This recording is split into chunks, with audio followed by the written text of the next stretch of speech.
Good morning, everyone. Quick announcement. We have a couple of technical difficulties in the room, so we'll be starting in 5 or 10 minutes.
Okay, everyone, I think we're ready to begin. Good morning. My name is Joaquin Esquivel. I'm chair of the State Water Resources Control Board. Today is Tuesday, May 24th. It is 9:36, and I'd like to call this meeting to order. Joining me today is Vice Chair Doreen Diadamo, Board Member Sean McGuire, and Board Member Laurel Firestone. Joining us as well today are our two Chief Deputies, Eric Oppenheimer and Jonathan Bishop, our Chief Counsel, Michael Loffer, our Clerk of the Board is Janine Townsend, and assisting her today is Courtney Tyler. This meeting is a hybrid meeting, and it is being webcast and recorded. For those of you here in the room with us, we are here in the Cali PA building in Sacramento. First, a quick emergency exit announcement. Please do locate your nearest exit. If there is an emergency during our meeting, we will exit the building and all gather at Cesar Chavez Plaza and wait to be able to be let back in or understand what to do from there. Additionally, you can sign up to be able to speak today. At the corner here at the table, there is a form for you to fill out and to be able to fill out a blue speaker card here virtually. For those of you then on the digital platforms, you're either viewing us through our customary YouTube live stream or the Cali PA live stream. And if you intend, though, to comment on anything today, you should be on the Zoom platform. Commenters are here on the platform. You can have, there are instructions at the top of the agenda, which explain how to fill out a form and get onto the digital platform if you're seeking to comment on any item today. Until it is your turn to speak on an item, either here in the room or on camera, you will be muted. And once it is your turn to speak on the item you've indicated, we will unmute you and be called up. I'll try to sometimes balance in-room comments with folks online. We're continuing to perfect what is this hybrid approach that we have to our board meetings now that we've come back here in person. With that, please do silence any of your phones that you may have. When you come up to the microphone and or are called to speak, do give us your full name and if you are with any organization. Without then, we can now move on to public forum. And public forum is an opportunity for anyone wishing to address the board on an item that is not currently calendared before the board to do so. And Ms. Townsend, do we have our first commenter looks like will be Tom Stokely, will be followed by Dr. Stephen White. Do we have anyone in the room for public comment, Ms. Townsend? Let me check in right. We have one. Okay, that's helpful enough. Well, we can start with Mr. Tom Stokely, and I'll identify our in-room speaker.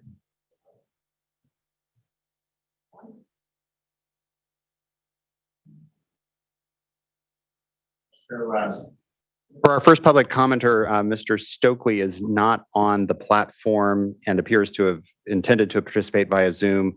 And then likewise for Dr. Stephen White, indicated via Zoom, but not yet on the platform.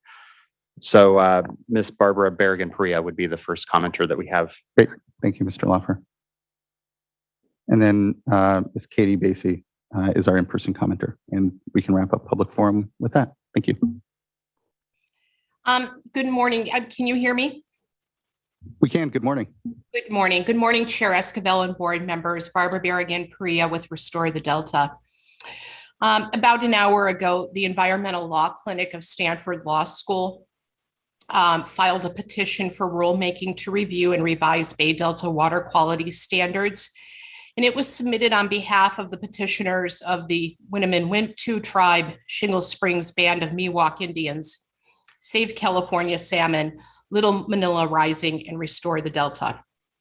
The board, this board and the governor's office have made numerous commitments to centering environmental justice and tribal consultation in public decision-making. The California legislature has codified many of these commitments into law. We believe that the voluntary agreements are in direct conflict with these laws and the board's recently approved equity policy. We believe that the VAs continue a policy of extended racism and institutional discrimination codified in California's water rights system. We believe the petition gives this board an opportunity to make these promises real by updating Bay Delta water quality standards through a robust, participatory public process required by law, centering the interests and participation of tribes and Delta communities in water planning for the Delta watershed. The petition with its supporting documents and declarations is robust. It's 169 pages. To read it fully, completely, thoroughly, and thoughtfully. We look forward to your response in the near future. Thank you. Thank you. Appreciate your time this morning. And our last person for public forum is Katie Basie.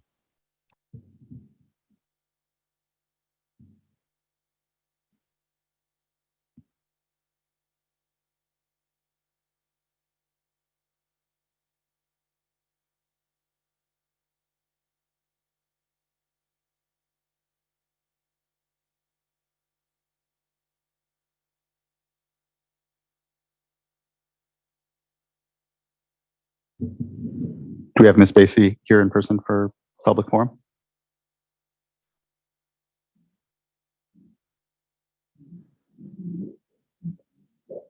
She had indicated that she was here in the coastal hearing room. I unfortunately do not know Ms. Basie. Okay. So.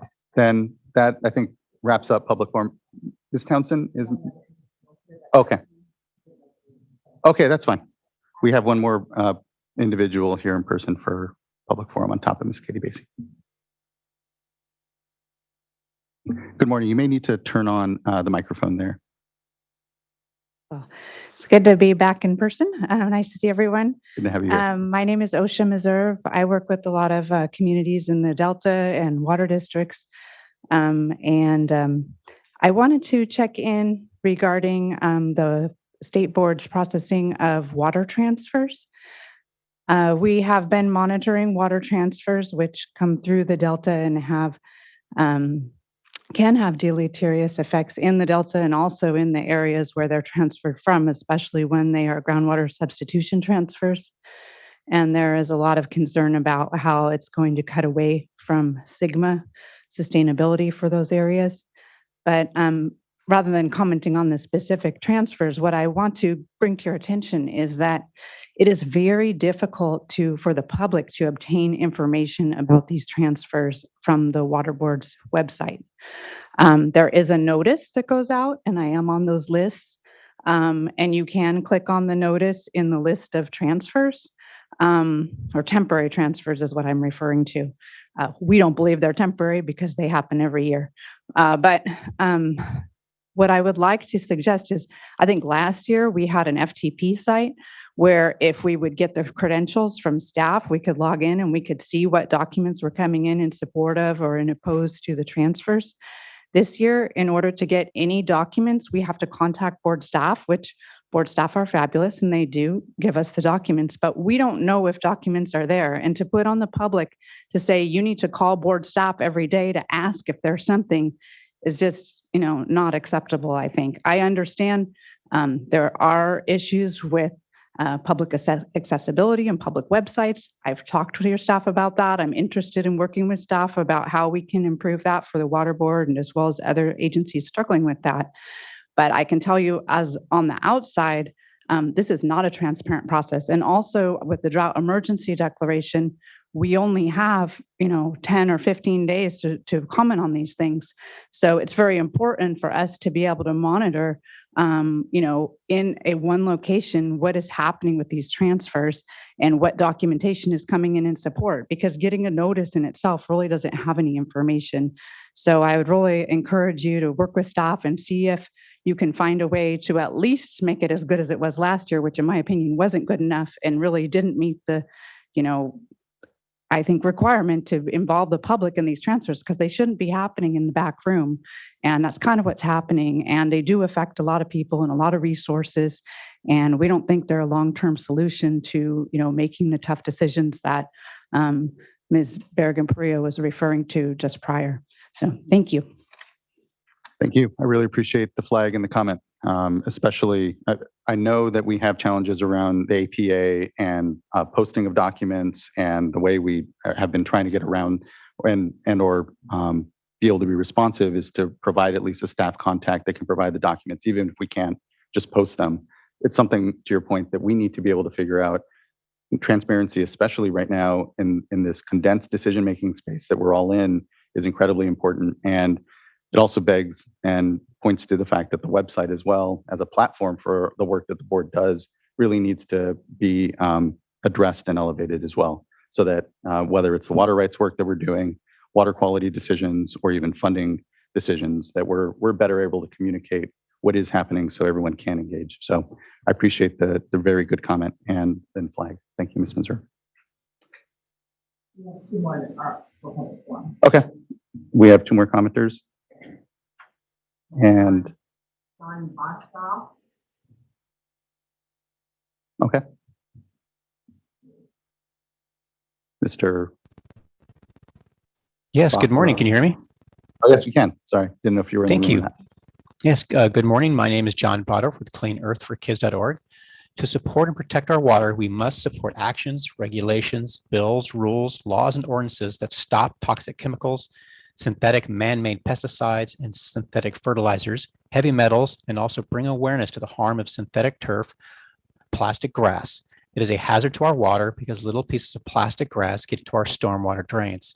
Synthetic turf or plastic grass also harms our kids and our athletes who play on it. More information is on our website, cleanearthforkids.org, under Team 5, Stop Synthetic Turf. Toxic chemicals from pesticides and plastics are getting into our water. We are encouraged that AB 2146 has passed the Assembly and going to the California Senate. AB 2146 will stop neonicotinoid pesticides that get into our water and our neurotoxins, wiping out bees and harming children's development.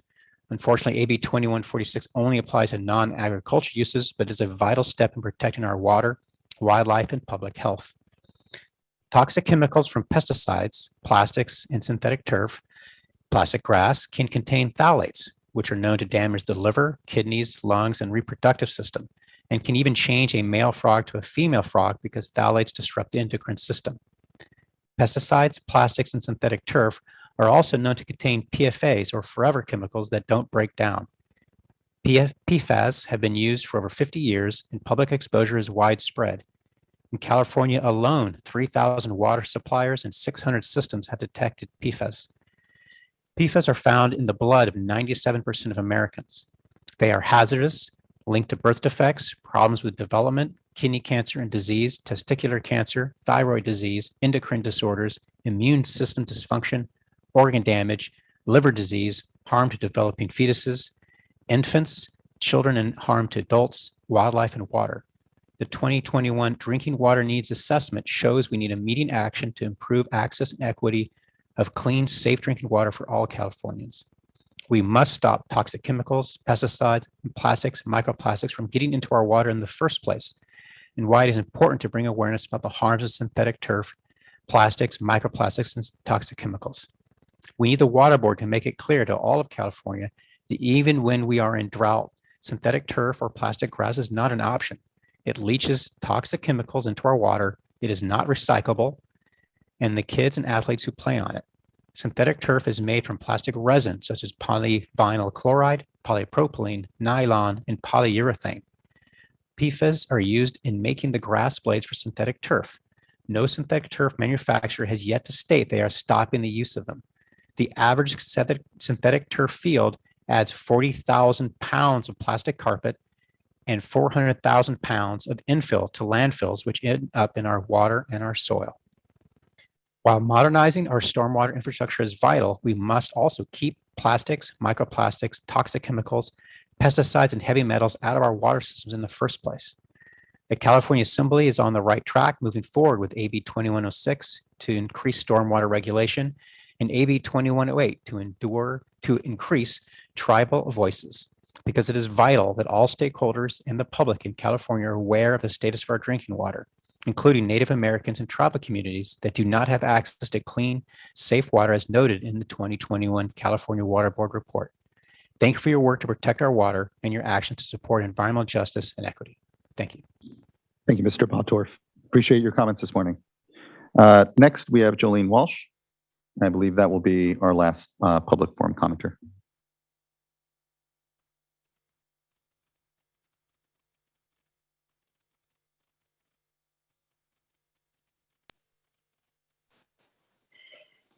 Good morning, Chair Escobar and members of the board. My name is Jolene Walsh from Eastern Municipal Water District.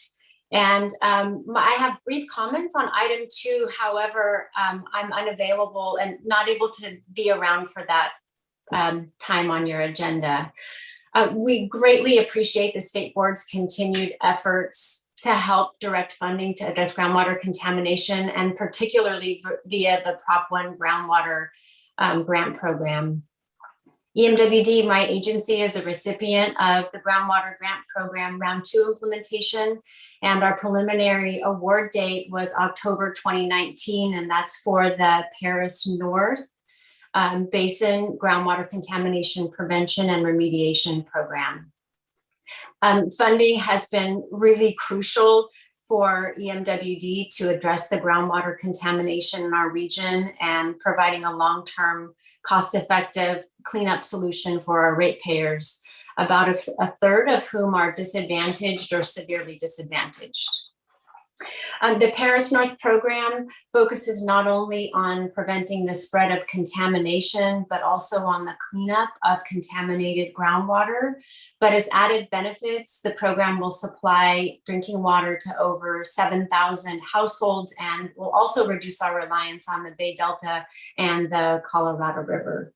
And unfortunately, since the grant award in 2019, the volatility of construction supplies and supply chain issues have caused construction costs to dramatically increase. We've been in regular contact with the board as well as staff, and in reading the reports last night, we were very encouraged, and we wanted to express our support for the edits that are proposed in change sheet number 1.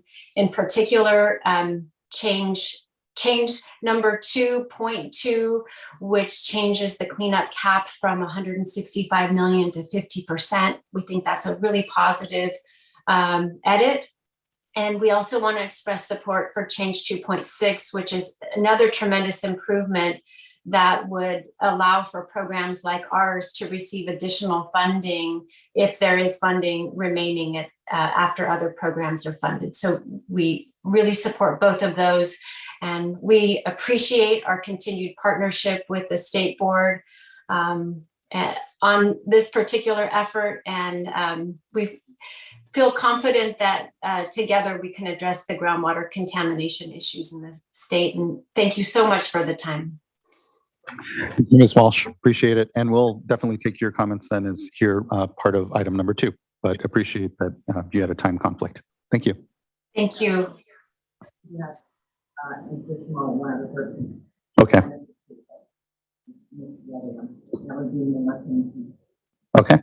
We have one other commenter, it seems, and that would be Melissa McKeith.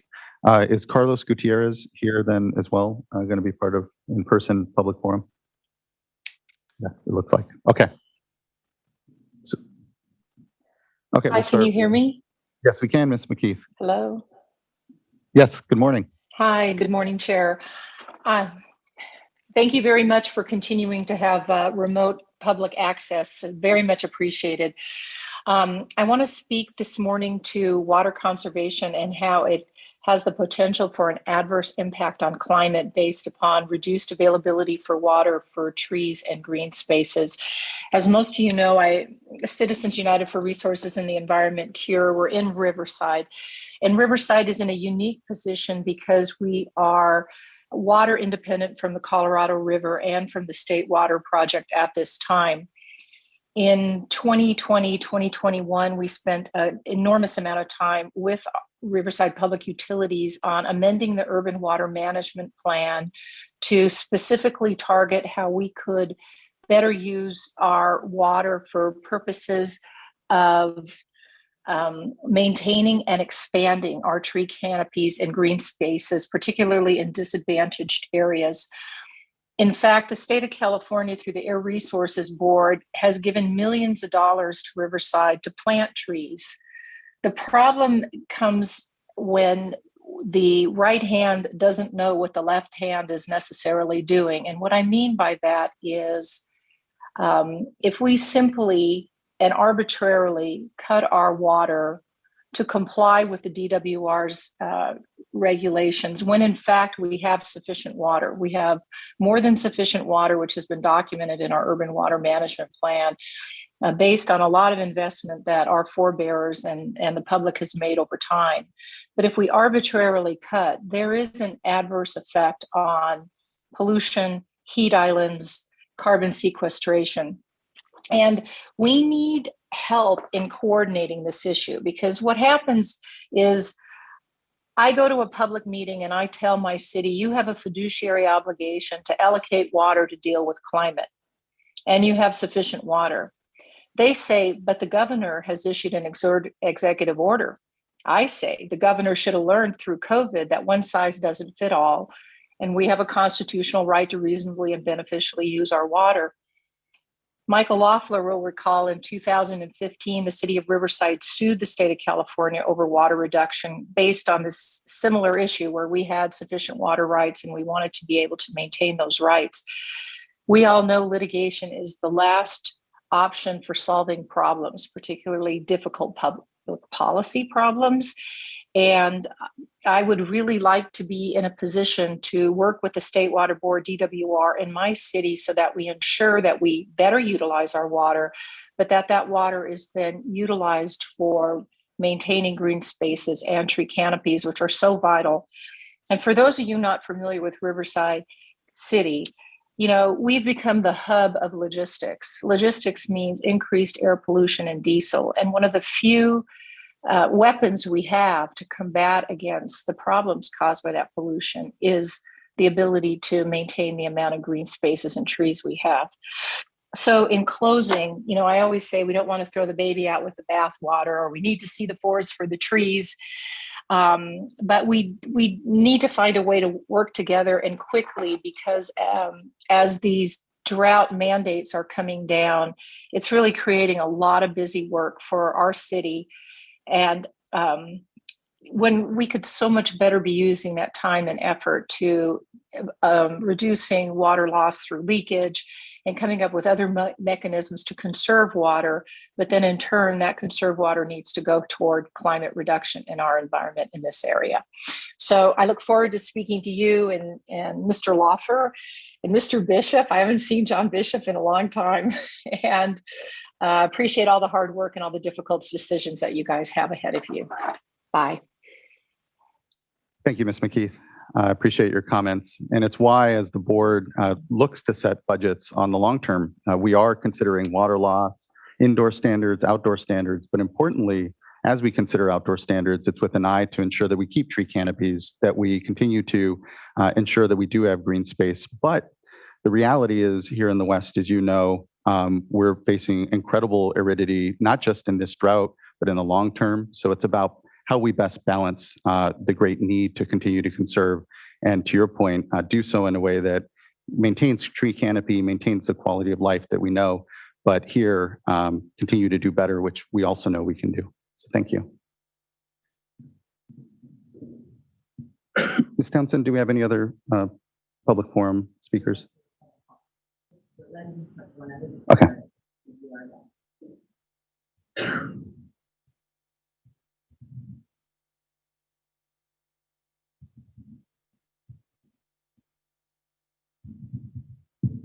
Thank you, everyone, for the quick moment. Just want to double check we're okay.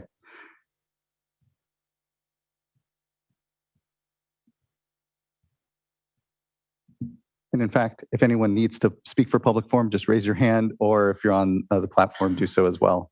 And I think we can move on then otherwise. Okay, yes, please come up.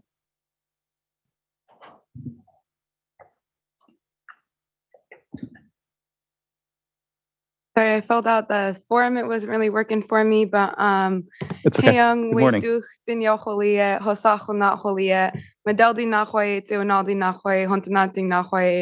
Hello, my name is Danielle Frank. I'm the youth coordinator at Save California Salmon, as well as a Hoopa tribal member. My villages are Medelding, Tewinalding, Hontananting, and I'm here today because as a Native person, not only are our water rights and fishing rights in jeopardy, but our entire livelihoods. Our identity is so intertwined with these lands and these rivers that over time we have become a piece of them ourselves. As a Hoopa tribal member who grew up on the Trinity River, I can speak to how bad it hurts to watch our cultural lifeline dry up before our eyes. As it is by the end of every August for the past 5 years of my life, what's supposed to be our cultural lifeline, we're told by News Channel 3 to stay away from, not let our children drink, not let our children swim, not let our dogs drink, because that eventually can lead to death and sickness. Most of our cultural resources come from this river, so when our cultural lifeline is poisoned, everything that we've known since time immemorial is in jeopardy and poisoned as well. When we lose this river and the resources that it provides us, we will lose a piece of ourselves that we will never be able to get back. All of the issues that Native communities do face, self-identity is not one of them. We know who we are. We're river people and we're tree people and we are stewards of the land. When you take that from us, you're taking everything that we've ever known. By not protecting carryover storage, you are making the wrong decision and actively participating in modern day cultural genocide. Our next 7 generations will be lost without our lands and waters. They will be walking this earth with enough knowledge to fix things, but not enough power to do so. Once again, we're here asking for a plethora of things, a few being to stop prioritizing voluntary agreements with water districts, as these alienate California tribes and Delta communities of color. They also fall very short of restoring sufficient flows. We also petition the board to recognize tribal beneficial uses in its update, as well as increase inflow and outflow requirements. We would also like to ask that the process for revising the Bay Delta be inclusive and transparent, centering tribal communities, along with various other things which can be found in the petition by Stanford Environmental Law Clinic, which Save California Salmon is partnered with, as well as the the tribe. I always have hard time with that one. But that's what I came to say. And Dia, thank you so much for having me and letting me speak my point of view. Thank you for taking the time and addressing the board and coming to be here in person. And apologies for any technical challenges sometimes with signing up. Thank you. I'm actually going to cut that off insofar as I think I want to make sure that we're not getting additional people signing on in the middle of public forum, just because it really stops us from being able to kind of get onto our, unless I'll take the comment, but for future reference, what we'll do is at the start of public forum, we'll just take who signed up and go on from there. So, but I will let this speaker come on because I hadn't articulated that for before Brian. Okay. Oh, well then even more so then. OSHA? Oh, OSHA came and spoke early. Okay. Thank you, OSHA, for your comment. Then we are through. Thank you so much, Ms. Townsend. Appreciate it. And thank you everyone for the comments and addressing the board. Okay, we can move on to our first item for board business, which is consideration of both the meeting minutes from the April 19th, 20th board meeting and the May 10th board meeting. We'll take these as two separate votes. But first, actually, for the board meeting minutes for May 10th, were the board members comfortable? I know that you may or may not have had a chance to fully look at them. We can always postpone it to the next board meeting if you feel the minutes still need a little more review. You're okay? Move adoption of the May 10th minutes. Let's start with April 19, 20, and then but. Okay. Move adoption of April 19th. Okay. Minutes. Do I have a second for? Or I'll second. And Ms. Townsend, can you please call the roll call vote? Vice Chair Diadamo, Aye. Board Member Pine, Aye. Board Member McGuire, Aye. Chair Esquivel, I abstain. Thank you. Okay, and now for the May 10th board meeting minutes, are we comfortable? Or we can postpone? I just wanted to know if I had a couple of minor typo corrections that I requested on those minutes. I was wondering if those were addressed. Okay, then I'd ask to postpone adoption till the next. Okay, then we'll postpone to the next meeting. Thank you, board members. That brings us then now to item number 2, which is the Division of Financial Assistance and a consideration of a proposed resolution to authorize the Deputy Director of the Division of Financial Assistance to allocate from the Budget Act, groundwater cleanup and water recycling projects to the Water Recycling Fund Program. And there's more, but it's a good gist.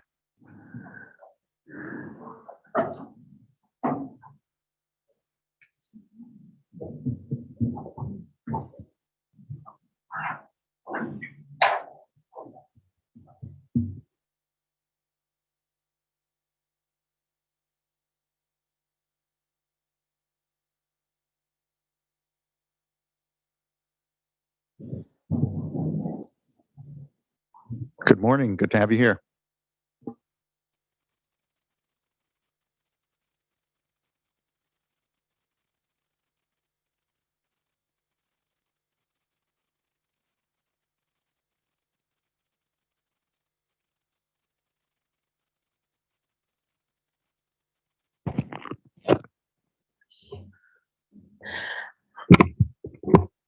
Good morning, Chair Esquivel and members of the board.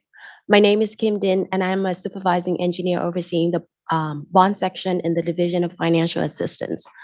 To my left is Christopher Stevens, Assistant Deputy Director of the Loans and Grant Program. And to his left is Julie Osborne, Jean Fung, and Anthony Austin with the Office of Chief Counsel. Today, I am asking the board to adopt a resolution to authorize the Deputy Director of DFA to direct an allocation from the Budget Act from the groundwater cleanup and water recycling projects to the Water Recycling Funding Program, the Site Cleanup Sub-Account Program, and the Proposition Groundwater Grant Program. Next, please. This slide provides a list of definitions and abbreviations that will be used throughout the presentation. Next, please. With the draft resolution and change sheet, the resolution authorizes the Deputy Director of DFA to direct 50% of the allocation to the Water Recycling Funding Program, direct 50% of the allocation to the Site Cleanup Sub-Account Program, or SCAP, direct SCAP's portion of the funding of the funds to the Groundwater Grant Program funding recipients that serve disadvantaged or severely disadvantaged communities for good cause. Direct 50% of the Water Recycling Funding Program and SCAP with a backstop for disadvantaged communities and severely disadvantaged communities under the Groundwater Grant Program projects if additional funds in the 2022 budget is appropriated. Evaluate the effects of providing additional funding to existing non-DAC Groundwater Grant Program projects that are facing cost increases and provide recommendations to the board, and augment funds to non-DAC Groundwater Grant Program projects if fund cannot be used timely by the SCAP and the Groundwater Grant Program projects benefiting disadvantaged and severely disadvantaged communities. Next, please. So today's presentation, I'm going to go over the budget allocation, the development of the and rationale of the proposed plan, and a little bit about each of the funding programs mentioned here, and address the board comments at the board workshop in April, and provide highlights of the public comments received, and last, propose changes to the draft resolutions. Next, please. The Budget Act of 2021 allocated $200 million to the State Water Board for the groundwater cleanup and water recycling projects, of which $50 million was earmarked for the Pure Water San Diego project. The budget addendum allocated an additional $100 million for each fiscal year 2022-23 and fiscal year 23-24. That's 5% for the administrative costs. That leaves $330 million for grants for projects. Next, please. In February 2022, staff conducted one public workshop with stakeholders and 2 meetings with regulatory agencies to solicit inputs. On April 8th, the proposed plan was to distribute funds between SCAP and water recycling projects was posted for public comment. On April 20th, staff held a board workshop to present the proposed plan, and on May 9th, public comment ended. Next slide. I'm going to go over quickly each of the funding programs presented here. The Water Recycling Funding Program provides low interest loans and grants to promote beneficial use of treated municipal wastewater to augment fresh water supplies in California. Staff anticipated the demand for the Water Recycling Funding Program for the next 3 years is about $1.8 billion. And water reuse member surveys show the need of approximately $7 billion in the next 5 to 8 years. Next, please. The Site Cleanup Sub-Account Program provides grants to remediate the harm or threat of harm to human health, safety, and the environment caused by surface water or groundwater contamination. Eligible examples of eligible investigation or remediation projects are former dry cleaner sites, former metal plating facilities, and leaking underground storage tanks.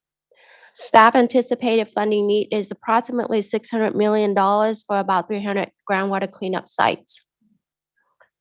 Next, please.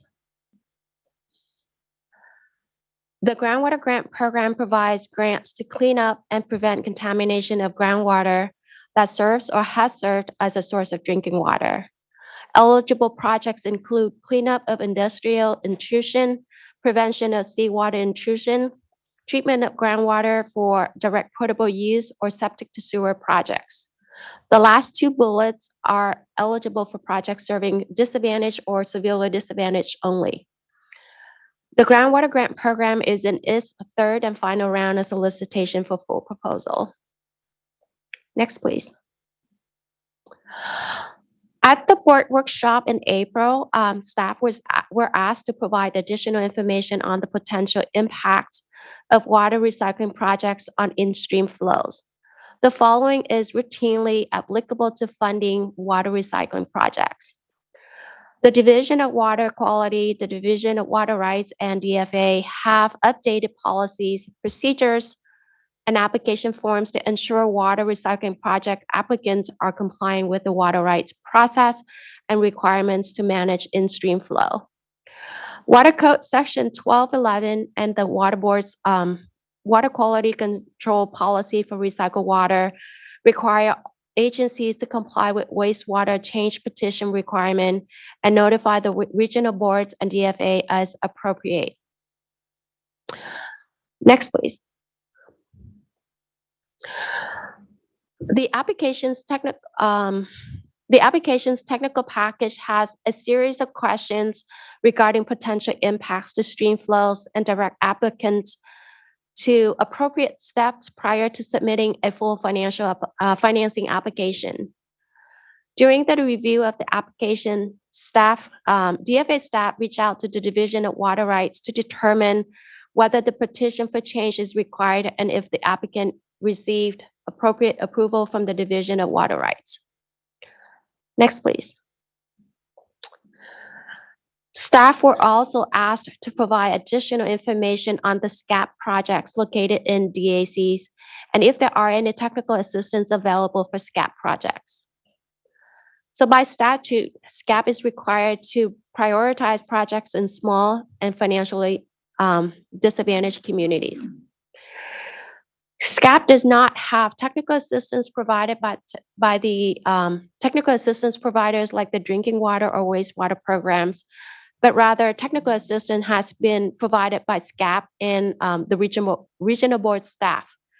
Their roles are identifying and screening contaminated sites for funding, prioritizing projects in DACs and SDACs, identifying responsible parties and encourage them to apply for funding, assisting during application process, and assisting with the development of scope and budget. Next, please. These are the highlights of the comments received. So most commenters support the proposed distribution of funds between Water Recycling Funding Program and the Scap and the Groundwater Grant Program. Some commenters request the board to consider directing some of the allocation to non-DAC to address cost increase for existing groundwater remediation projects funded through the Groundwater Grant program. And one commenter recommends DFA to use Cal EnviroScreen tool to address environmental justice and DACs for SCAP and the Groundwater Grant program. Next, please. So staff consider comments received and propose the following changes to the draft resolution. Please note, blue text is addition to the draft language, while strike through text indicates the removal of language. Changes to whereas 2 and 3 are for clarification purposes only. Whereas 5 was added in response to comments from existing Groundwater Grant Program grant recipients, such as Socal Creek Water District and Eastern Municipal Water District, regarding their request for additional grant funds due to increases in construction costs. Next, please. Changes to the resolved 1 and 2 to be generic in the direction of distribution of funds to the Water Recycling Funding Program and SCAP. Next, please. Resolved 4 was added to authorize the Deputy Director of DFA to direct any funds, if appropriated in the Budget Act of 2022 for the same purposes, and consistent with Resolved 1, 2, 3, and added Resolved 6. Resolve 5 was added in response to comments received regarding the additional funding requests from existing Groundwater Grant Program recipients in non-DACs. This resolve would direct staff to evaluate the effects of providing additional funding requests to these entities and provide recommendations to the board. Next, please. Resolve 6 was also added in response to comments received. This result would allow the Deputy Director of DFA to direct the remaining funds from SCAP to augment the budgets of the Groundwater Grant Program grant recipients that serve non-DACs, if funds cannot be used timely by the SCAP and the Groundwater Grant Program projects benefiting DACs and SDACs. Next, please. Should the board adopt the resolution as presented, the water recycling and SCAP, these are the next steps. The water recycling and SCAP projects will be selected and awarded consistent with the existing funding processes. Requests for additional funding for Groundwater Grant Program projects benefiting DACs and SDACs will be evaluated when requests are submitted.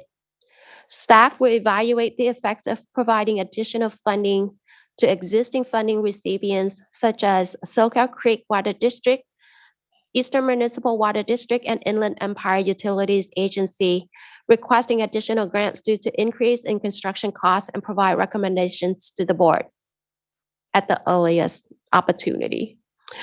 Lastly, any remaining unused funds directed to SCAP after all other approved uses will be used to augment additional Groundwater Grant Program budget project budgets for non-DACs.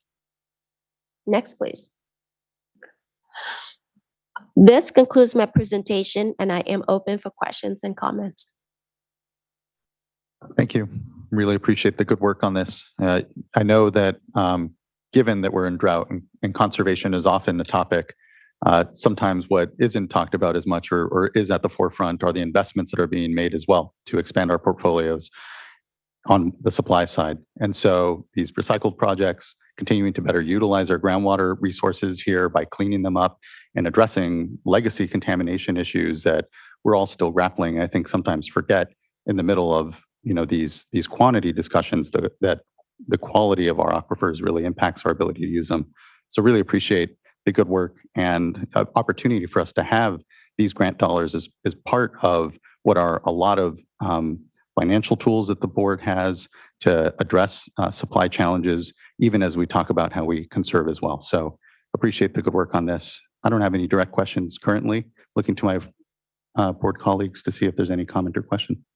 Board Member Firestone. Yeah, Thanks so much. I have some comments, but I had one question first, which is for the groundwater, the water recycling and groundwater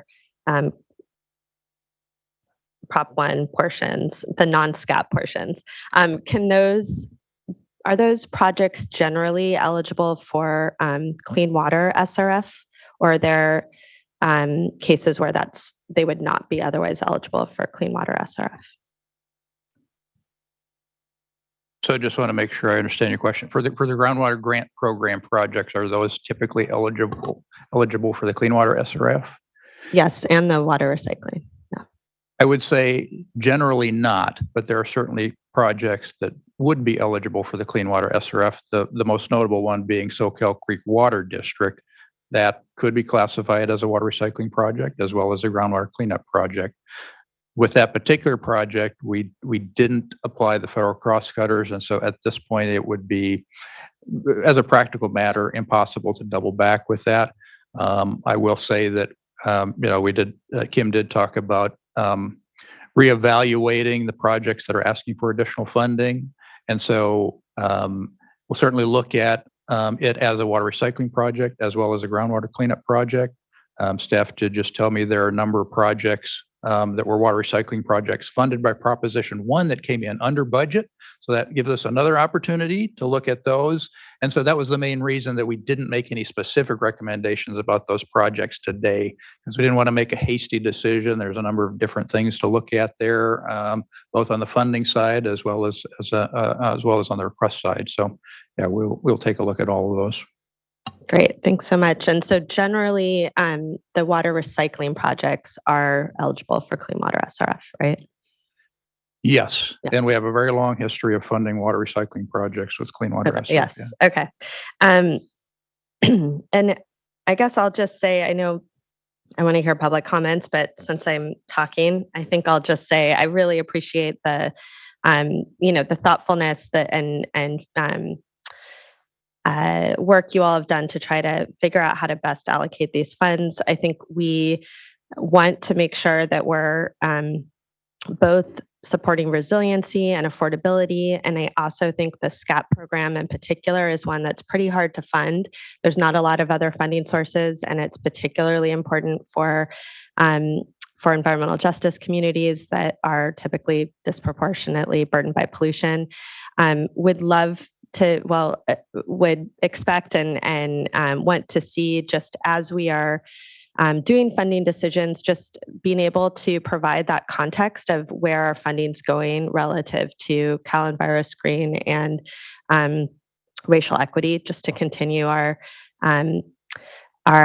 commitment to racial equity and understanding the context of where we're putting our resources, prioritizing that. Also, certainly, we're fortunate to have grant funding to be able to support resiliency projects as well. Those are critical, as the chair already said more eloquently. We want to get those over the finish line, so appreciate the problem solving that you all always do to try to figure out how we get those projects that are over budget right now, that are already underway, get them over the finish line. We are in this really unprecedented time where costs are skyrocketing for everyone all around. So I think this is unique. And then lastly, I would just say I am interested, especially because this is grant funding, and is prioritized particularly because we want to build resiliency on the supply side. We want to ensure that those projects aren't creating affordability risks as well. That's part of why grant funding over loans or even below market loans are really helpful or important. And so I would just say it would be, I would be very interested to understand whether recipients are instituting also on the demand side, how they're doing in terms of conservation efficiency measures, as well as affordability risk, because I think those are two things that are important component of how we're prioritizing our grant money, as opposed to zero to, as opposed to low interest loans, which are otherwise available. I think some of the projects here are great examples of agencies that are doing that. So I think it is done, but just to have some of that context, I think would be helpful as we're prioritizing grant funds. Thanks. Yeah, thank you, board member. Very good points. Mr. Bishop? If I could just make one comment, that the opportunity to add some money to SCAP in this kinds of magnitude is just so important and so unprecedented that staff did a great job in trying to describe it in general, but I think this is a really game changer. SCAP is in the $20 to $30 million a year, and we're talking about $200 million. So. Yeah, completely agree. And when we talk about the SRF, that's the state revolving fund. We have a drinking water and clean water side. And on the clean water, as I understand, this coming year we'll have executed about 1.6 billion in water recycling, and otherwise higher than that, it looks like over 1.6 billion. And so this year, some may know, otherwise, if not, this is actually the 50th anniversary of the Clean Water Act this year. And so when we talk about where we are, and to Jonathan's point and board member Firestone, these generational investments we're making, we really have to make sure we are maximizing this opportunity. Because, and even though it seems like these are large amounts, there's a lot of need, an incredible amount of need. And I think that we need to make sure we continue to prioritize and maximize this generational opportunity to make these investments. But it's an incredible chance that we all have. And so just appreciate everyone's good continued focus and work around it. Other board members? Yeah, thank you for the presentation and all the good work on this program. I know it's come quickly, as well as so many things seem to be rapid fire at us these days, and the funding is no exception. And I know it's challenging with so many different pots of funding, with so many needs out there. And clearly, I mean, we're hearing from some of the larger projects that are underway, and I completely concur. We want to see those across the finish line, and our investments in water resiliency are a huge priority right now, especially in light of the drought. At the same time, though, with all of these different pots of funding, I am a little bit concerned about the transparency of the program and the decision making in making those funding decisions. So we're talking about SCAP, and SCAP is something I've learned quite a bit about here, in recent history, including when you were shared information about this program. And I was blown away, frankly, by the $600 million need that's out there. And so when I think about the stories we're hearing about these large projects that are experiencing inflationary pressures, supply chain issues, other cost drivers, I also think about all these smaller cleanup projects in environmental justice communities. And even though they're smaller, they can experience the same kinds of pressures and same kinds of cost increases and other things that can drive the cleanup costs higher over time.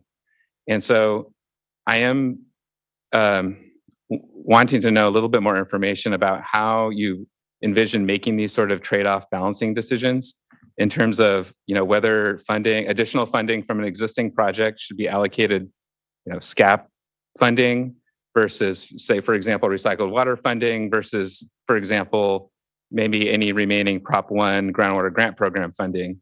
And then whether that is a touch point with the board in making those types of decisions, or how you see this going forward. Because I suspect that, we're hearing about a couple of projects today, but my guess is there's more. My guess is that there's other projects out there, or maybe even ones that are just starting now, that are going to be in the same boat. And this isn't a lot of money in the big scheme of things. So I don't know if you can help provide me some guidance or just thoughts on how we go forward from here. Well, as I say, we didn't want to give you a hasty recommendation about those specific projects because there's a number of different facets. There, as Kim mentioned, the round 3 of the groundwater grant programs, those full proposals are due in July. So we want to see what comes in there. At this point, I don't think we have any specific requests for small disadvantaged communities in the groundwater grant program for additional funding there. There is the budget, the governor has requested $100 million for water recycling in this year's budget. I don't know where that will wind up. We are in the process of developing the intended use plan for both SRF programs. And of course, as Board Member Firestone has noted, there's crossover there. As I say, there's additional funds from Proposition 1.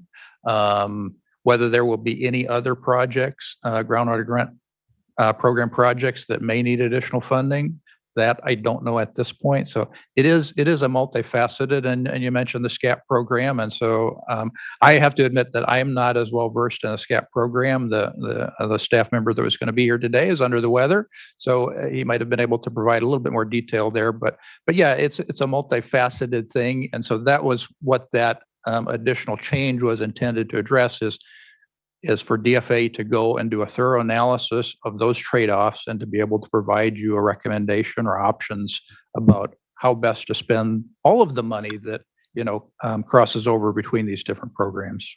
Okay, so that's really helpful clarification that there will be a check back at some point, either through and with the IUP process or as there's more clarity about the budget situation in terms of your recommendations for how to best allocate the funding. Yes, if we were to recommend additional funding for groundwater grant program projects, that would have to come back to the board specifically for your approval. The guidelines, those two particular projects that were named, Socal Creek Water District and Eastern Municipal Water District, they have received the maximum under the guidelines that the deputy director can approve. So we'd have to come back to the board for those. And as you say, there's other facets of this.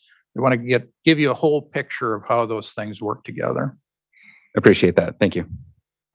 Yeah, likewise. And especially, again, we know that it's not just this project, and in the years ahead, this will be something that I think we're going to have to be challenged with, and coming up with, what is an appropriate policy? How best do we provide the flexibility to the deputy director to account for the inflationary increases or what may be happening so that we get the projects across the finish line without having to keep coming back to the board, but at least we provide some good, direction. So thank you. Appreciate that, board member, and the flag. And to your point around, there are a lot of dollars there. There is a lot of work being done. What I appreciate is that DFA has continued to, I know especially on the SRF side, put out lists of what projects are moving, what's going on. But I think we can get better, and especially with the needs assessment dashboard that we have out now, I think it's an opportunity to actually say, what does an infrastructure dashboard look like, where we're better pushing out the funding agreement executions that we're doing, or where projects are in the pipeline, because we're going to have so many more resources, especially with the federal bipartisan infrastructure law. Now is the time, I think, to try to build in more of that, to your point, transparency. So thank you for that point. Can I ask just one more clarifying point on what this last exchange? So the, I guess it's paragraph 5 or resolved clause 5 says that we'll evaluate the effect of providing additional funding for existing recipients. So that's in non-disadvantaged communities. So that's really not just an open window for any recipients that are going over budget. This is just the existing ones and then you'll develop a recommendation for that and make recommendations to the board. Is that what that is? Correct. saying? So that's intended to address groundwater grant program projects that were awarded funding in rounds 1 and 2 of the Prop 1 groundwater grant program. Right. So that's pretty limited. I mean, there may be others that pop up that we don't know of, but it sounds like we've already gotten we know which ones at this point, by and large, have come saying that they're over budget and some are under budget for those 2 rounds. Yes, those are the ones that we received the request. Okay. And then, so at least it's not, I guess, as open-ended or not open-ended, but there's not as many unknowns there. And then on the change proposal or the resolved clause, the new resolved clause number 6, so I guess what I would say, I'm not sure that this allows for, if funds aren't going to be able to be expended within the time frame, that we can there's discretion to use SCAP. And I guess I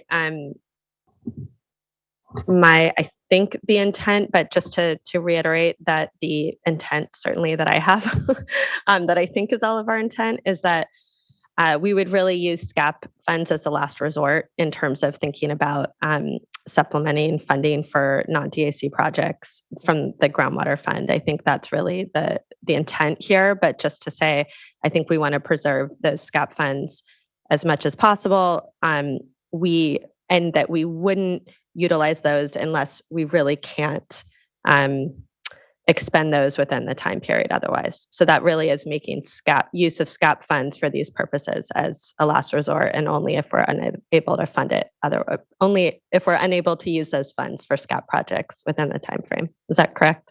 Yes, that's the intent. So if we can't use them for SCAP or small disadvantaged communities for the Groundwater Grant program to cover their cost increases, then yes, as a last ditch, so we don't lose them. If we run up against the appropriation deadlines, then we would open it up to other uses. Yeah. Great. Yep. Thanks.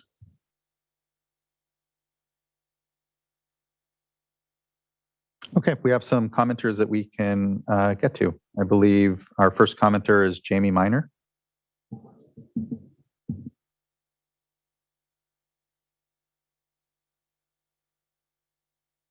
And Jamie Miner was an if necessary and is not on the platform. Okay, thank you. Next, I believe we have up Eric Oriana.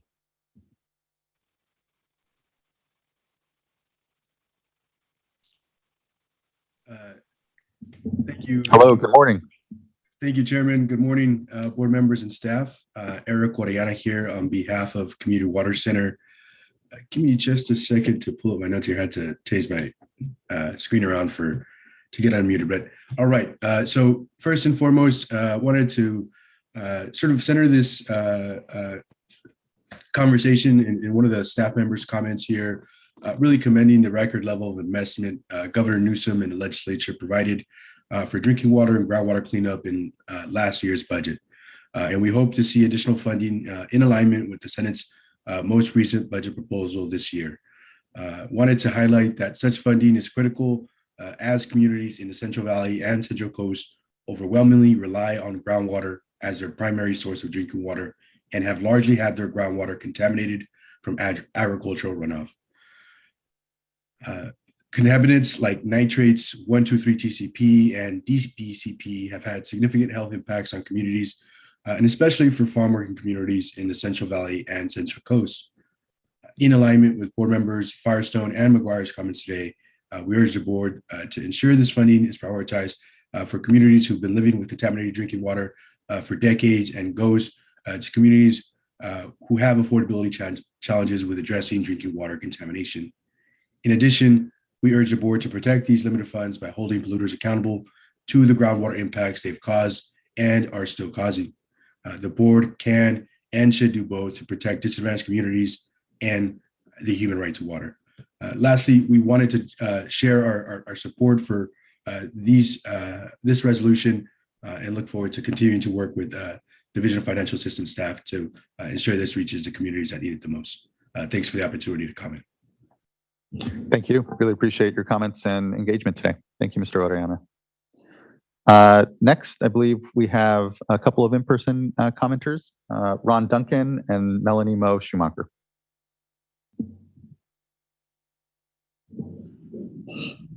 Good to see you both. Thank you, Chair. Good morning. Board members Is the mic and on? staff. Oops. If it's green, it is. So yeah. Are we hot? Okay. Yes. Good morning. Well, thank you. Good morning, Chair Escoval, board members and other staff. We're Socal Creek Water District representatives. This is my colleague, Melanie Moe Schumacher, project manager for the Pure Water Socal program. I'm Ron Duncan, the general manager for Socal Creek Water District. We wanted to take the time to drive up here this morning from the Monterey region, just really to thank you and staff for your leadership. You know, you not only listened, you heard us.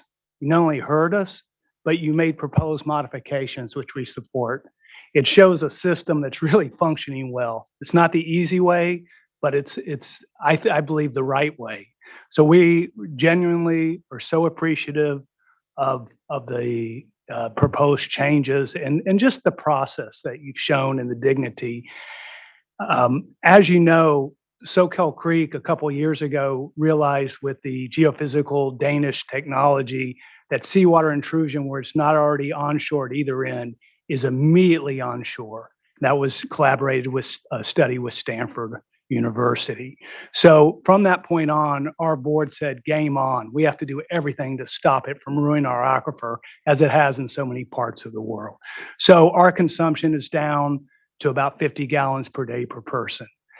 We also, part of that implication though, is we have some of the highest rates in the state. So it's a big imposition on our customers.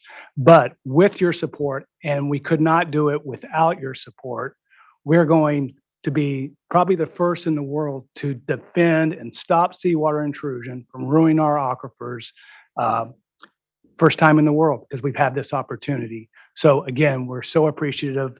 And I'd like to hand it to my colleague Melanie to say a few words. Thank you again. I know we keep coming back here. It's because we care so much, just like you do and your staff. We do want to really just, again, extend that thank you to the staff. They've been really helpful with us through this process in 2019, all the way through, getting our SWCB loan documents this week. Thank you to Jody and the DFA staff, and then the Prop 1, Trisha Carta, who is our grant manager, has really been assisting us along the way. We have, has set some really timelines with the Prop 1 program that we've been trying to be committed. We bring our game to the game that you guys have in terms of getting those funding out. And so, I think Laurel Firestone, you said it, kind of get us to that finish line. I am a runner and I kind of approach this race to sustainability the same way. We have our pre-run checklist, conservation, check. Are our ratepayers also contributing? Check. Are we getting outside funding? Check. And it's still, it's a marathon. This is not a sprint. We're almost there at the end. We really do need your help. We really appreciate the change edits today by staff. Thank you so much. We're looking forward to continuing to work with you to come back and try and make solutions for us all, especially those that are on the ground putting these projects in place. So again, thank you again. We're in this race. We're not at the gate starting like maybe some other projects are. So, our pace is like a 9-minute pace, right? And we're just trying to finish. So thank you very much. Thank you both. Really appreciate you taking the time to come here before the board, address us, and for just the continued engagement on these really important programs. We're fortunate to have the opportunity to be able to invest, but it wouldn't be those opportunities without your leadership, first and foremost, to be driving the solutions and the work that it takes to actually come into the program, apply, and get a project to completion. So we really appreciate it. We really appreciate the continued engagement. It really is, here a lot of anxiety this last year. There's a lot of challenge and certainly we're up and down the state having to deal with communities that are without water, say. And so here, the planning that's going on, the ability to turn that anxiety into some action, and here have the dollars to support it is really meaningful to us. And thank you for being there as a partner as well. Thank you. I think that wraps up our commenters. Board members, any further thought, consideration? I'll move to adopt with the change sheet. I'll second. Thank you, Ms. Townsend. Can you call the roll call vote? Board Member Firestone. Aye. Aye. Vice Chair Giordano. Aye. Chair Escobar. Aye. Thank you. Thank you as well. And the vote carries and is unanimously adopted. Thank you guys so much for the good work, truly. And look forward to, I know what our further discussions as we, contemplate the state revolving fund, the bipartisan infrastructure law, additional dollars. We're going to have a lot more funding discussions this coming year. And that's amongst everything, at least we have that. Okay, next we have item number 3 that we can move on to. Yeah, I'll move us on to item number 3, and then afterwards we'll take a short break. This is consideration of a proposed resolution regarding a drought-related emergency regulation for water conservation.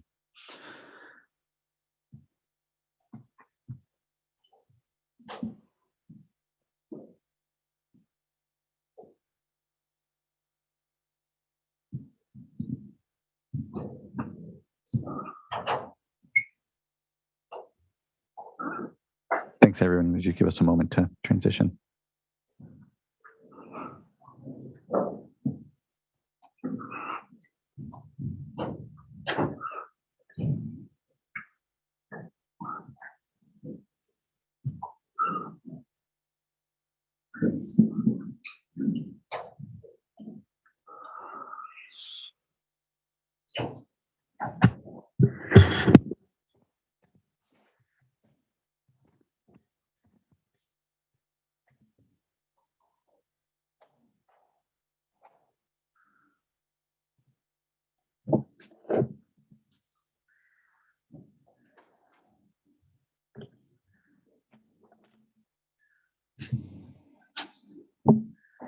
As we get the nameplates on, let's go ahead and have Mr. Knockbauer, if you want to start.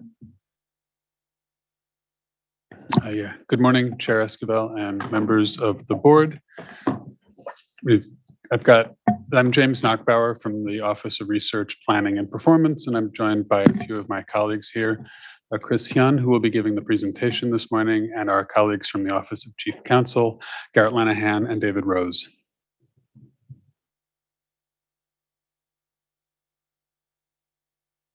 All right, good morning, members of the board and those with us today. Again, I'm Chris Hyun, State Water Board Climate Lead at ORPP, and I'm also staff lead for the Water Conservation Emergency Regulation, along with Paula Gonzalez. Again, I'm joined by Council David Rose and Garrett Linehan and James, our director. Again, we're on item 3, which is the board consideration of a resolution, which includes a water conservation emergency regulation responding to Governor Newsom's Executive Order N-722. Today, I'll go over the proposed emergency regulation, including the rulemaking timeline, an overview of the proposed regulation, and a summary of written comments received. Next slide. First, we have the overall timeline. We expect that the final version of the regulation to be in effect by the week of June 6th to the 10th. In March, the governor's executive order directed the State Water Board to consider adopting a water conservation emergency regulation by May 25th. In April, we held a webinar using a working staff draft of the regulation text. On May 13th, the proposed regulation text was posted and a written comment period began through May 19. Today, the board is considering adoption. Folks can find more information on the regulation at the internet address on the slide, bit.ly/conservationreg. Next slide. On March 28th, the governor's executive order directed the State Water Board to consider adopting an emergency regulation with 3 primary components. 1, that urban water suppliers submit a preliminary supply and demand assessment to the Department of Water Resources by June 1st, 2022, in addition to the final assessment already due by July 1st. 2, that urban water suppliers implement level 2 water shortage actions by a deadline defined by the State Water Board. And 3, that the State Water Board define non-functional turf and ban its irrigation in commercial, industrial, and institutional sectors. And now I'll present an overview of the proposed regulation related to these 3 requirements. Next slide. The first requirement is the preliminary annual water supply and demand assessment. The assessments are due by June 1st, 2022 to the Department of Water Resources by email. For more information, urban water suppliers may go to DWR's website address on the screen. Next slide. The second proposed requirement is that urban water suppliers implement level 2 demand reduction actions by June 10th. If an urban water supplier has submitted a water shortage contingency plan or WSCP, then they should implement all level 2 demand reduction actions in their own WSCP by June 10th. The proposed regulation text does include an exception for new residential connection moratoria if it is among water suppliers' level 2 actions.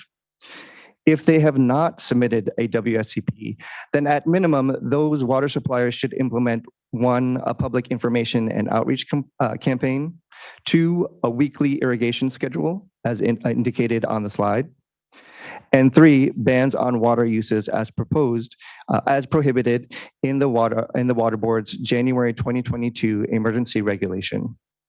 These were informed by recommendations from DWR. Next slide. Examples of level 2 demand reduction actions that are already in local water shortage contingency plans include expanding information campaigns, landscape irrigation schedules, banning water waste, rebates, water waste patrols, and drought rate structures.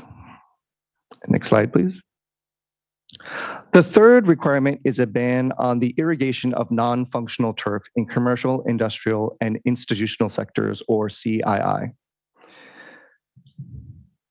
I think we have different slides here. Forward or back? I think forward.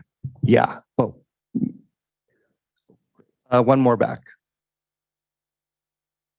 That. Oh. Go to the picture. Yeah, maybe a forward one. One more. This is it. Okay. There could be one more.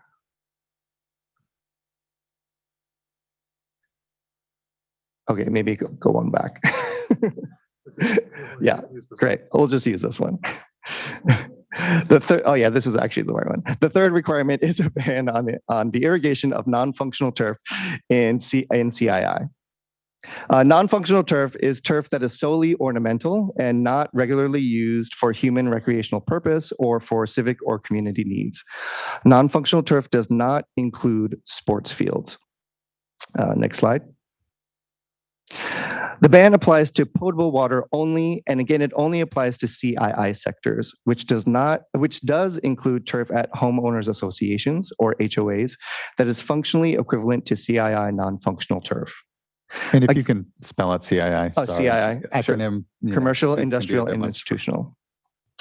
Again, the ban excludes turf regularly used for human recreational purposes or for civic or community needs. The ban does not apply to the residential sector, including residential parcels in HOAs. It does not apply when irrigation is required for health of trees and other perennial plantings in commercial, industrial, and institutional sectors, or when addressing immediate health and safety needs. Next slide. Urban water suppliers are expected to communicate this ban to CII customers. A violation of this ban can lead to a fine by any agency already with authority to enforce infractions, including many water suppliers and cities and counties. That concludes the overview of the three major requirements in the proposed regulation. Now I'm going to run through key comments which were received last week from water suppliers associations, nonprofits, and other California residents. Staff are not currently proposing changes to the regulation text as released on May 13th, but will update the FAQs after board adoption. I'm not sure if the comment slides had made it into the newest PPT. Let's assume not. Yeah, it looks like they have not been added to this slide deck. Stick to them, I guess. Sure, I can go over them verbally. Yeah. Maybe we can skip a few slides forward. I guess we can stay on this for now. So I'll say the comments verbally. The first group of comments relate to level 2 demand reduction actions. So we received many comments on how water shortage actions should be linked to water supply and demand assessments. Staff does not recommend linking water shortage actions to the supply and demand assessment since the statewide nature of the drought emergency demands conservation from all regions of the state. However, staff has engaged with stakeholders seeking alternative compliance, as well as with suppliers with resilient supplies and highly efficient use seeking exemption from the level 2 requirement. Staff is prepared to draft language should the board request it. It has also been suggested that staff focus reporting on suppliers' water shortage actions and not focus only on the levels, the WSCP or the Water Shortage Contingency Plan levels invoked.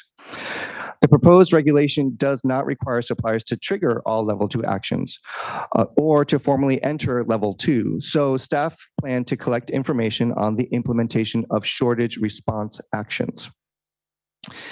An extension of the currently proposed deadline was also suggested.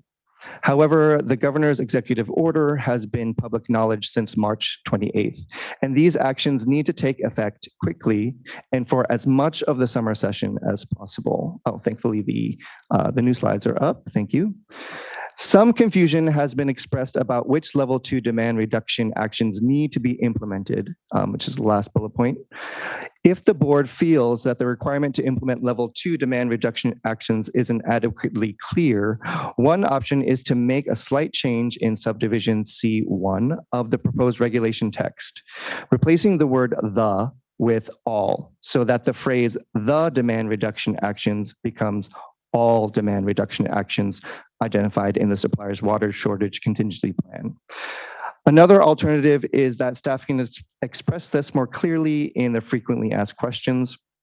Staff do not feel that this would be a change, but could provide greater clarity since some confusion has been expressed. Next slide, please.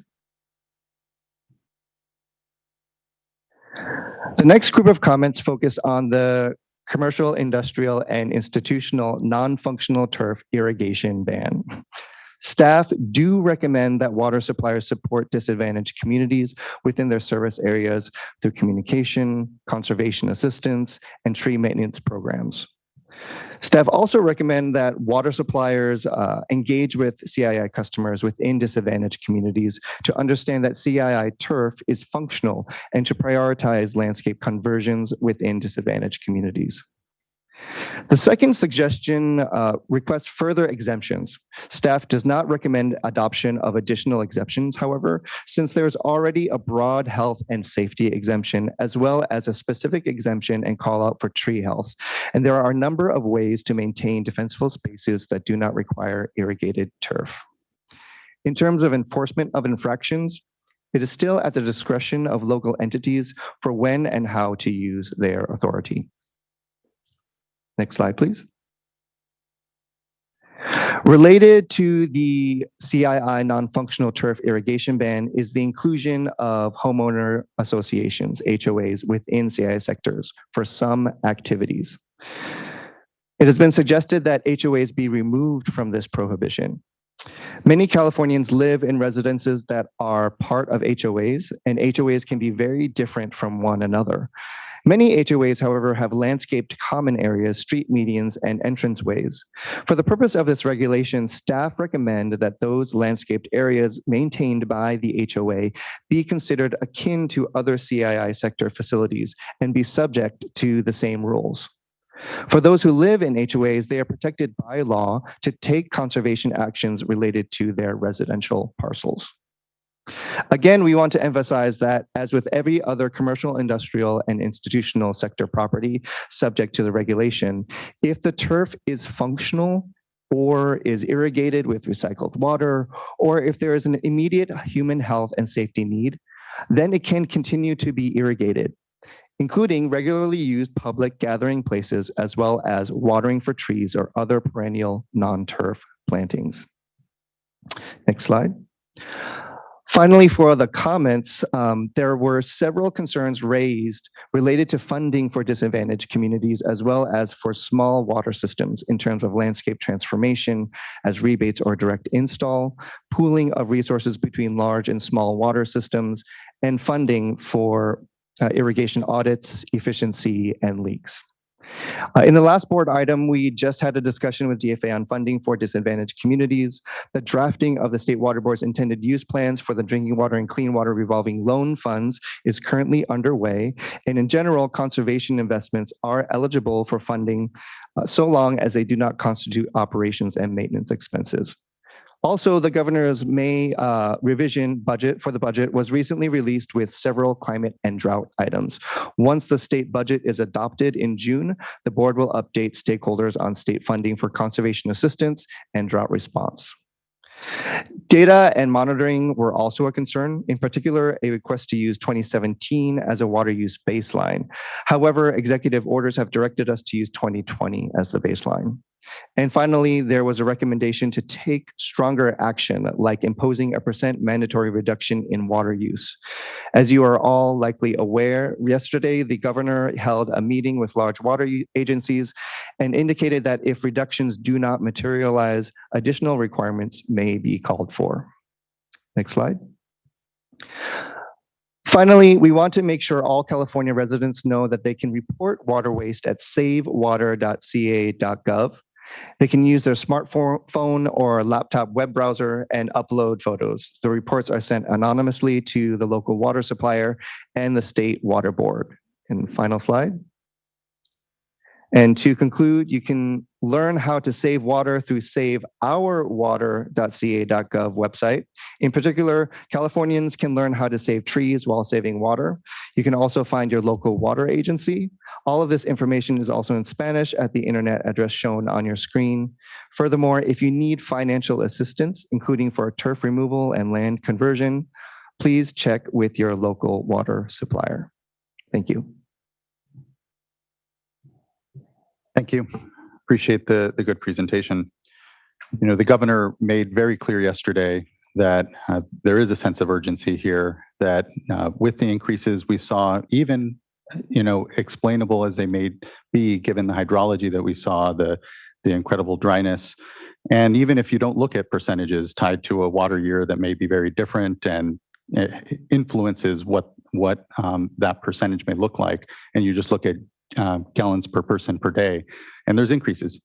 And we know that coming into the summer months here, we know here needing to prepare for a dry year next year, we need to activate Californians and really lean in to the conservation that we're needing to see.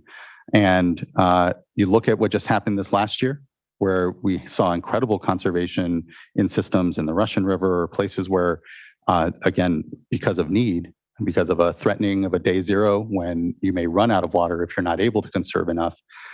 Similarly, you look at the Colorado River, you look at the Delta, you look at these stress systems, and it's hard for anyone in the state to justify and say, we're good.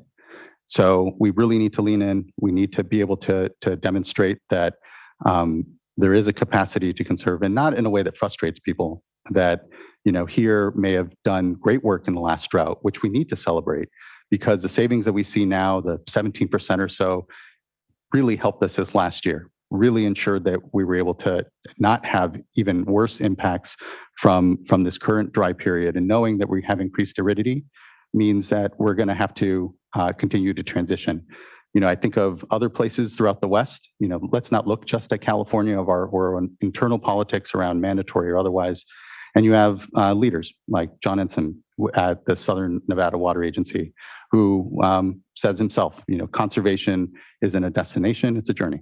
It's continuing to ensure that we don't have waste in our system, that our water values reflect the great costs that it takes to move, to treat, to be able to deliver safe water across the state. And so appreciate, I know we'll have additional discussion here.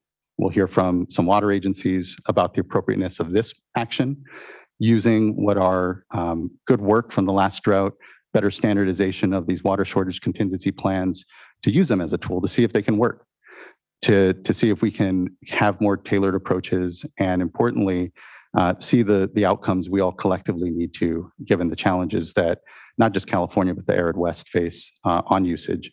And as we just had a conversation, it's not just about conservation or demand management. It is about the investments that we're making to help and create that resiliency in supply. But you know, I think the signs are clear about the climate that we all are now living in, and what we're going to have to do to continue to adapt and do something that California has always done, which is innovate. And that was what was exciting to hear from Moulton Nagel and other agencies that have come forward around all the innovation that's happening around this space, and not just the obvious political tensions, which they are what they are. Okay. Let's, any other comments from fellow board colleagues or questions? And otherwise, I know we have a number of commenters, so we can hear on the balance and appropriateness of these regs. Please, Vice Chair. Thank you, Chair Esquivel, and just really appreciate that you were with the governor yesterday and relaying the urgency and the need. And it's a good way to, you know, really set the tone for us today. I think for me, generally speaking, I'm comfortable with this, but there are several areas where I continue to have questions. And so I just want to put that out there. And I think for the most part, they can be addressed through the FAQs, but would like to hear from staff and commenters on their view, because I think there are just a lot of questions about clarification and, does this apply or, is that exempt? So first of all, just really continuing to struggle with the HOA and disadvantaged communities and mobile homes. And so I think that clarification, the way it was just stated about the entrance and the median strips, I'm comfortable with that, but it's in that area where, between residences or an area where the children may be playing, people may picnic occasionally, maybe not regularly, and, just wanting to get some further clarification on the FAQs for that. And then on the issue of defensible space, as one who has been working on that for a property that we have that's in an area that is vulnerable, I'm just trying to picture what the role of turf would be in defensible space, but would like to hear your thoughts about it, because I don't know that the exemption for health and safety covers it, because it references immediate need. And so again, perhaps, just explaining it a little bit more and FAQs on that. With respect to, I think it was Irvine Ranch, and I'm glad to see that you're here today, but just want to better understand, I asked the question as well on low water use turf. And I'm not talking just a little bit low, but extremely low, and wanting to protect those that have invested in, I don't know if Carapia or buffalo grass, I just don't know. I was at at UC Davis where they have trials and they're monitoring water use.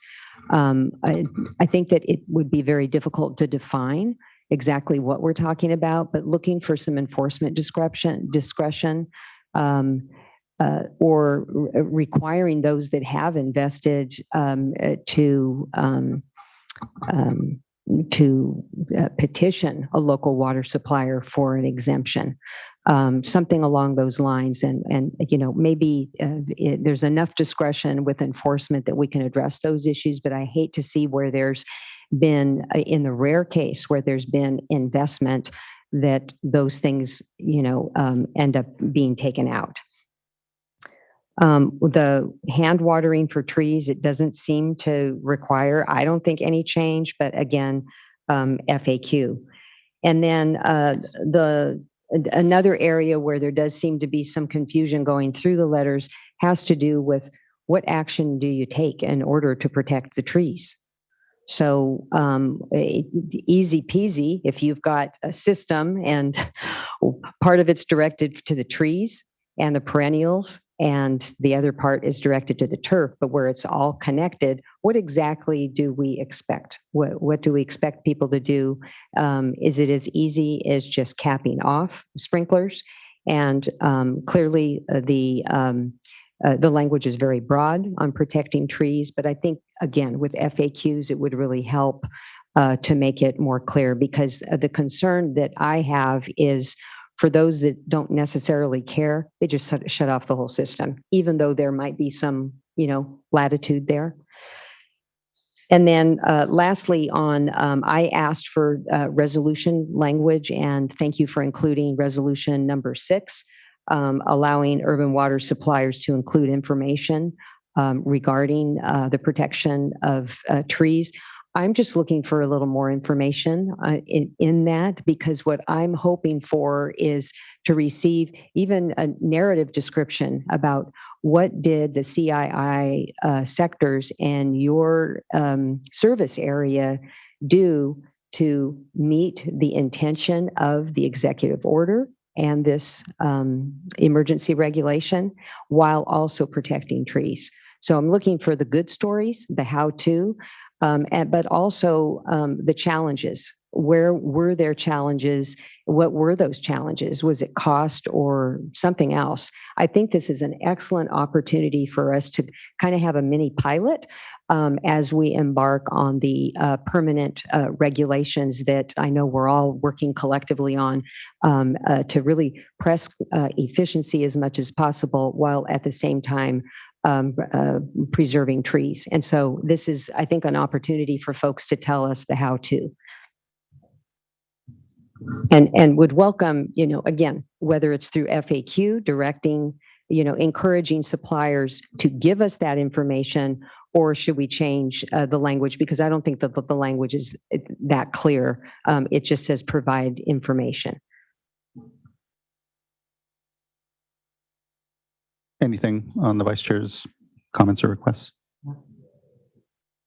Briefly, I think that we intend to have a very robust FAQ document, and a lot of that will come after the board acts, because then we'll know what the regulation is and how to describe it.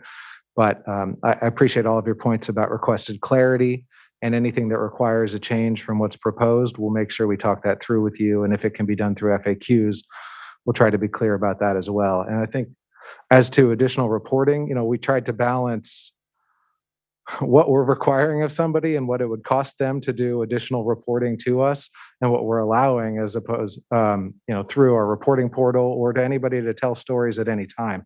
So point is well taken. We'll make sure that there's as much opportunity as we can without forcing additional reporting obligations, if that can be avoided. And the rest of your points, I think, probably address more substantively maybe after the comments, unless you'd prefer now. I think that commenters will probably raise some of the same. Thank you. Yeah, thank you, Mr. Rose. And thank you, Vice Chair, for the important and appropriate eye on tree canopy and ensuring that we do conservation in a way that, it's not just too blunt of a tool insofar as taking away the benefits that we know and we heard from Ms. McKeith earlier in public comment around the importance of maintaining those amenities and expanding them, especially in communities that don't have them currently. We can, I know, do that way. And to your point, here is a learning opportunity to figure out how best to do that. And I feel it really connects with also the California native discussion, where we're innovating. We're innovating in what our built and lived environment is going to be in these next decades. And we know it will change for sure.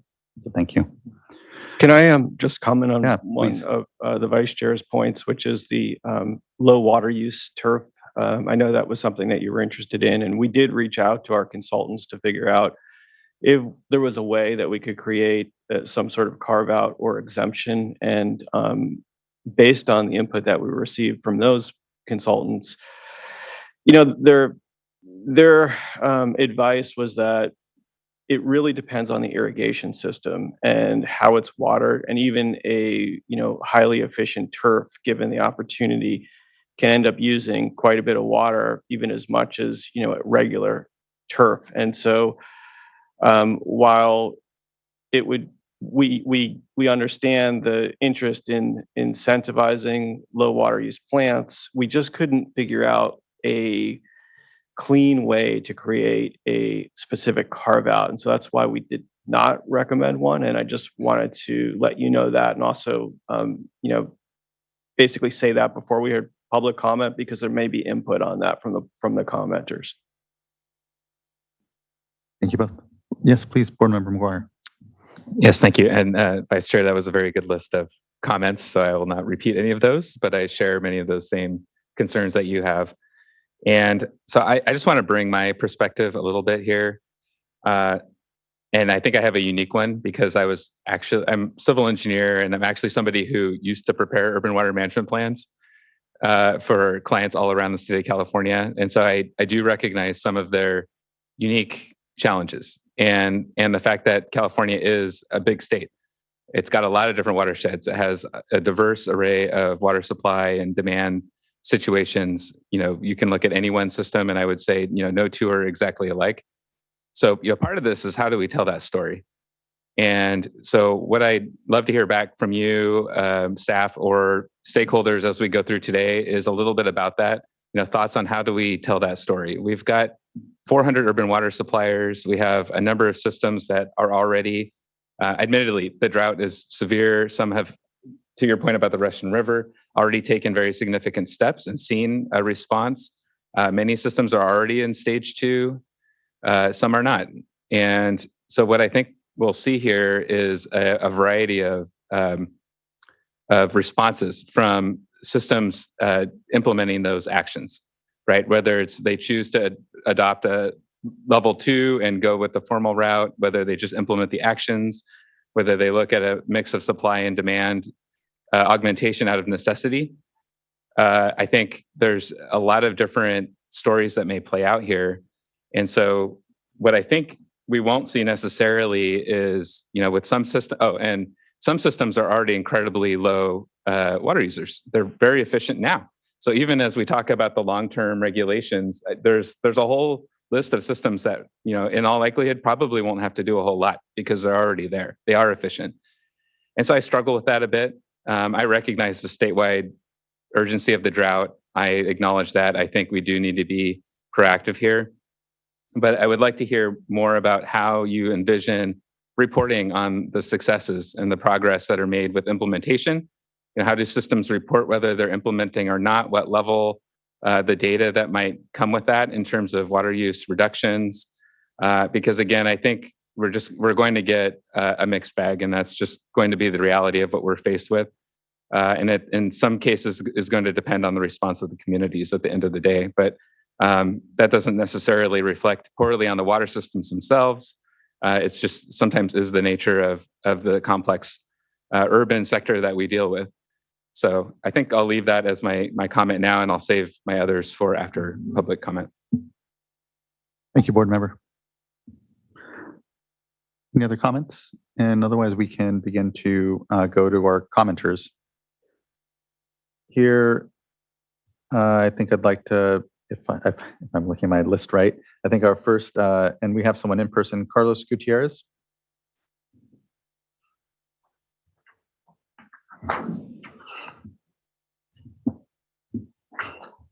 Morning, Mr. Chair. Good morning. Members, Carlos Gutierrez on behalf of the Community Associations Institute, California Legislative Action Committee. We represent 11 million Californians living in 55,000 of our associations across the state. We simply request that common interest developments be deleted from the definition of commercial, industrial, and institutional sectors in the emerging conservation regulations. I know we've been talking about it. We understand and appreciate the important part of the water conservation and water management play in this. However, the removal of non-functional turf from common areas would create significant economic harm to these associations and the residents. The construction costs to replace these areas are usually not budgeted in these associations that are already hurting for funding, which means it'll be put on the homeowners of a special assessment, many of which live in affordable housing or on fixed incomes. So in a time where costs are already high, any additional costs on top of that is just a huge impact on them. So for those reasons, we ask that common interest developments be deleted from the regulations. That's it. Thank you. Thank you. Next, I believe we have Melissa McKeith, or let me double check on my actual scroll. Yes, and then it'll be Connor Everts.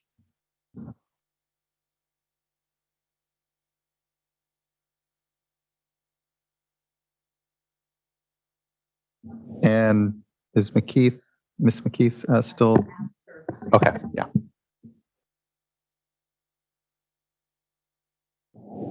At this point, I would just move to the next speaker. We can put Ms. McKeith back in the queue later. Yeah, she may, her comment earlier may have been in reference to this item as well. Connor Everts will be followed by Stacy Taylor. Oh, you're on mute, Mr. Everts. Here we go. I want to thank you very much for doing this meeting hybrid. I would love to be there, but it's still a long and expensive drive.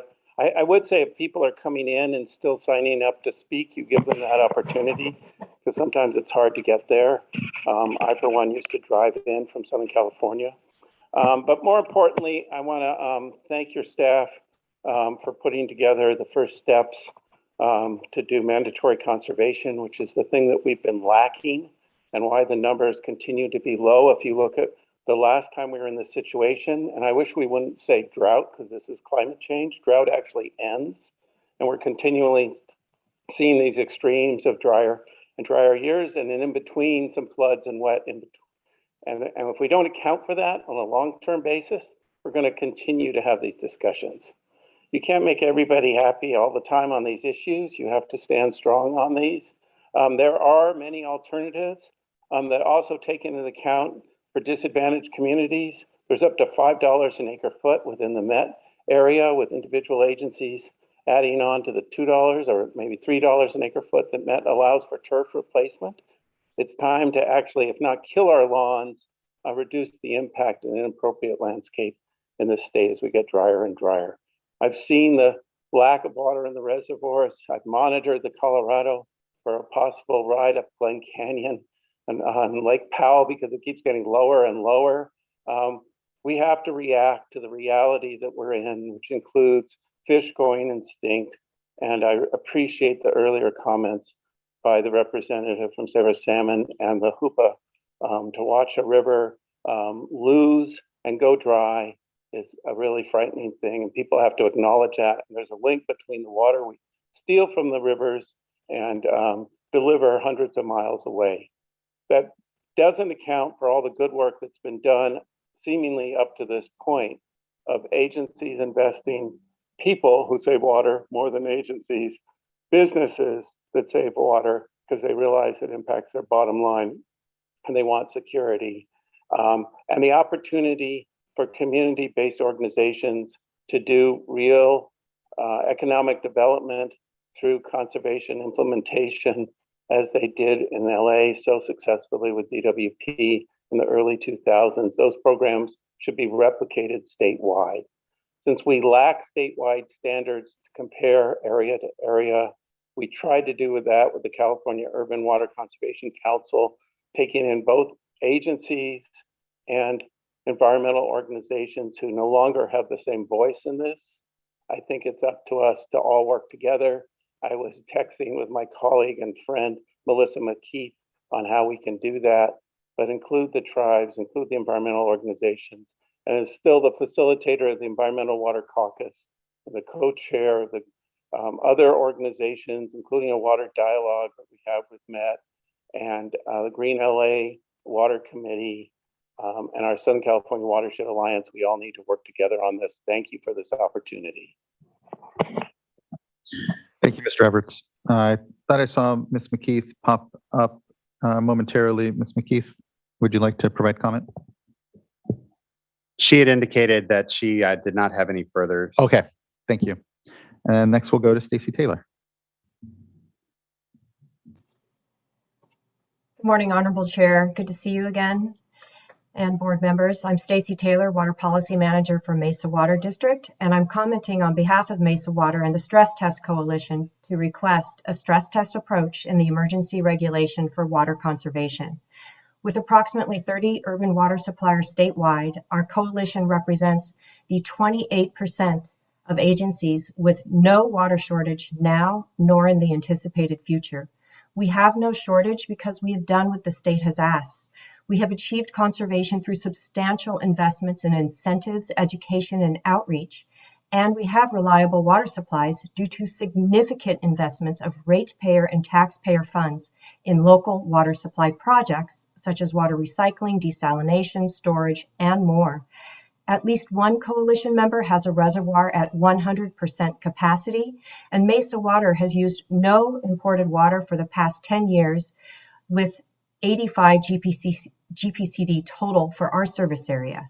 In the face of climate change and a third summer of drought, our coalition acknowledges your challenge of balancing requests for one-size-fits-all conservation versus our request for local actions consistent with local conditions. Governor Newsom recently said we entered this drought much better off than we entered the drought of 2011 and 2012, with 16% lower per capita water consumption as we entered this drought. He also said of the last drought that one of the critical lessons learned was one size does not fit all. And we appreciate the spirit of Governor's remarks and the flexibility that the Water Board is providing urban agencies, recognizing variable local circumstances, to implement the regulation in accordance with the state-required and locally adopted water shortage contingency plans. Our coalition has one ask: amend the regulation to allow water supplies discretion to implement appropriate actions based on results of the state-required annual water supply and demand assessment. In other words, if the assessment shows a supplier has no shortage, provide the supplier an alternate compliance pathway of voluntarily implementing actions appropriate for its service area. And if the assessment shows a shortage, then the supplier must implement actions identified in its water shortage contingency plan for the indicated shortage level. A level 2 mandate disincentivizes water conservation and supply investments and the support of such by our customers with whom we have built credibility and trust. A level 2 would also undermine our water shortage contingency plans incorporated into the water code from legislation that passed in 2018, making water conservation a California way of life.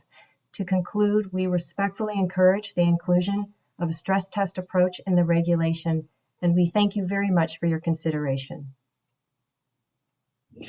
Thank you, Ms. Taylor. I know what will likely be part of our discussion here has been part of my discussion with Board Member McGuire, who I'm paired on this issue, is likely to be around what flexibility perhaps is appropriate, and appreciate your input on what you think that appropriate level might be. So thanks. Thank you. Next, I'd like to call up Spencer Waterman.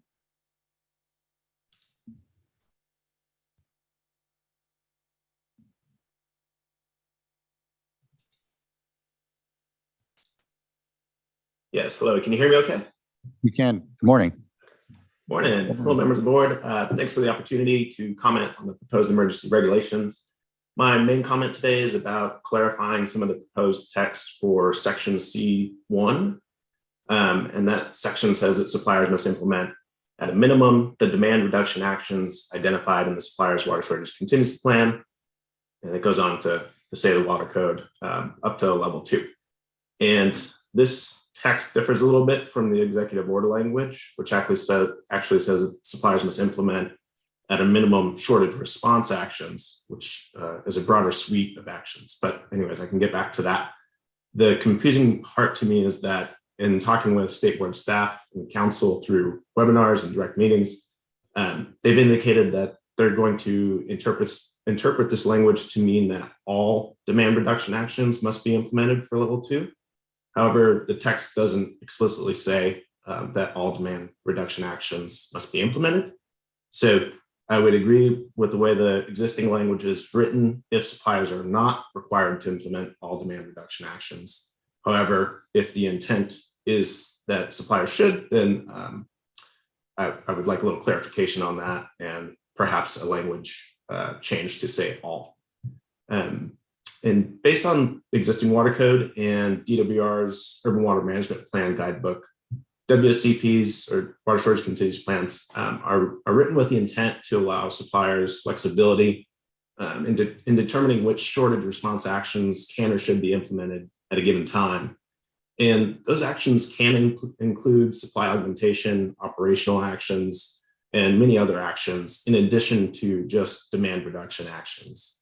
And that suite of shortage response actions is much like using appropriate tools from the drawers of a toolbox.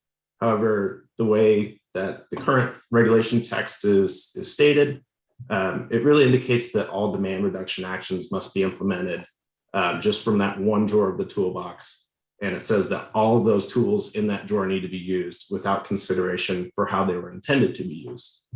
And most water shortage contingency plans are written with the intent to choose appropriate actions to implement from a list of options, not to just wholesale implement them all at once without any consideration of the impacts of that. And so implementing all these demand reduction actions in a given level may have adverse impacts for a lot of agencies. And it can potentially cause implementation of really draconian actions that were intended to be considered depending on the actual shortage at the time that may not be appropriate. So some agencies may need to readopt their contingency plans as a result of this. And that will, kind of extend the time that it'll take to actually implement, because with readopting a shortage contingency plan, that would require a minimum 60-day public notice. So it just gets us further away from being able to implement the contingency plans as they were originally intended to use locally appropriate criteria to decide exactly which shortage response actions should be implemented. So that's about it for me. I'll wrap it up there. I thank you for your time and look forward to hearing more of the discussion. Yeah, thank you, Mr. Waterman. Appreciate your contributions and time here today. Mr. Rose, do you want to respond? Yeah, briefly. We did have staff level conversations with Mr. Waterman, and I agree with his characterization that staff interpret the proposed regulation language as requiring all demand reduction actions in level 2 of each water shortage contingency plan.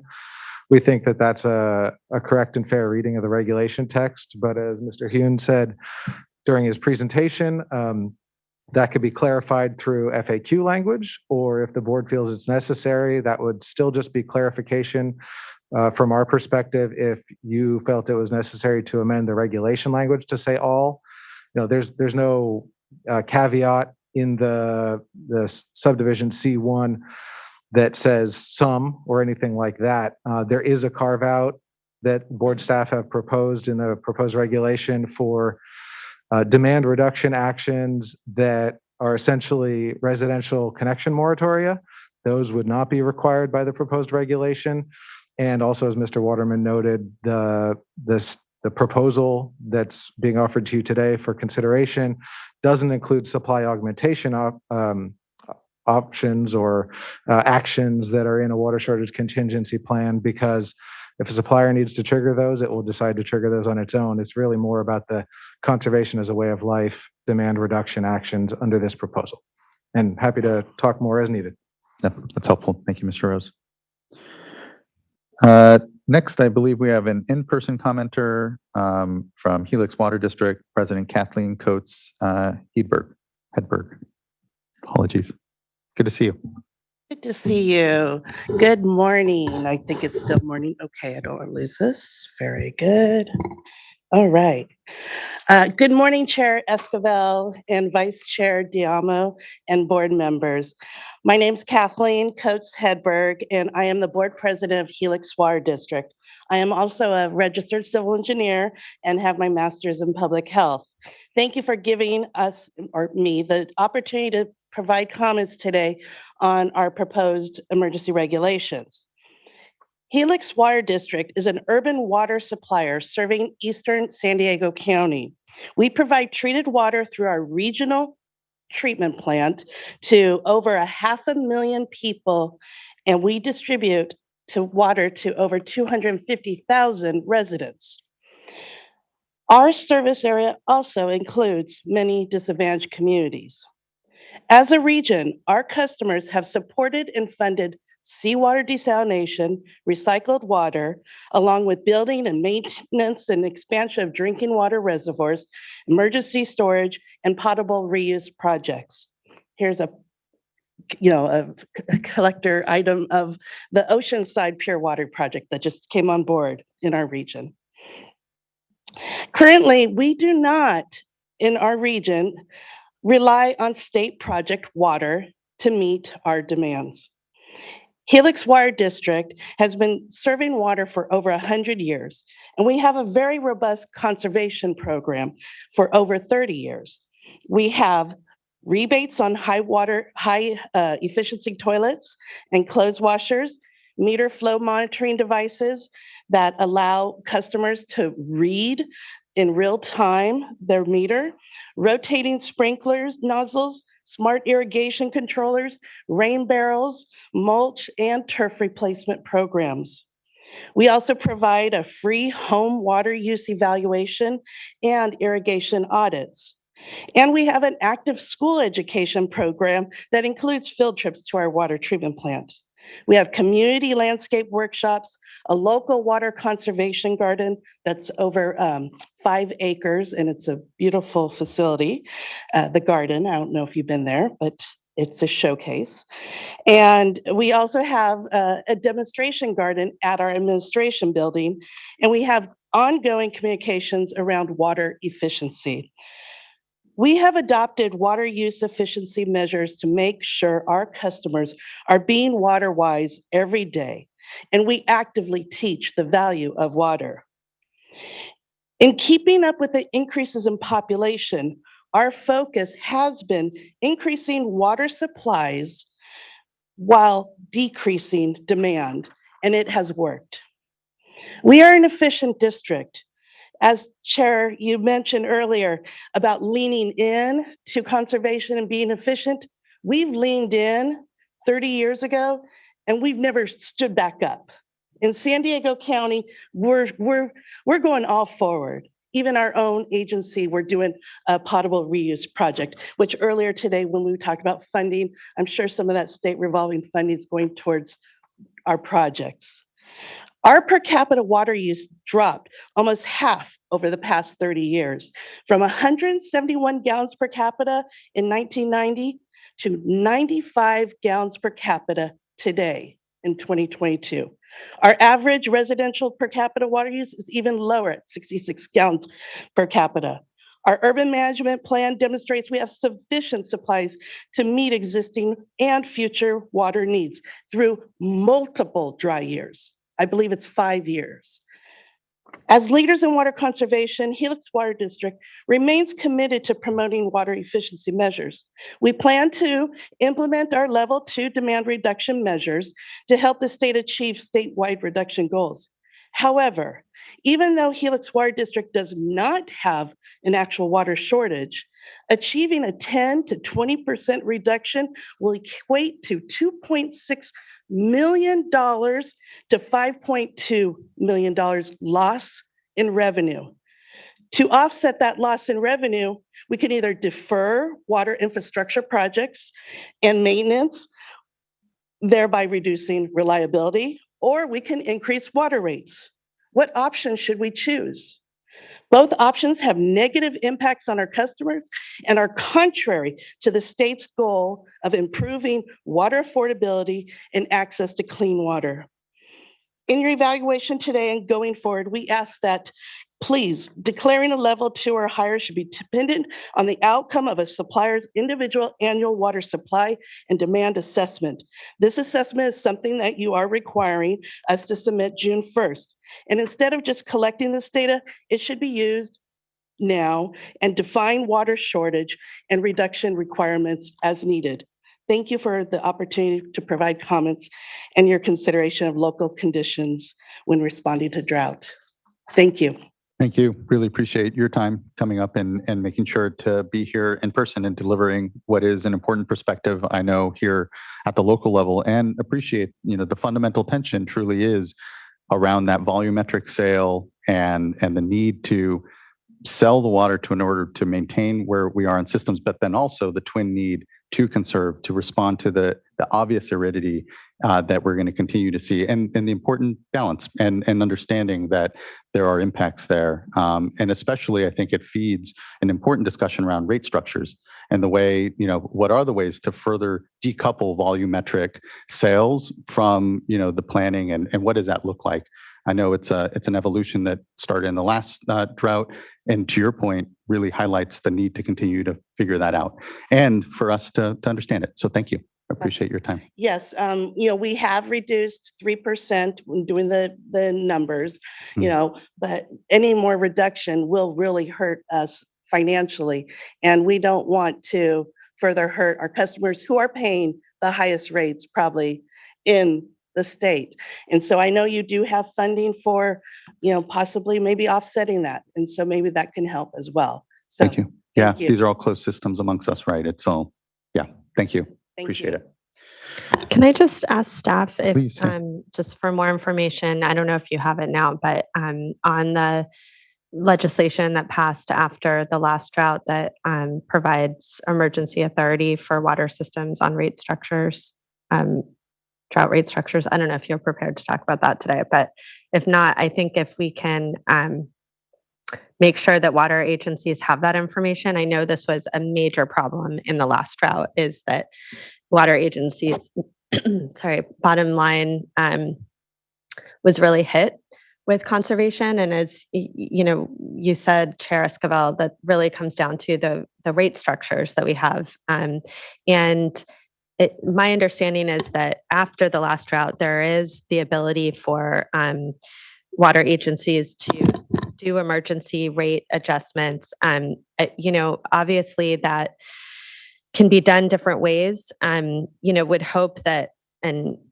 Would hope that that would be done in as progressive rather than regressive way as possible, so that really high users are paying those extra costs. But it does require action to change rates, and any change in rates is obviously an impact on folks. So, but just wanted to raise up that challenge, and also one that is not new, right? This came up in the last drought, and I think in the spirit of learning from the last drought, the actions that were taken by the legislature to address things, this is a piece of that's important to raise up and understand. Right. Well, we have a tiered rate structure, and we've had it since 1992.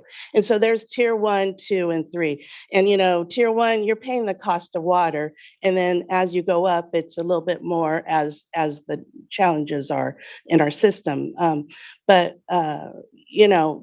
There's really nothing much we can do more. We already have a base rate set at $50 or so. And, we have a pretty good differential of variable versus metered. So anyways. Thank you. Really do appreciate that.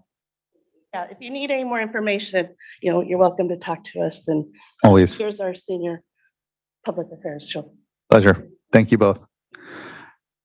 Let's take a quick, we have a number of commenters still. We won't be able to get to them before we need a break and I want to try to get this item done before we go to lunch. So let's go ahead and take a quick 10-minute break so folks aren't just sitting up here, and we'll say at 11:55, let's come back and we'll continue on to comment. Thank you everyone for the good morning so far.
Okay, everyone, it's 11:55. We can start to get ourselves back. I appreciate everyone's patience as we take a little later break. I do want to try to complete this item before we take lunch, so we may take a little bit of a late lunch. So please do eat, though. We don't need too many people to be hangry. Okay, next, we can start to continue to hear from our commenters, and the scroll can help folks prepare when they may be speaking next. And we have up next Vicky Patek from Desert Water Agency.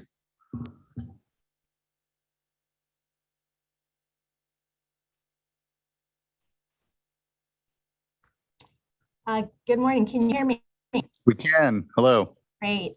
Hello. Good morning, Chair and State Water Board members. I'm Vicky Patek with Desert Water Agency. I'm located in Palm Springs. Thank you for this opportunity to comment on these drought emergency regulations. We appreciate the desire your team has expressed to allow for more involvement and engagement from local water agencies. We have invested heavily in water conservation and are eager to continue supporting our customers with incentives and programs with lasting benefits. Desert Water Agency serves a large number of HOAs, home to socioeconomically diverse residents. We're a retirement community, so many are fixed income seniors. Desert Water Agency's service area is a disadvantaged community. HOA common areas are commonly designed in ways that are similar to a front yard for a single family home or the common areas of apartment complexes. The emergency regulations as written are punitive to HOAs that have shared grass areas in lieu of personal yards. Shared areas often use less irrigation water per person. Additionally, those residing in condo complexes may not be able to afford a single family home. These regulations could present equity issues. We respectfully request that you remove HOAs from the CII non-functional turf prohibition or limit the language to adhere only to parkways maintained by HOAs. Thank you. Thank you. Appreciate your time today and comments.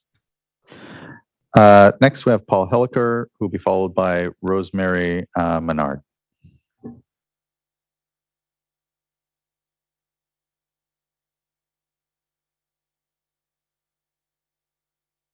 Mr. Helliker, you should be invited to be unmuted here momentarily. Hello. Okay, hopefully that one works. Thank you, Mr. Chair, members of the board, for the opportunity to provide some comments today. I would have been there in person, but my dog is recovering from surgery, so I'm home with her. My name is Paul Helliker. I'm the general manager of San Juan Water District. And I wanted to build on the example you heard at your last meeting, because in our service area, our wholesale service area, water use has declined by 42% in the last 20 years. And that's even with a small increase in population. And then just in 2015 alone, our retail customers met the 36% conservation mandate with flying colors, and our use continues around 16% lower than in 2013. And then also during the last 2 decades, we and our partners in the Sacramento region have banked almost 400,000 acre feet of groundwater in our regional bank. And we continue to expand our conjunctive use capacity, in part through state and federal funding, for which we're very grateful. We plan to increase the use of this banked water to send supplies to other water agencies in the state who desperately need them when the transfer window opens in July. And then finally, we're asking our wholesale area customers to shut off their sprinkler systems completely this fall so that we can renovate our 62 million gallon storage reservoir. So also over the past 2 decades, water management and shortage planning have become very robust, as noted by Board Member McGuire. In 2015, urban agencies started reporting monthly water production and shortage conditions. 2 years ago, water right holders started posting hourly diversion data to our websites.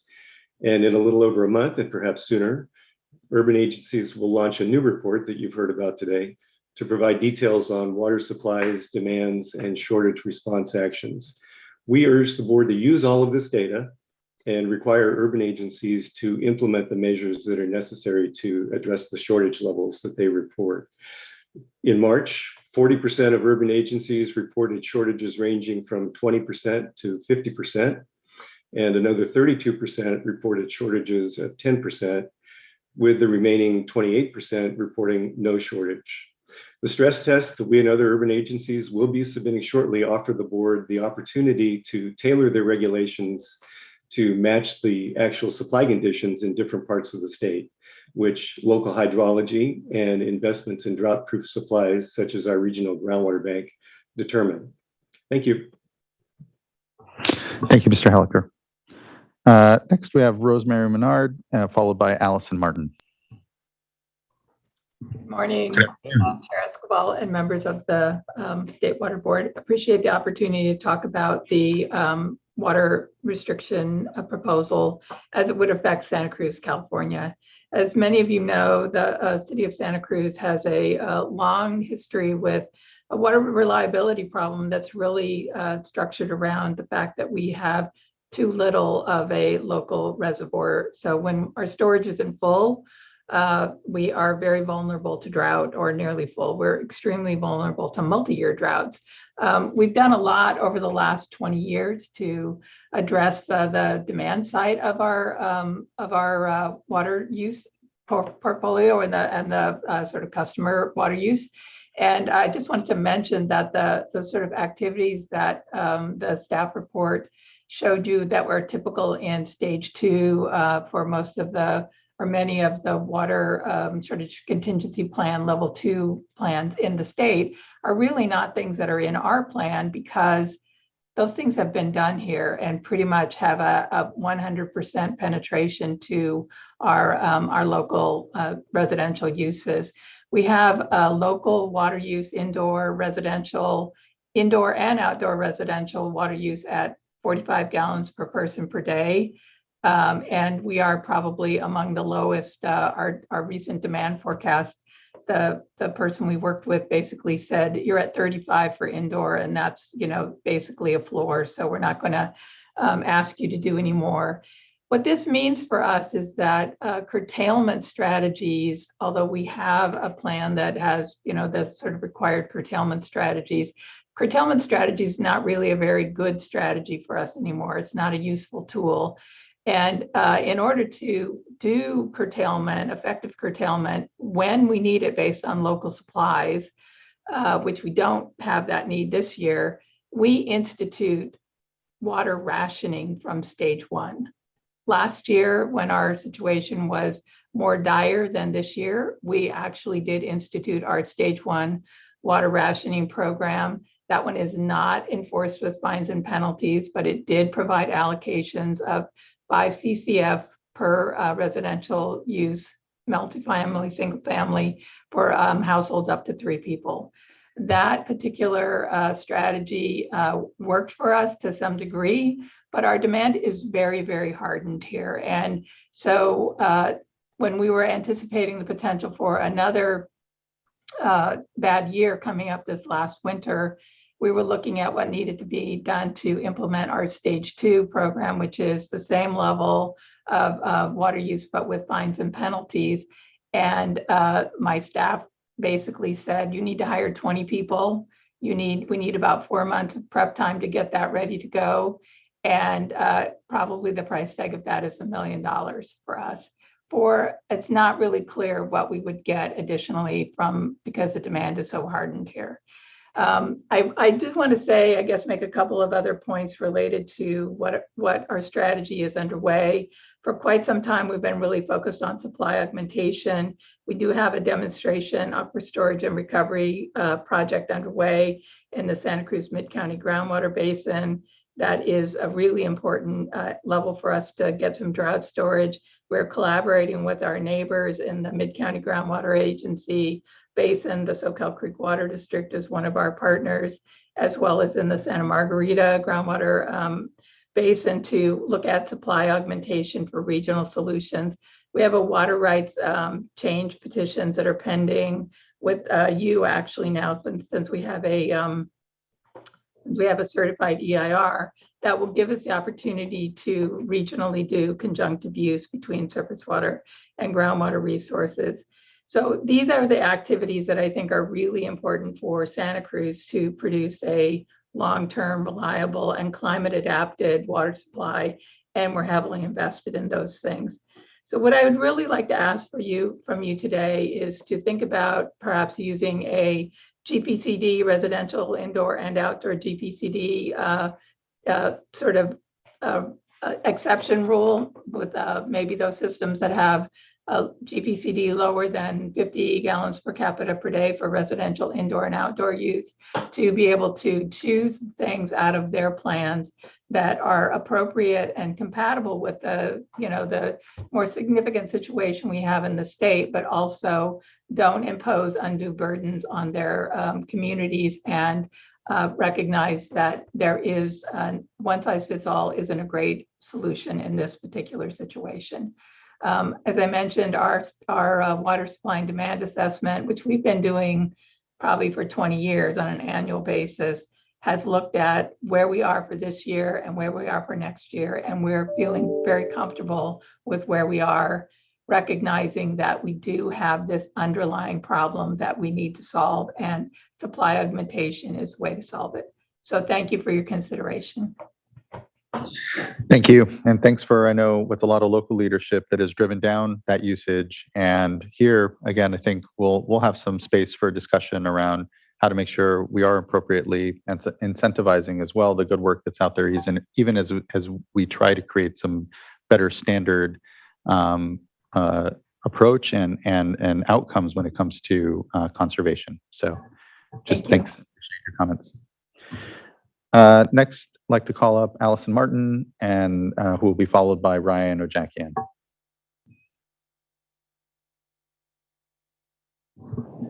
And you should be, there you are. Good afternoon. Hi, good afternoon, Honorable Chair and State Water Board members. I'm Allison Martin, Public Affairs Manager for the Yorba Linda Water District, and we ask that you amend the emergency regulation for water conservation to allow an alternate compliance pathway of voluntary implementation of the water shortage contingency plan for water suppliers not experiencing a shortage.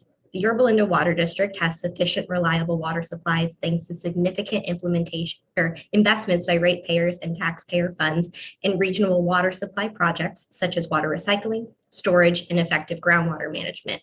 We also heavily invest in outreach and incentive programs to educate and encourage the efficient use of water. Imposing a statewide Level 2 mandate is a disincentive to the integrity of these investments by our customers, with whom we have built credibility and trust. The emergency regulation for water conservation would benefit from the stress test approach that creates a balance between local conditions and appropriate local actions.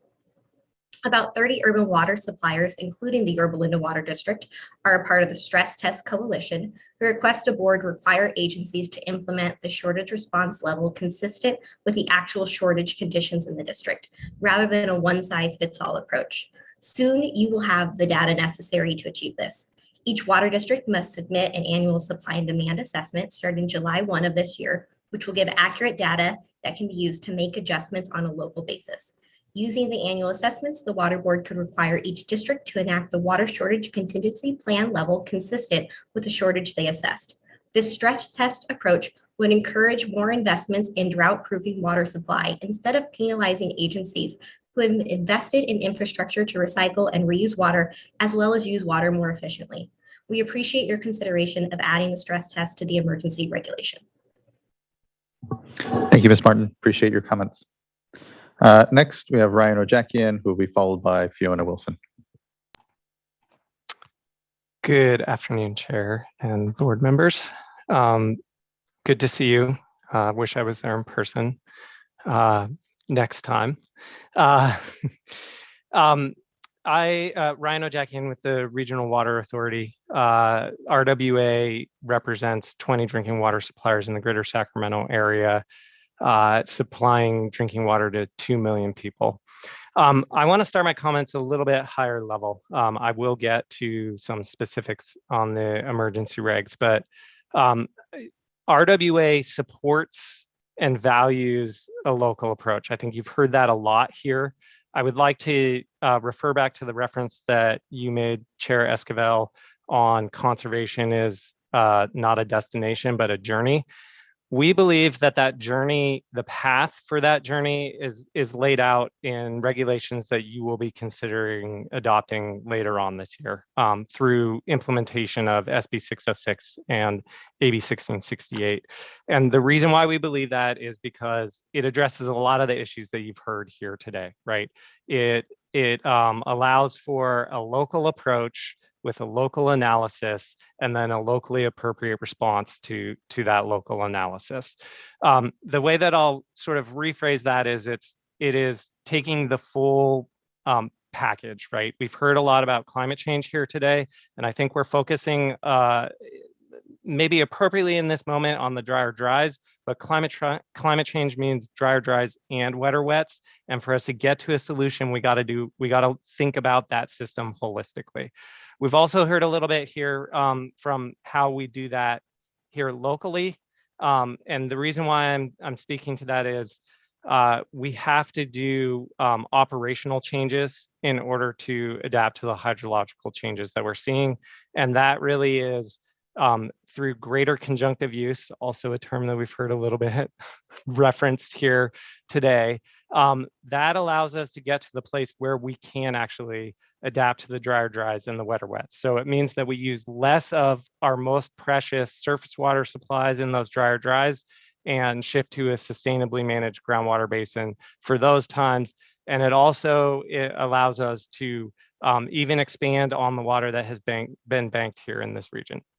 So with all of that said, we are generally supportive of the emergency regulations that you have before you. And the reason why we're generally supportive of them is because they recognize locally designed approaches and it focuses on actions and not so much on percentages. I appreciate Vice Chair D'Adamo raising earlier sort of this question in particular of how are we, what are we reporting on? And we would appreciate, right, some deference there on narratives, especially when we're talking about the new non-functional turf prohibition. I say new because it is new, and there's going to be something of a learning curve in putting that into place. And so how we're monitoring that, and most importantly, learning from successes and failures to get better on that front, I think is really important as we move forward here. So one other thing that I wanted to touch on really quick was how can the state help us, right? And I think through this regulation in particular, it's with communication. We saw, right, the reference of Save Our Water and referring to local water suppliers, and we've heard about local water suppliers, numerous programs to address conservation. It's really facilitating that connection with customers and our local water suppliers. I think one other thing though that we haven't talked about, maybe I've said everything I've said thus far has been stuff you've heard already today. One thing that we haven't talked about yet though is where is one of the greatest opportunities, at least here in the Sacramento region, and that is right now, about 30% of outdoor water use is wasted, either to overwatering or evaporation. That is the lowest hanging fruit, and we have to find a way. It's been somewhat elusive to pick that lowest hanging fruit. We really need to find a way to focus on that and pick that lowest hanging fruit. Now, it gets a little complicated, so communication matters, but I mean, we really need to find a way to focus on that. Since I'm nearly out of time, I'll just wrap up here with RWA is committed to working with the Water Board as you adopt this emergency regulation, whatever its final form is. But most importantly, as we move forward on that journey, right? How do we get to that place where we truly are developing systems that can address the drier drives, but also the wetter wets, and get us to a place where we are truly climate resilient and have achieved all of the multiple challenges or goals that we have out there. Thanks. Appreciate the time.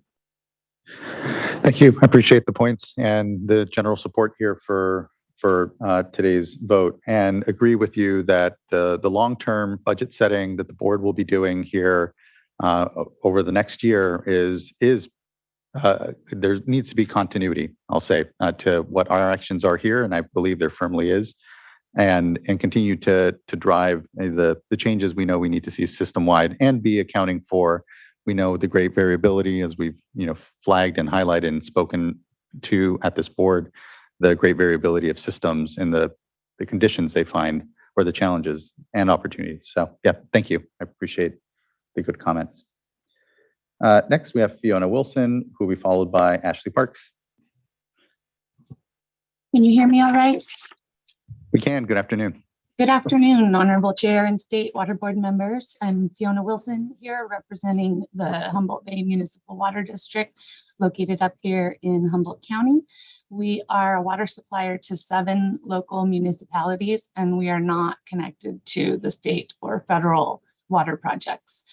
We're in the unique situation where our reservoir is at 100% capacity, completely full and spilling over our spillway. According to our urban water management plan's drought contingency section, we are at stage 1 with our water supply. There is no stage 0.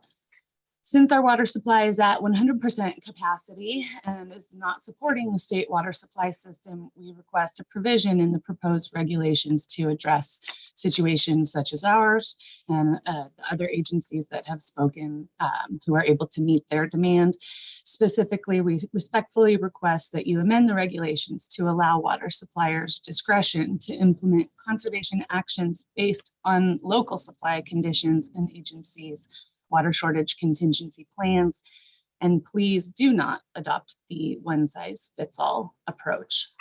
Thank you very much for your time and consideration. I appreciate the opportunity to speak and provide feedback on the proposed regulations.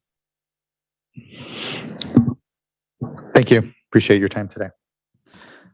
Next, I believe we have Ashley Parks. Hi, Chair and board members. Thank you so much for the opportunity to speak today. I wanted to provide sort of another clarification, comment, or question, sort of similar to what people have spoken about earlier today. And this is related to apartment communities. So, multi-building, larger apartment communities, and how those are categorized. So, clarification on whether those are considered in the commercial sector or the residential sector. So I think it's really important to provide that clarifying language in these regulations. Thank you, Ms. Parks. Mr. Rose or folks on staff, is there some clarification ultimately when it comes to apartments? Are they residential or are they CII? I imagine there are some that are both. But the intent of the regulation text as we have it right now, and we've of course gotten most of our comments specifically on the HOAs as opposed to apartment complexes. But we do think that the current language, which excludes really not at our discretion, but at the user's discretion generally, those community spaces, those functional spaces, that it's the best we could do in a drought emergency context. So I don't have an answer, but my guess is that there are some of each. Yeah. And I think ultimately we'll do our best in the frequently asked questions to highlight that, the discretion is there. The intent is not to capture these, and let folks hopefully rest on that. So thank you. Thank you. Thank you, Ms. Parks. Next, we have Ryan Becerra.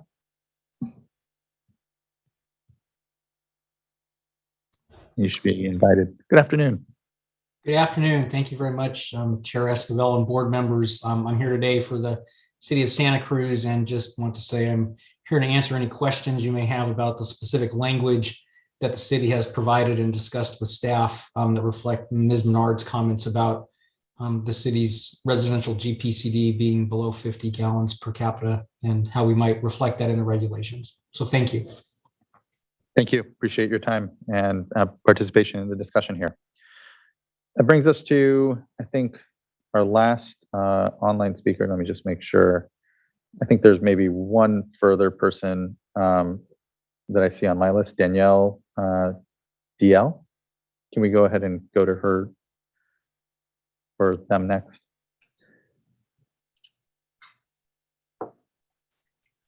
Good morning. My name is Danny Dealey with the Agricultural Council of California. Thank you for the opportunity to comment on the drought-related emergency regulation. Ag Council represents approximately 15,000 farmers across California, from small farmer-owned businesses to some of the world's best-known brands. Our membership includes farmer-owned nurseries that collaborate with cities and local governments in providing nursery stock for urban forestry projects and healthy landscapes that aid in climate moderation, community enrichment, and fire protection. As a farm organization, Ag Council supports water conservation efforts due to the drought. In the drought-related emergency regulation, we appreciate the language included that protects trees and other perennial non-turf plantings as a part of our state's climate mitigation strategies. We urge the State Water Board to continue prioritizing these healthy landscapes, including trees and other perennial non-turf plantings. These crops particularly protect against heat islands, improve air quality, conserve energy, and assist with climate mitigation. Further, the state has made large investments in urban greening and urban forestry programs, and we encourage the State Water Board to support the protection of these investments. Thank you for your time. Thank you, Ms. Dealey. And I believe Sarah Saman was also on the platform, but is not currently. Okay. Thank you, everyone, and we'll go ahead and start to call up folks that are here in the room. I believe the first person is Andrea Abergel. And for those that are on the digital platform, it is warm in this room. And I apologize to everyone that is in here. We're trying to get that resolved. Hopefully it starts to adjust a bit. So be thankful to those that are digitally participating. Good to see. Thank you for braving the heat. Yeah, our first request is to turn the air on. Well, thank you so much. Good afternoon now, Chair and members of the board. My name is Andrea Abergel. I'm with the California Municipal Utilities Association. CMUA represents over 50 public water agencies that deliver drinking water to 75% of Californians. Our association, along with the Association of California Water Agencies, or ACWA, submitted joint comments on the proposed emergency regulations last Thursday. So the comments I make today will be complemented with the comments provided by ACWA. Generally, CMUA supports a locally tailored approach that considers hydrology, water suppliers, and water uses as the best path forward to responding to drought challenges. This is not something that is new. You've heard a lot about it today, and I think it's important to reiterate the importance of local management. So the water shortage contingency plans and urban water management plans submitted by water suppliers to DWR provide transparency on water shortage levels and the response actions that water suppliers are taking to respond to local conditions. So it's important to continue to rely on these plans to respond to the current drought emergency and to plan for prolonged, more frequent droughts. While we appreciate the flexibility embedded in the proposed definition of non-functional turf, I do have some specific comments to provide that were included in our letter, and I'll go over them briefly just for sake of time. So we do urge the Water Board to consider and minimize potentially adverse impacts resulting from these regulations. Specifically, as Board Member Diadamo mentioned, the consideration of impacts on disadvantaged and low-income communities. We did propose some additional language to Section 962, subsection E2, that was in our letter, that could minimize those adverse impacts. We also think it's important to thoughtfully consider different types of homeowners associations and common interest developments, how they are managed to ensure that residents have public gathering spaces available. And we'd like to note, as it was noted in the presentation, there are differences between separate interests and common interests and how they are managed. Generally, we support Vice Chair Diadamo's request to expand the FAQs to help local agencies to implement these regulations. And we encourage the Water Board to secure additional funding for local incentives to empower water users to use water wisely. Lastly, we appreciate the flexibility to implement actions in level 2 of water shortage contingency plans. CMUA continues to be committed to working with the Water Board, and I'd like to thank you for the opportunity to provide comments and considering the points made today. Thank you. Thank you, Ms. Abergel. Appreciate the good points and comment. Next, I'd like to call up Julia Hall. and who will be followed by Christine Compton.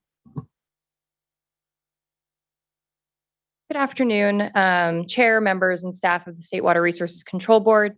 My name is Julia Hall with the Association of California Water Agencies, and I really appreciate the opportunity to provide comments before you today. As Andrea just said, Aqua submitted a joint comment letter with CMUA on the proposed emergency regulations last week. And so I'm going to be highlighting a few things from that letter today, and my comments are intended to complement those made by Andrea.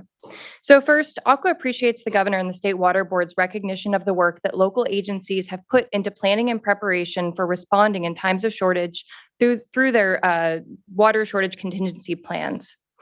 These plans are tailored to address and respond to the specific needs of each local community and region based on those local conditions. We support a locally driven approach to water management in response to drought or shortage conditions, which can vary across the state. And we continue to urge the state to rely on these plans and other local planning tools, both in responding to the current drought emergency and as we continue to prepare for prolonged and more frequent droughts anticipated with climate change. Our associations and our members will continue to be partners as the state works to address drought and long-term water challenges. Specifically on the ban of irrigation of non-functional turf in the commercial, industrial, and institutional sector, we appreciate the proposed regulation recognizes the need to protect trees and urban forests, and that the ban is on the use of potable water, which recognizes the significant investments that have been made to create locally resilient water supplies through the implementation of water recycling programs. These supplies will help mitigate the impacts of drought on our landscapes. Further, we would encourage the State Water Board to develop and message some frequently asked questions, which has been discussed today, and general guidance on the ban on irrigation of non-functional turf in the CI&I sector. These benefit not only local suppliers, but also the general public while the regulations are being implemented. Additionally, given the scope of the emergency regulation, we believe the State Water Board is best suited to retain enforcement authority related to this provision. We would encourage an enforcement plan to be broadly communicated. With regard to the proposed emergency regulations requirement that water suppliers implement the demand reduction actions identified in Level 2 of their locally adopted water shortage contingency plans, we appreciate the flexibility to implement the appropriate actions locally. This is especially important because water shortage contingency plans, as has been discussed today, often include both demand reduction and supply augmentation actions. By focusing on demand reduction actions, the proposed regulations provide the necessary flexibility for local agencies to implement supply augmentation actions only where appropriate. Finally, we would urge the administration and State Water Board to support additional funding for conservation response, including funding for addressing leaks, reducing demand, replacing turf, and improving urban irrigation. Thank you again for the opportunity to provide these comments and for your consideration. Thank you. I really appreciate the joint comments and the support, and here agree that and appreciated during our last conservation update, this came up. How best do we get these outcomes? And direct install is continuing to hear really important. So we're and are the rebate programs, not just at the local level, but that the state can be potentially considering and providing as well. So just appreciate the good comments. Thank you. Next, Christine Compton. Good afternoon, Chair and board members. Christine Compton with Irvine Ranch Water District. We appreciate, like everyone else, the opportunity to provide comments today. We supported the regulations that you passed in January and are certainly supportive of the local approach and deference to water shortage contingency plans in the proposed regulations. We do agree that the response should primarily focus on the local conditions and appropriate local actions, because water shortages in communities have different water supply portfolios, different levels of diversification, drought preparedness, and particularly different levels of water use efficiency. With that said, we firmly believe that every community should be messaging and asking their customers to step up, not only so we are more water efficient and responding to the drought, but also so that way we begin and continue the work in terms of preparing and adapting to climate change. Like some other agencies that you've heard of today, and you all know this, I know, but IRWD has invested successfully over 3 decades in water use efficiency. For us, it is an ethic of our community. Just to put that in perspective, not only do we have water budgets, but in addition to everything else, we've invested over $50 million in water use efficiency programs over that time. So for us, we've also made significant investments in water supply reliability, looking holistically. So what we're asking for you today is that you take both the long-term and the short-term perspective in the regulations. What we do today in these regulations signals how agencies in California will invest for the next drought and the one after that. The unintended consequence of sending the wrong signal will result in the wrong investments. So particularly, we have 3 specific comments for you today, and these were included in our comment letter along with suggested language on how to accomplish them. So I'll just discuss them briefly. The first one relates to recognizing locally appropriate investments in supply augmentation and operational changes that are included in water shortage contingency plans. Water shortage contingency plans, like IRWDs, are a set of tools, and we select the right tools to respond to the shortage that we're in. And so it needs to be comprehensive, and that ensures that we're sending the signal that you need to invest in demand response, supply augmentation, and operational changes in this drought and the next. Again, those that are locally appropriate. I also wanted to address the comments related to HOAs. In Orange County, we have lots of HOAs. We are a sea of HOAs. And so many of those HOAs in our communities, yes, there are separate interests that the resident owns, but there are exclusive use common areas that are owned by the HOA, but effectively part of the residential property. Additionally, there are common areas that look like they are part of the residence. And so our proposed language attempts to thread that needle and respond to how we can deal with the HOA common areas that you're trying to get at in terms of irrigation of turf versus those that are effectively part of the residence. And so you get into this distinction. And so we have provided language to that effect and are more than happy to answer any questions you may have. Finally, the third category relates to low water use turf. While I respect your consultant's response, any landscape can be over-irrigated, and we need to send a message to Californians on what is appropriate. What are the types of grasses that you can put in that are low water use?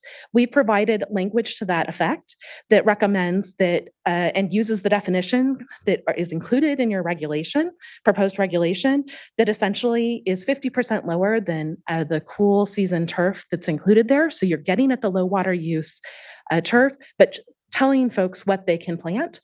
We will, of course, have to continue to educate Californians, no matter what their landscape is, even drought-tolerant landscapes, on how you irrigate appropriately. It's something that we all need to continue to do collectively.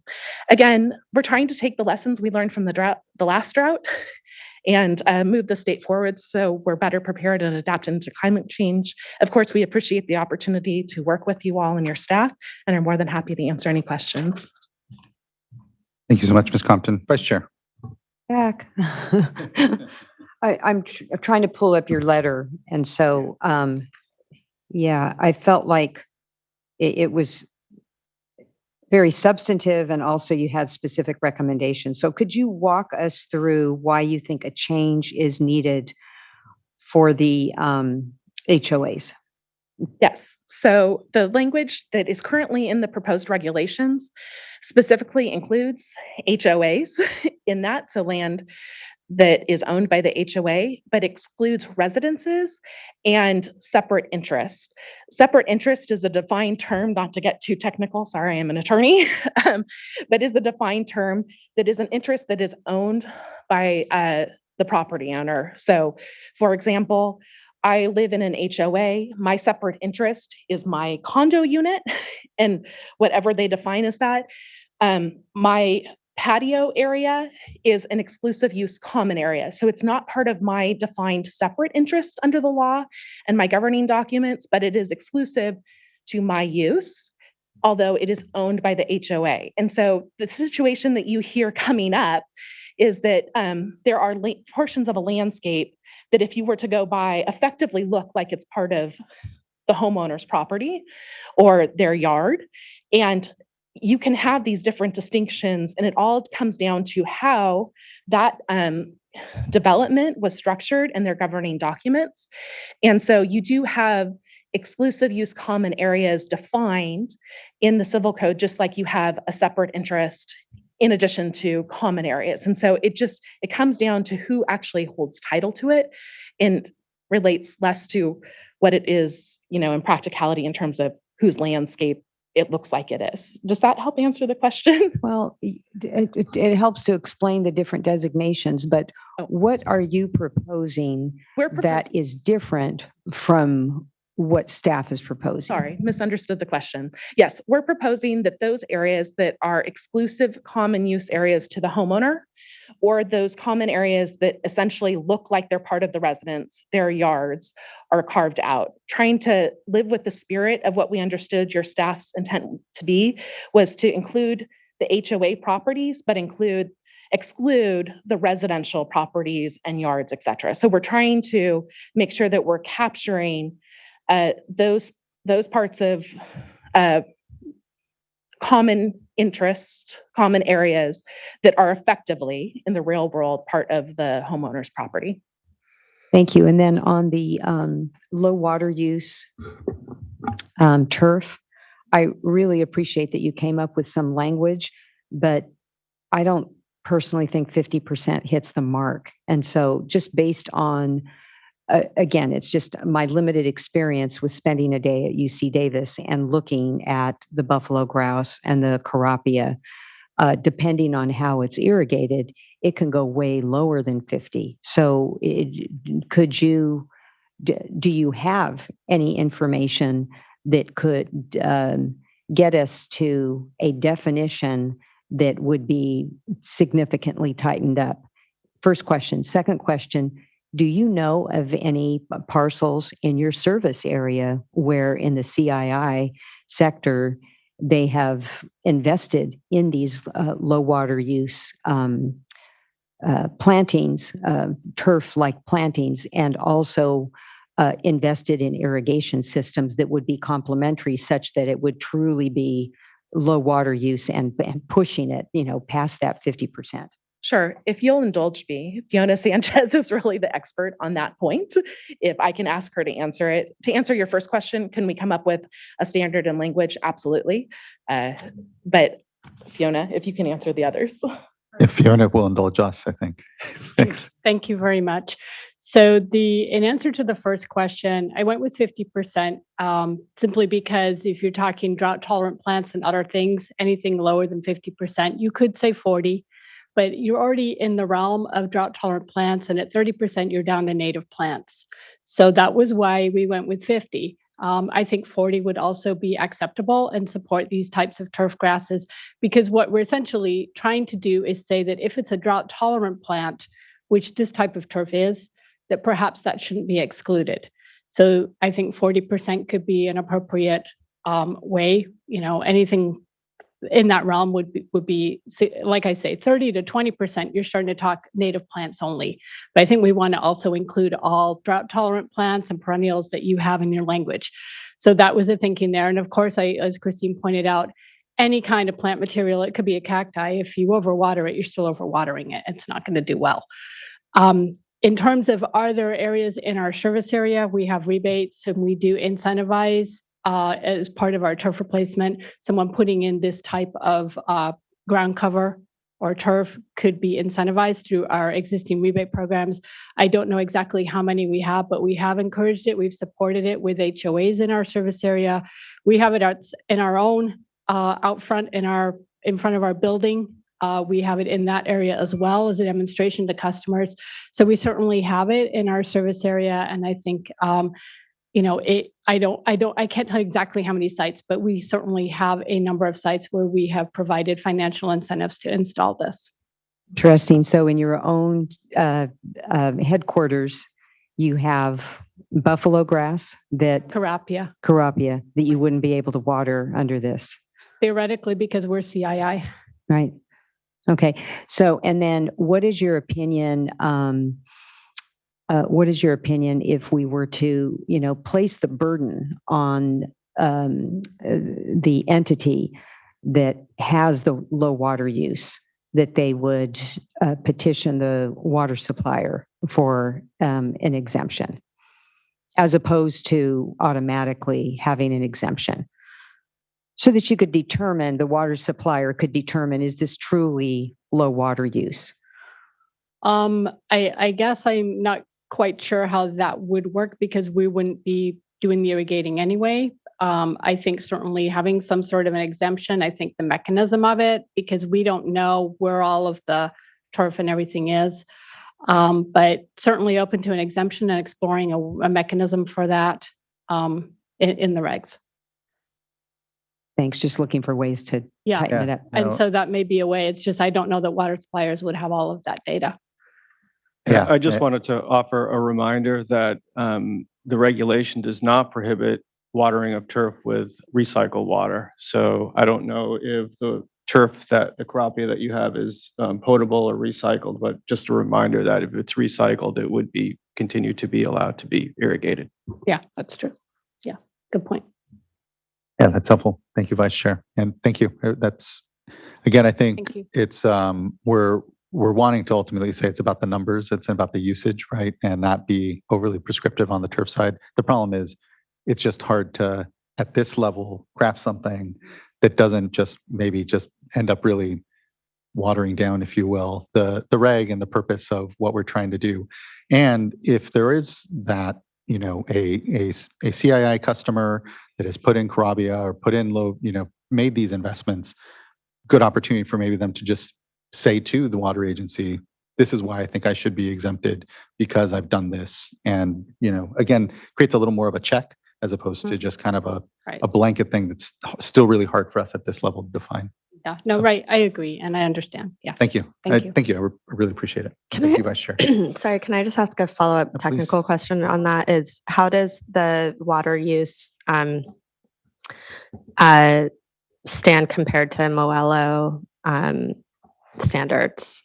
It depends which Municipal and when it was put in. So the water use for Carapia buffalo grass is substantially lower than what the current Municipal standards are because it's 0.45 and you could quite easily get there. So that was why I threw out, okay, it's going to be somewhere 50 to 40, but for all new construction, currently Municipal is at 40.45. And that's when you install it. It doesn't mean you can actually operate it that way. So it's very consistent with having a California type landscape that is sustainable. But by 4.5, you mean it's like 45%? For 40, so 45% of like ET. So if you assume cool season turf is 100%, to be 45%. So when I'm throwing out 50%, 30%, it's all relative to 100% of evapotranspiration, which is kind of cool season turf. Sorry for getting technical there. Thank you. So cool season turf wouldn't be a component of Muello landscape. Well, theoretically it could be, but it might be a tiny little patch. If you have everything else that is extremely low and native, because it's the total landscape is how it gets calculated. Yeah, and for the benefit of folks listening in, this is central to a lot of the budget setting that we're doing. We're going to be setting outdoor standards that are based off of these evapotranspiration rates, and so it's really about how water intensive the items you have on your lawn. And you can have, some grass, and it's higher standard because you have other California natives that are like 30%, say. So yeah. Just can't irrigate them on the same system, but yes. Right. Yeah, thank you. Thank you. I think we have a couple more commenters.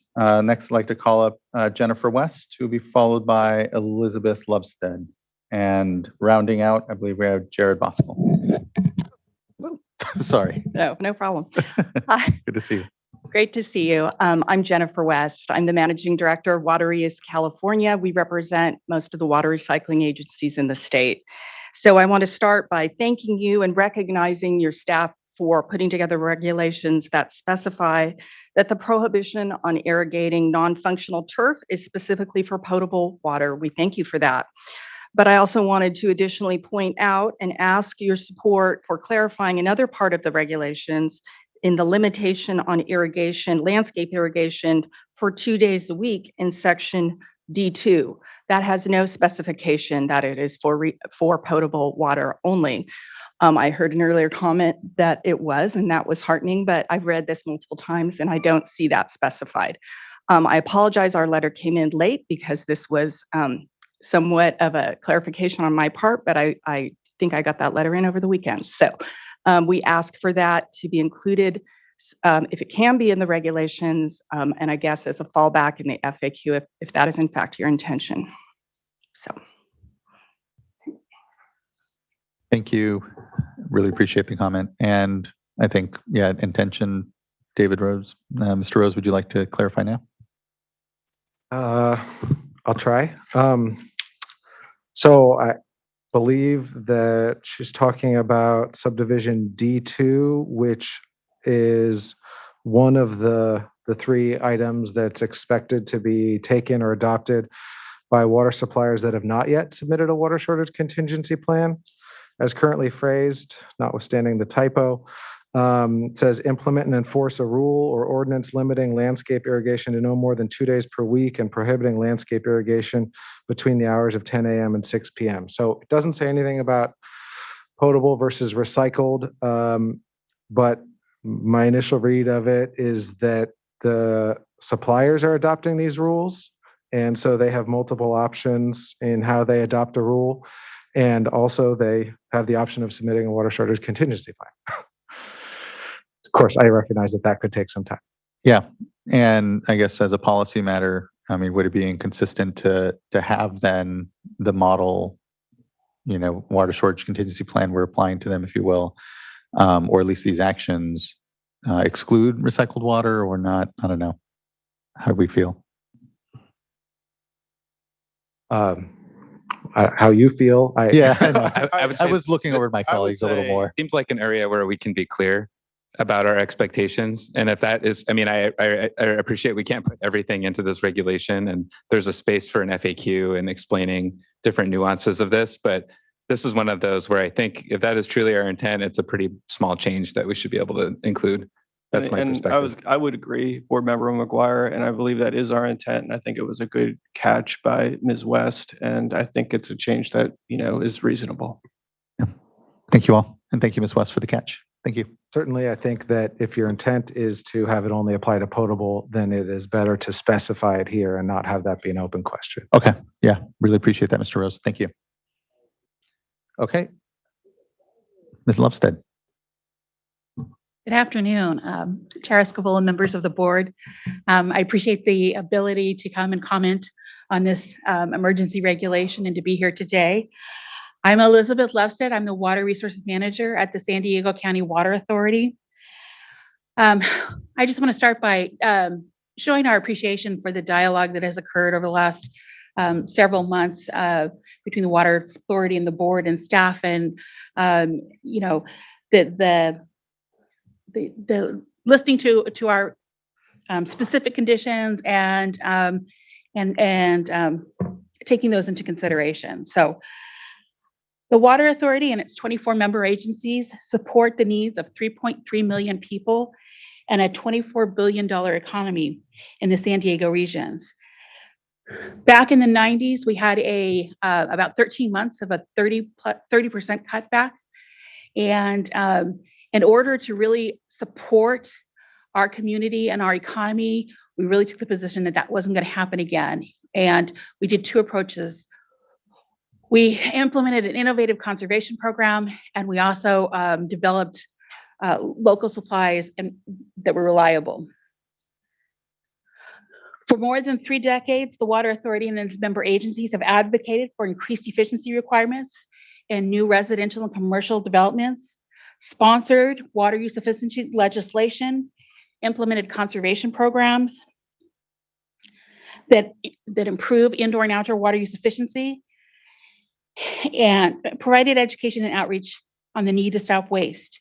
Currently, we offer a landscape makeover class for our customers, classes for professional landscapers, online guides and videos, rebates for high efficiency toilets, turf replacement, irrigation nozzles, and a lot of other the water use efficiency devices. In response to the current dry conditions, we've implemented 2 specific programs. We've added enhanced incentives for large landscape customers that allows them to put in devices like nozzles and drip and controllers and things like that. It helps save water outside for those CII customers. We actually allow the contractor to get that rebate so that they can be proactive about promoting water conservation to their customer. The other thing that we put into place is a program that installs low water use toilets in low income areas. And so that's a direct install program. It's free to the customer. And it really tries to get to that group that is not necessarily able to take advantage of a rebate or wait to get reimbursed for that. Per capita water use in San Diego has dropped from 235 gallons per capita per day to 135 gallons per capita per day in 2021. And we've also seen about a 20% reduction currently that we're seeing right now compared to in 2021 compared to the last drought. So after the last drought, our water use remained low, and so we've seen that is the actions we've taken have resulted in permanent water use efficiency savings. In addition to conservation and water use efficiency, we've made historic investments in our supply portfolio. We have high priority Colorado River water that is a result of a conservation programs implemented in Imperial Valley. We have local water, including a desalination plant, groundwater and surface water. We have several of our member agencies embarking on potable reuse projects. All of these projects have limited the amounts of dependency we have on the metropolitan water districts and their imported Colorado River supplies, and we do not currently rely on the State Water Project to meet any of our demands. We really appreciate the flexibility that you've put into these regulations, allowing us to depend on our water shortage contingency plans and develop local responses to the drought. We also appreciate that we don't have to declare a level two drought response because, again, we want to kind of preserve those augmentation and other actions for when there's an actual drought. And we just really want to make sure that we continue as we move forward on this, and if we see continued dry years next year, that we continue to address, we use the information that we're getting, the water shortage supply and demand assessments annually, and use them to look at where there's an actual need to reduce demand significantly. Again, conservation is what we do. It's a way of life in our area. We are continually on the journey, implementing new programs, looking for new ways to help our customers become more efficient. And we really ask that you can continue to consider unintended consequences moving into the future, and that we have flexibility and deference to local conditions and agencies. This is going to really, again, thank you for the opportunity to provide comments on the proposed regulations, and we hope to continue working with you as the long-term water use efficiency standards are developed and as we move through this drought. Thank you very much. Thank you, Ms. Lefstead. Appreciate your time and participation today. Thank you. And last, I believe we have up Jared Voskuhl. Take us home, Mr. Voskuhl. All right. Great, thank you. Good afternoon, Jared Voskuhl on behalf of CASA, the California Association of Sanitation Agencies. We represent 125 municipalities and agencies that engage in wastewater collection, treatment, water recycling, and resource recovery. These comments might be more fitting for the next agenda item or maybe the last one. I think they still fit here, but I don't want to distract from the conversation you're having with them. But the water fleece Aerodapnea study has a stakeholder meeting at 1 o'clock that I have to run off to, so I thought I could maybe deliver these comments here. And I also wanted to remark on the prior agenda item for the recycled water funding. We had commented in February requesting a 50-50 split, and I just wanted to make sure that we acknowledge you're doing it that way, and we're appreciative of that investment in recycled water. And to that end, recycled water, does depend on flows, and I know we're talking about some outdoor irrigation issues right now, not talking about indoor flows. Next slide. But these projects' viability long-term in the future matter But it's not just recycled water projects. It's all of our infrastructure for our member agencies, collection systems, treatment plants. And so I have a few slides that are just slides your own staff has used in their great work on the impacts to our sector. On this one, this was from last Wednesday, I think the 11th. And in that first column, it says corrosion rate. If I read that correctly, as I understand it, what it's saying is for 1% increase in corrosion, or for a 2% increase in corrosion, that's per 1% decrease in per capita use of water. So when we're talking about these indoor standards, if you change the standard 1%, you have a 2% increase in corrosion. They did that for 4 collection systems, and 2 seems to be the average. One had even more than that. But it's pertinent here. Maybe the next slide, please. Because of the proposed indoor standards, you can see what those are and those changes. Next slide. Here are what those percent changes are. So for 2025, if that's a 10.5% change, and I think that rate of corrosion would be 20% with the change that's proposed in the recommendation. And then likewise for that 2030 target, that percent change would maybe be about a third corrosion, which is pretty substantial because that's on top of its normal lifespan. During the workshop, I think there was agency, maybe it was Ventura or San Luis Obispo. They spoke about a pump station that within 4 years' time had completely had corrosion and it failed, had a sewer spill because of that. And that kind of impact, 4 years is not what we're thinking when we're making these great financial investments in our infrastructure. And so, next slide, please. Looking at the volumetric data that the state has, we can see the effluent has decreased last year over year, 11%, but recycled water production still went up 6%, which I think is a great story about this investment in recycled water. But that recycled water is going to need that flow and for it to be the resource it is. And there's a lot of concern about the stranded assets piece of this. So I also wanted to note, not remarking on the influent, but there was a 5% decrease in influent. And I am curious, I know we talk about data, we have a lot of great data. How does that drinking water data, the estimated annual report data, kind of correlate to this wastewater flow data? And I think that data exists and we could be doing that analyses in these proceedings. And to that end, I think the 2021 volumetric data was just due on April 30th. So it'd be great to have that kind of put into this analysis just to see how this is really changing year over year. And that's what this data allows us to do. And we're really interested in that. So the last thing I just want to reiterate is your team has been fantastic to work with, very accessible, engaging, listening to our comments. I think our asks are consider some more data inputs, consider some more alternative analyses, just so we can kind of see the spectrum of options, and then just more collaboration with our associate members. These are typically engineering firms, but they have great expertise on the field, experience. You heard from some of them in the panel, I think at West Coast Associates, but we have several firms that are great in doing this, helping all sorts of utilities, and they're on the ready to help out. And we're looking forward to that collaboration over the next few months. So sorry to detract from these regulations, but I think it all kind of ties together in the whole circle. And thank you for your time today. Appreciate it. Yeah, no detraction. It definitely does. And the goal is to better connect the drops, and that's what's really powerful in this moment. We do have a lot more data.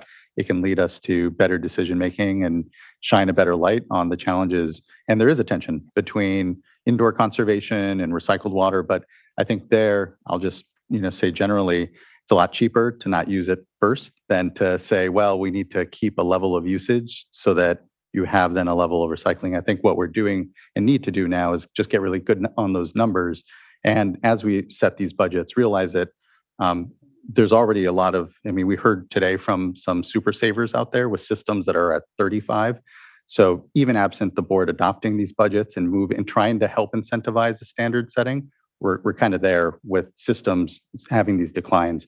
And we need to be very aware of them and the impacts, especially to life of the infrastructure, especially as we reinvest in all that. So I appreciate all those points and look forward to the discussion around it.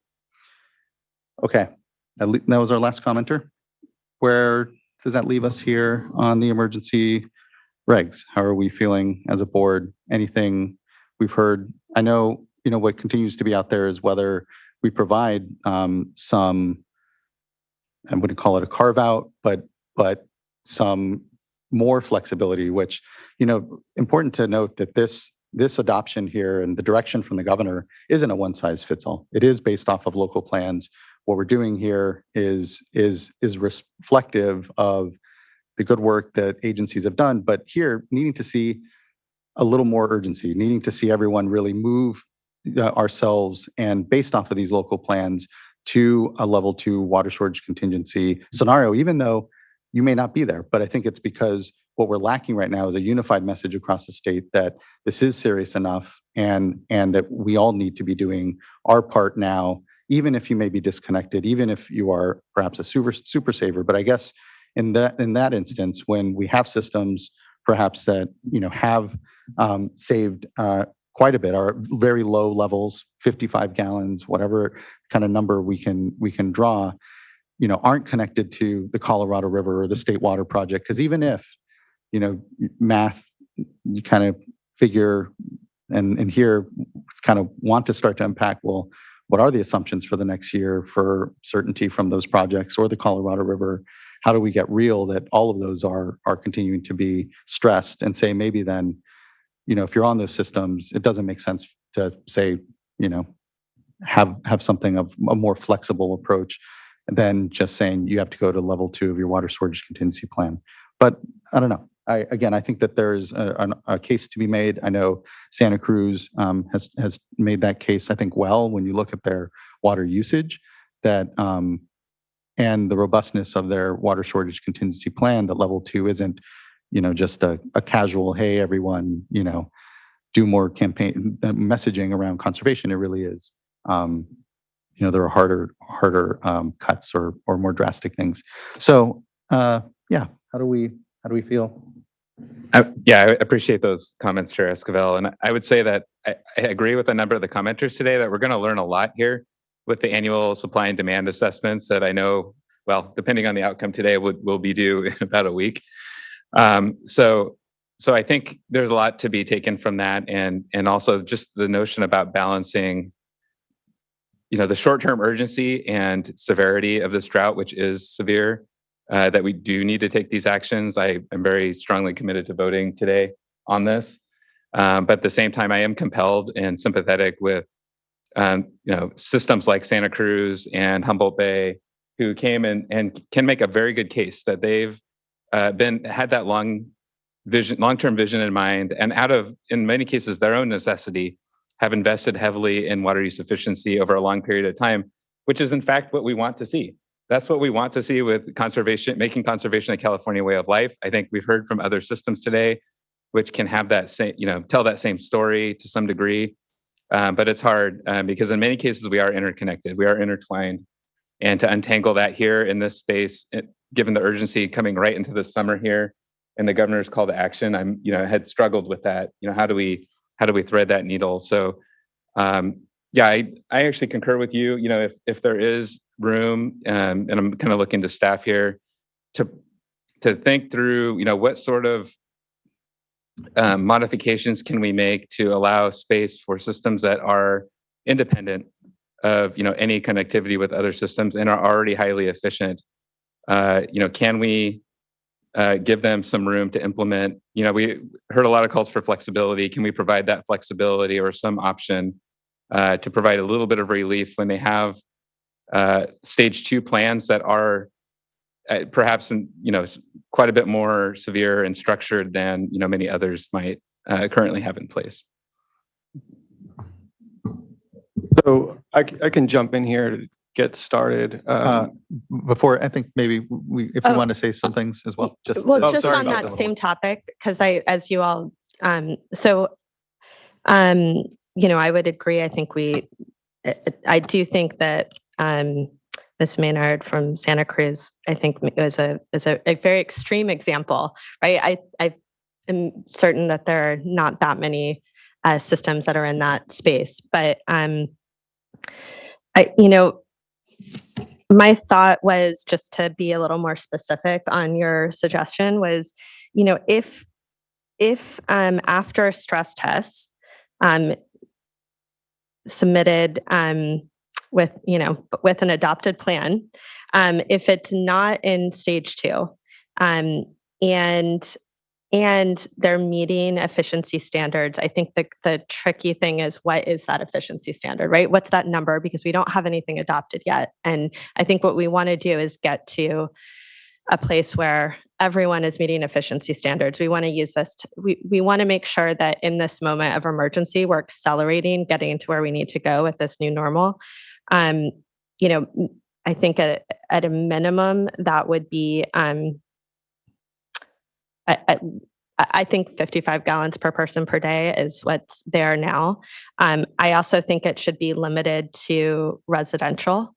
And what I think we could do is, and also I think what we could do is, and this is just my suggestion, it's pretty narrow, is just in those cases, allow for local agencies some discretion of the demand controls that they have identified in stage 2 on basically mandatory demand management on residential. So if they have, this is very narrow, but if they, in their adopted plans, if they have mandatory demand reductions in stage 2, and they're meeting efficiency standards, and their water shortage or their water stress test basically is showing that they're not in stage 2. So I think this would apply to Santa Cruz. I don't know how many others it applies to. Then they have discretion around not imposing those mandatory demand reductions for residential. I think they should be continuing to implement, I think parallel to this, of course, is the ban on the commercial, industrial, institutional lawns that are non-functional. Again, for all of this, I'm really struggling with not having a numeric standard here, because that's where I really want us to be. I know we're not there yet. But I think at least we have that for residential. Currently, we have an indoor kind of basic use that we're using for health and human safety. I certainly don't think we should require rationing below that if a water supplier has sufficient supplies.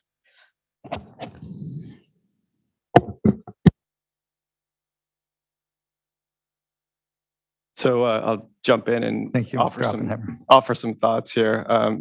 Board Member Firestone, your thinking is actually along the lines of what we've been discussing as staff after we had a conversation with Santa Cruz and other suppliers and read the comments and heard the comments today. It's hard to pick what the right number is, but I think 55 makes sense just because we've used it. You mentioned it. I think one or two of the commenters mentioned it today. So I think that's as good of a number as any. I think limiting it to residential makes sense. And frankly, most suppliers have, it's a pretty narrow number of suppliers, probably less than 25, that can demonstrate that they have a total residential water use on an annual basis of less than 55. And I think that's what we should look at, maybe look at their 2020 use or something like that.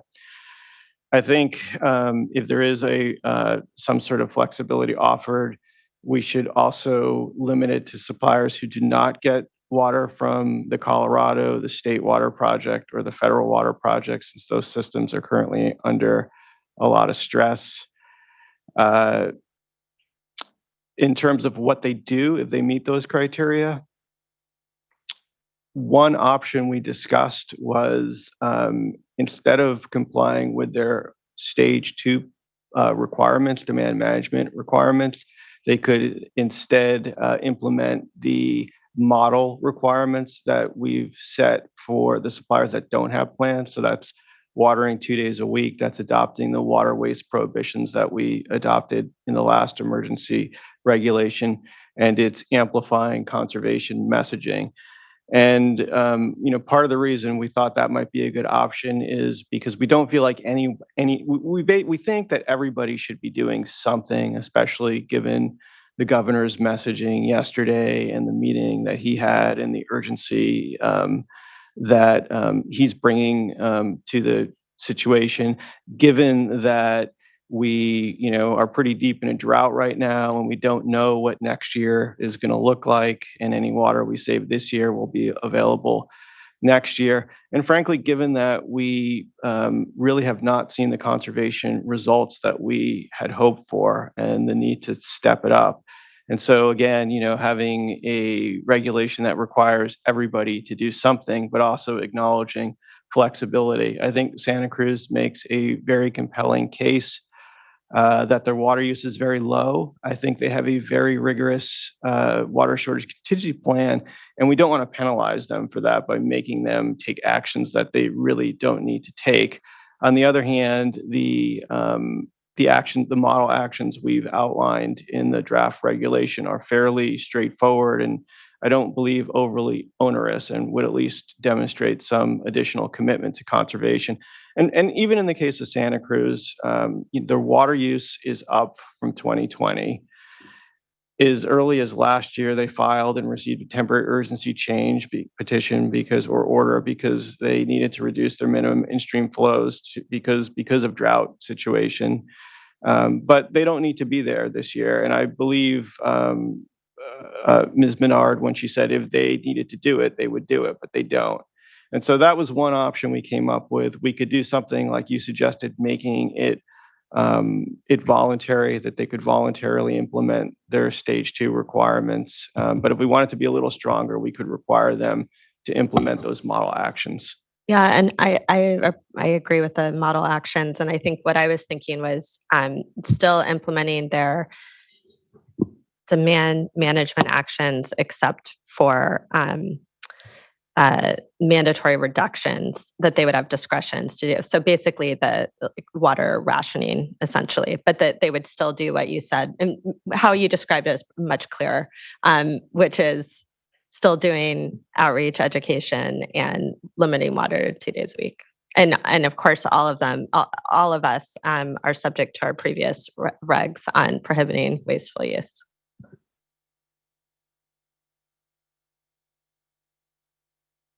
I think that's a pretty fair set of boxes to sort of check if folks are going to seek relief from what we're looking to do here.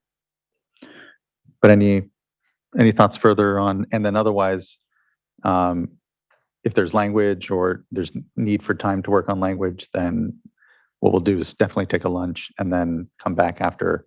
Or if there's language prepared and ready that summarizes, I think, what you heard here, we can try to do that before lunch. But just let me know how much time you need as we listen to the vice chair in case there's any other additional direction.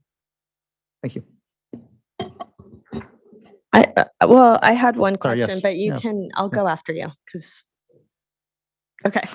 Yeah, I'm sorry, I didn't know. No, I didn't mean to cut you off.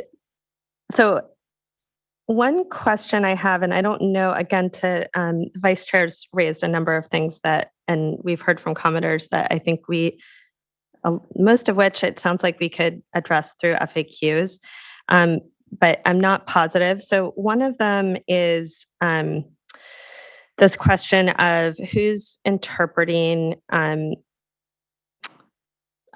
functional turf and whether it's community spaces, community gathering spaces. And I think even it was brought up around the HOA, but I think more generally when there's, especially disadvantaged communities that have access to really limited green space and especially common green space, allowing some discretion on local agencies to define community gathering spaces as, not decorative, but functional turf. I think that that's consistent, but it seems like this is an area where we allow for local discretion. And so if that's the case, I just want to think about, again, I don't know that we need any changes, so this could be addressed as an FAQ, I think. But I do think if we, on a few things, and again, this is probably in the FAQ, just really trying to send a clear message that we are and expect that these regulations support and in fact encourage trees and green space for community gatherings and functional needs to be preserved and enhanced, frankly. Certainly, hopefully, we'll have a lot more money in the final budget that's adopted that can be targeted, especially to low-income communities and areas that are vulnerable to heat islands. I don't think this is the case for most decorative CII turf, but again, I think there's some spaces where some discretion may be needed because that's hard to define exactly in each areas is there may be some unique things. I also wanted to just call out, I've seen here in Sacramento, the city has been taking out lawn and putting in drip around its trees and putting on mulch on top of it. And it's very impressive. I think it shows a commitment and is a good example of things that can be done fairly quickly. It still costs money, but to make sure that we are preserving the tree canopy. And then I think similarly, just again, this is probably an FAQ, is I do think this issue of rates and how water agencies are going to have to grapple with the financial impacts based on how water rates are structured. I think again, if we can have something in the FAQ or an additional document that has information on these new tools around emergency rate adoption and best practices for how to make those equitable, and then tools to support agencies doing it. I think that would be at least something that we would want to make sure we make available. And then, I guess I'll just say, I do think overall, we're in this unprecedented drought. We need to act like it. We need to be making sure that all hands are on deck. And also we need to use this opportunity to accelerate the adaptation to efficiency that is going to be needed in this new normal. And so I think this, as we work through the specifics, and I know the Vice Chair has additional ones, and we've discussed a few today, I think that's the key message and impact of what we'll be adopting today. Thank you, Board Member. Vice Chair. Well, I'd like to hear from staff about the suggestion by Irvine Ranch on the HOA issue, and whether or not it's needed versus FAQs. And then the other two areas, I think FAQs, I'm anxious to actually see that, and I'm picturing that it's going to have to be pretty detailed because there's just a lot of questions that keep coming up, and I don't blame people for having these questions because I've had them as well.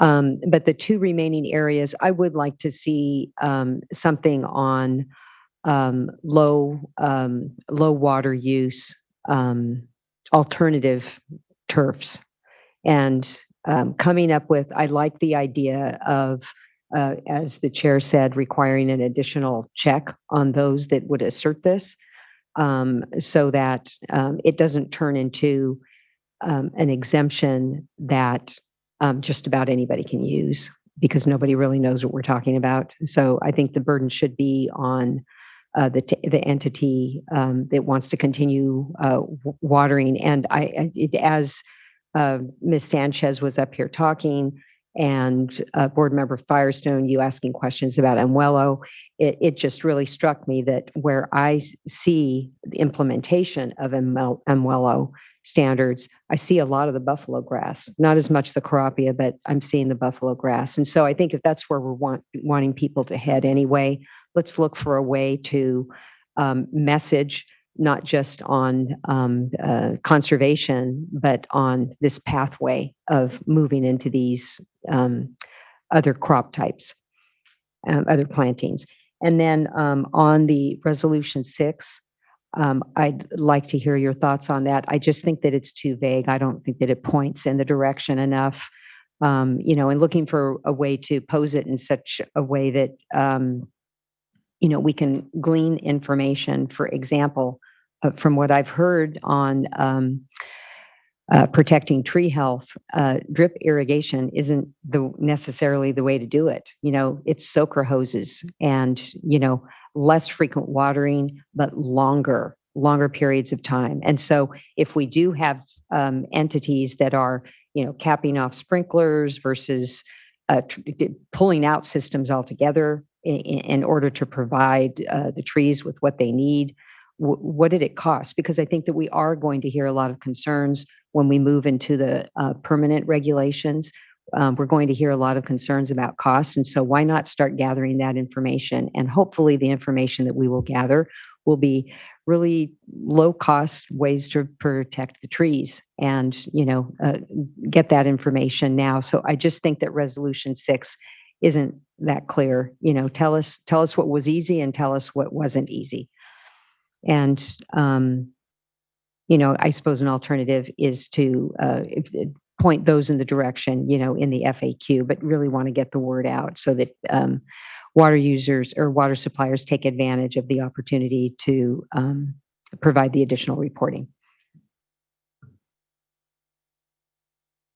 Can I just add to the question, the alternative turf is, I do think if we can, again, this may be an FAQ, I'm not sure, but I do think we want to accelerate people to where we all need to go. And I do think the Moello standard is one that we want to encourage. So if people are meeting that, I think that's something we want to support, some discretion to be able to,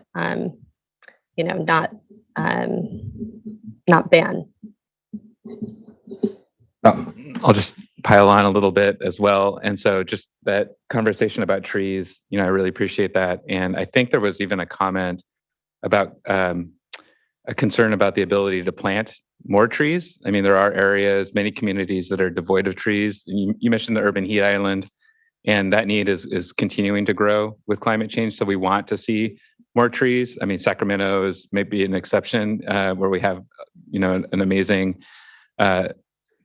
tree population here. But I think, again, FAQ versus regulation, just clarity as to, so that folks understand what is okay, what is not okay going forward as they implement their plans to improve, tree canopies in their communities. And also to help for folks, when we say Umwello, we mean model water efficient landscape ordinance. So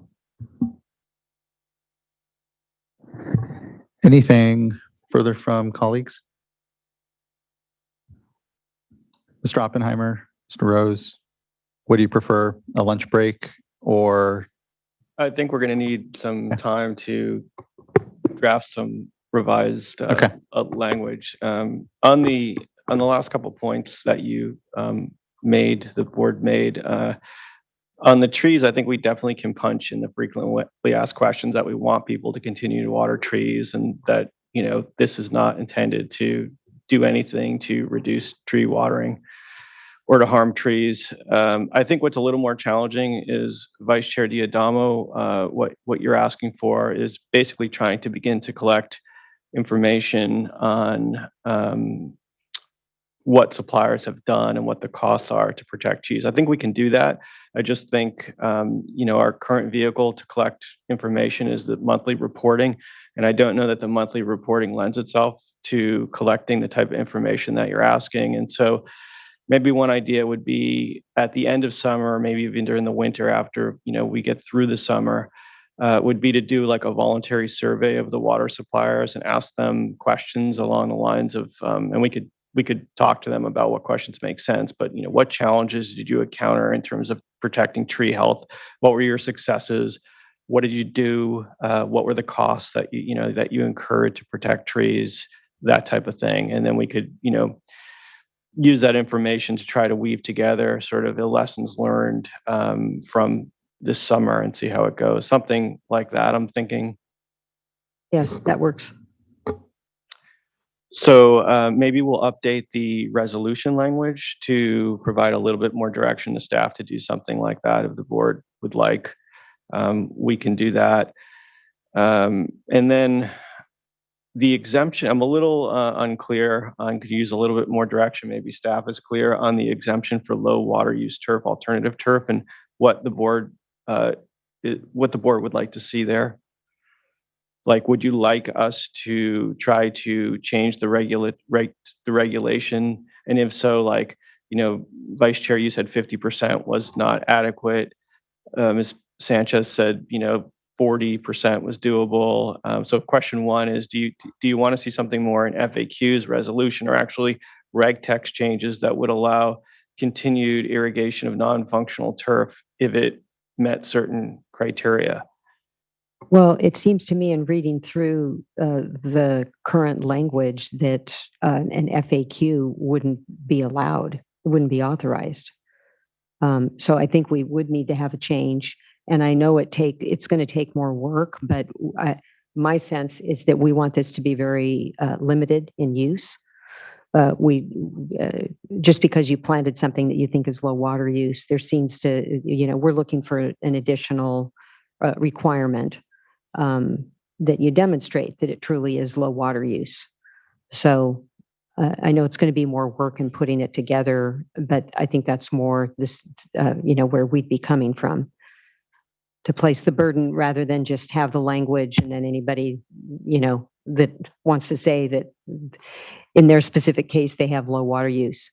And I don't know, because these are, I think proprietary, but whether it's Carapia or UC Verde or buffalo grass, I don't know what it should be termed, but I know what that looks like. It doesn't look like Bermuda. So I don't know how you describe it other than using the proprietary reference. I mean, I think it'll definitely create work, but what it could look like would be your CII customer, you made that investment in, efficient turf. And then so you basically report up to your water agency to say, here's what here's what it is, what was planted, here's the square footage. And I don't know, it would create more work on the water agency side. They track that. Would they then tell us, I guess, and let us know, here's the amount of, square footage that is these things that were reported to us, these species, and, give some, it would give us a data point and understanding even of how much has been installed out there, what's going on. But it would create work on the agencies. It would be staff that would have to accept then this, and I don't know if you would call it just do we spell out kind of what they need to report up to the agency? And then, how best do we get that data as well and make sure it's useful? So I think there's a lot to kind of consider there, but we can any additional guidance is great. We can, I think, take what you've given us and take a shot at it. And I guess I'm a little reluctant to name like specific varieties of turf. So maybe tie it to like, maybe we'll just use 40% as the number, and then create some sort of, process whereby any, CII application that was looking to continue to irrigate these types of grasses would, provide justification or support to the water supplier that demonstrates that the actual water use remains, less than 40% of ET or something like that. Yeah, I think that would work for me. I think kind of a light touch is the right one here. This is there's a lot of discretion in this, in the regulations as it's currently formulated, just into deciding what's even non-functional turf versus functional turf. So there's a lot of questions. We heard from suppliers who don't really know that answer today, and they're going to be challenged with over the next month, 2 months, trying to figure that out and implement it. So I think providing some deference here, but I really appreciate the suggested change. Yeah, I think it's an opportunity. And this is, the success of it will be in engaging businesses to say, yes, we want to do our part. Yes, we want to look at our properties and understand. And then if you're engaging with a business that's like, I just put in last year, complete, overhaul of my irrigation system, and there happens to be turf, but it is, again, highly efficient, being able to, anyway, facilitate even understanding like how much of that has gone on as we kind of engage everyone. And then for those that haven't done that, it's about, doing their part and perhaps thinking of what investments they might be making for the long term for it. So anyway, hopefully, the right touch is, I think, what we're looking for. Yeah, and I'm supportive. So yeah, and I the big thing for me is messaging, because I think it is going to be really confusing, and as hard as it is really about messaging, where we need all CII customers to go, which is really more efficiency standard. That's why I keep going to Moello, and maybe it's not as simple as that, but in my mind, it's really pointing people to something very concrete of this is what everyone should be investing in, and this is what's compliant in some way, or at least you're not going to, at least water systems can find that compliant or functionally compliant or something like that. let's take anything further. Let's go ahead and take our lunch, and we'll come back at 2:00. Yes, please. Sorry, Mr. Rose, no, can we start on the lease? Let me check in with you guys. Is there Before anything we you go need? off and start writing, if I could ask for some brief clarification on what we've been talking about. I think we've got pretty clear direction, but one issue I'd like to discuss, if possible, is as currently structured, both the board and suppliers in many cases and municipalities have authority to enforce the regulation as it comes to the non-functional turf. And so my question is, if you're doing a pre-approval for non-functional turf that meets certain ETO factors or something like that, is it your preference that the suppliers make those decisions, or the board, so that we could gather that information for future rulemaking activities? And do you have a preference about how the suppliers and the board communicate with one another to ensure that there is no enforcement where there is that pre-approval? Good question. Go ahead, by all means, if you have a thought, board member. My inclination was that the suppliers would make that decision, and then there would be some reporting, some debriefing to the board. And this goes back to my earlier comment about what is that reporting? What are those expectations? Because we are silent in the regulations on that area. And so I think it is important, again, not to go back to our favorite FAQ, but to articulate what will be expected of water suppliers to provide, what kind of data and information. And obviously we're sorting some of that out right now. But this is one where I think for the time being, it seems to make sense to me anyway, that local suppliers would make that call. Their systems to understand. And I wanted to ask Vice Chair Diadamo if she wanted to get back to IRWD's question about HOAs. And if you do, I think my initial off-the-cuff take is that that flexibility already exists within the definition. And my concern would be that adding in that degree of specificity might have unintended consequences. So I think what would be intended to be addressed by that language is already available through the current regulation text. But if you prefer, we can explore it. I'm just concerned about same as everybody else, unintended consequences from too much specificity in that area, like getting down to parcel classifications and things like that. And the FAQs.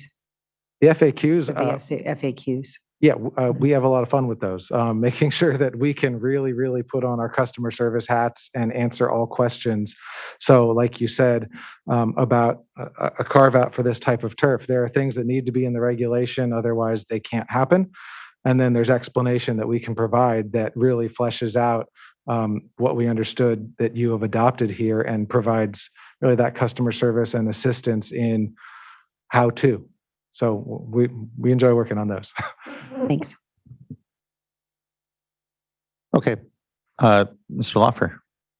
First of all, you have some very talented staff who I have no doubt could probably do it in 30 minutes, but I suggest you might want a little more time than that. And plus, the building engineer would like at least some time to come in and get into the ceiling. So if we could take an hour lunch break, I think that might fly a little better. I won't make too hard of a taskmaster here, and we'll say at 2:30 works. We'll take an hour lunch.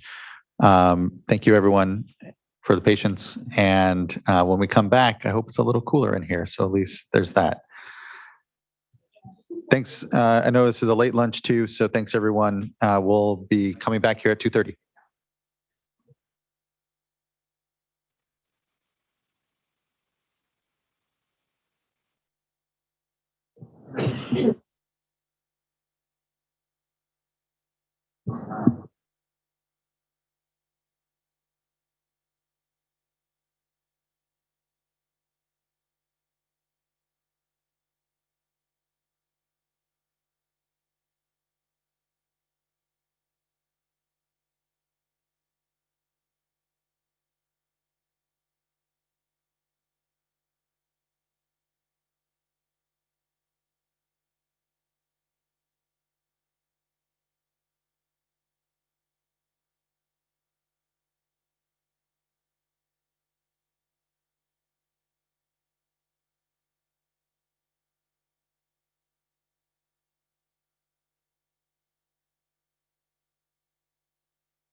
Bet you hated leaving that grandson when you had to go. But I bet you hated leaving your grandson when you had to go. Oh my God, it's so good. You like the light? No, oh, the ones where they use their feet? Yes. Oh, that is so cute. I know, my nephew does the same thing. Oh, it's so fun. And you know, he doesn't.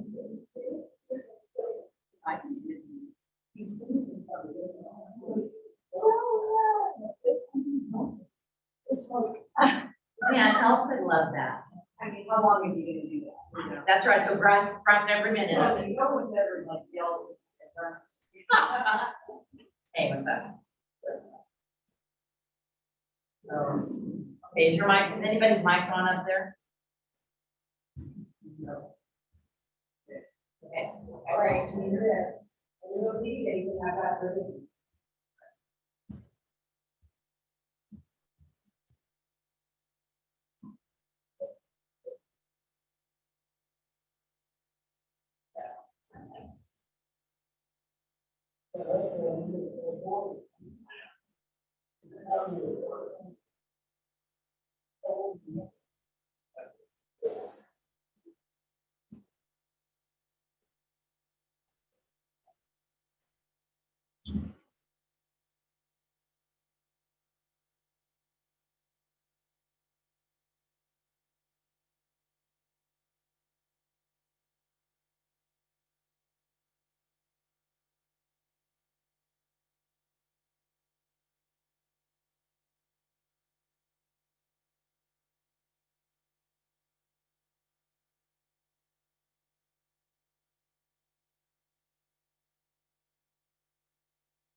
Okay, everyone, it is 2:35. A few minutes late, but we can begin to gather back. We weren't able to resolve the AC issue, but it is why now you see all the doors open with permission from property management. It was either that or we all baked in here further. So I believe since we actually went on break, there is one additional public commenter that wanted to add their voice. Ms. Townsend, the commenter, I think we can. Okay.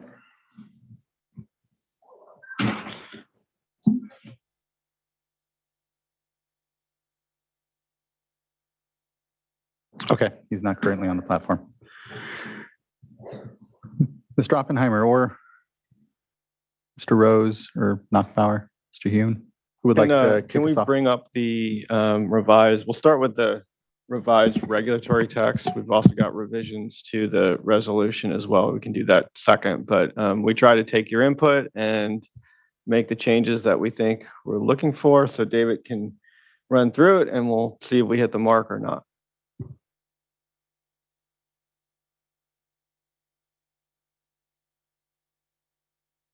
Okay, you have it on your screen, or hopefully you have it on your screen. It is on the big screen here.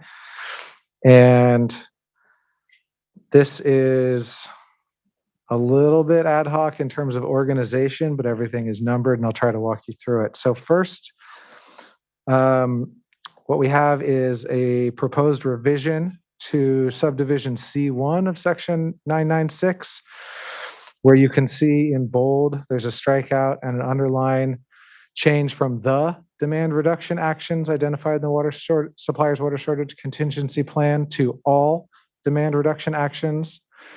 And if you don't mind scrolling down, please, to subdivision D, just a little bit lower, there's a corresponding change.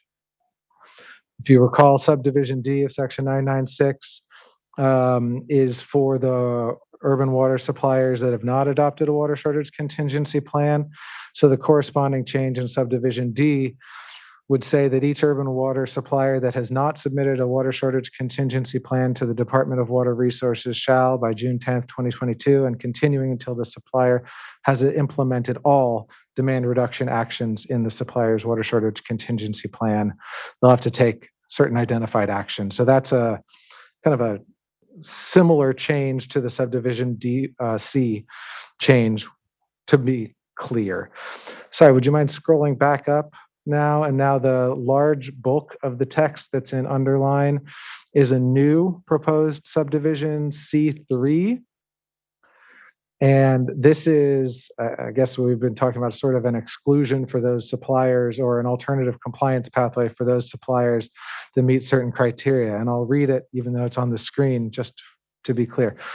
So notwithstanding subdivision C1, an urban water supplier may implement the actions identified in subdivision D in lieu of implementing the demand reduction actions identified in the supplier's water shortage contingency plan adopted under Water Code section 10632 for a shortage level of 10 to 20%, parentheses level 2, provided the supplier meets all of the following. Then there's a first subparagraph I. The supplier's most recent urban water management plan demonstrates an ability to maintain reliable supply in a drought lasting a minimum of 3 additional consecutive water years. And there's a paragraph II.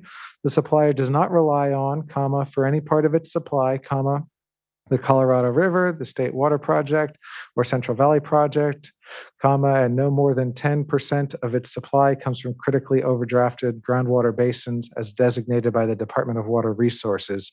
I didn't read a few commas there, but it's just part of a list. And then a subdivision III is the third criteria. The supplier's average number of gallons of water used per person per day by residential customers for the year 2020 is below 55 gallons, comma, as reported to the board in the electronic annual report. We can talk about that, or we can continue through the proposed changes, but this was something we had talked about earlier, and it has 3 criteria for suppliers to meet. Yeah, that's great. I have a question. So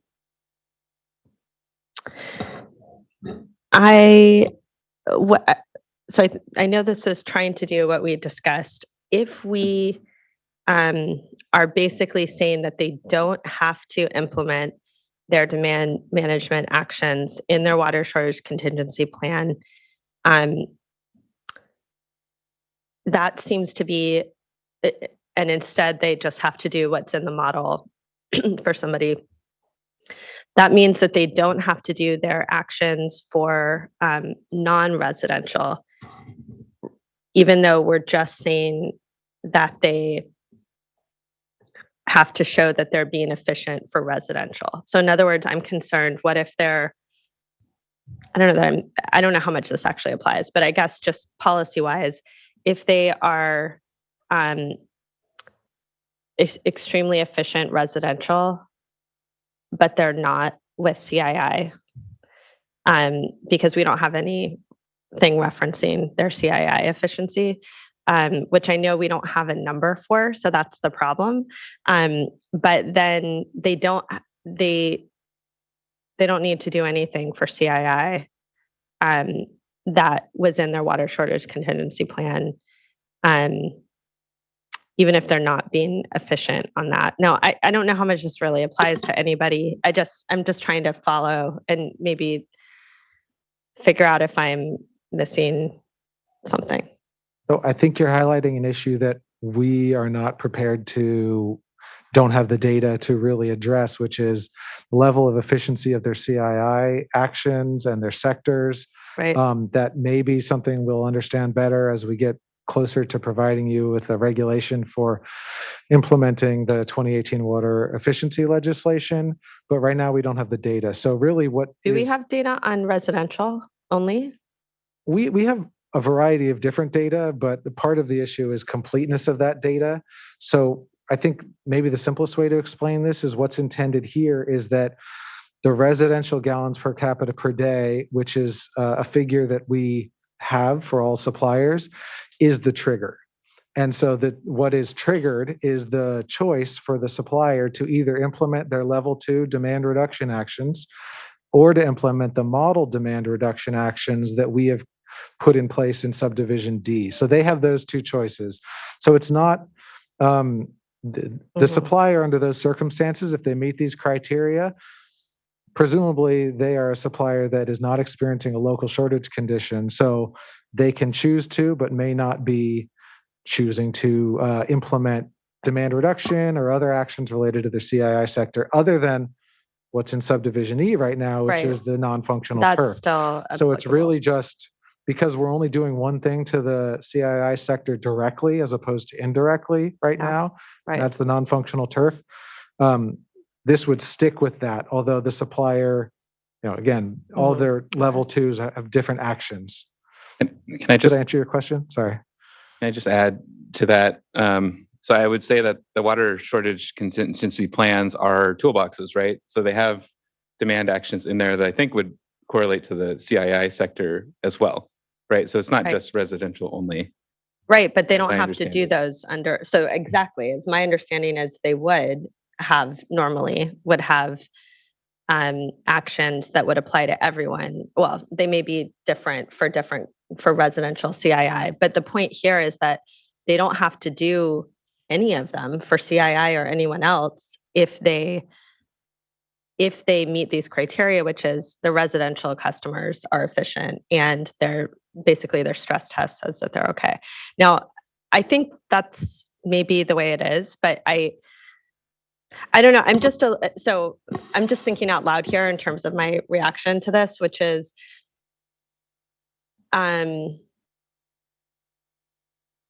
it feels like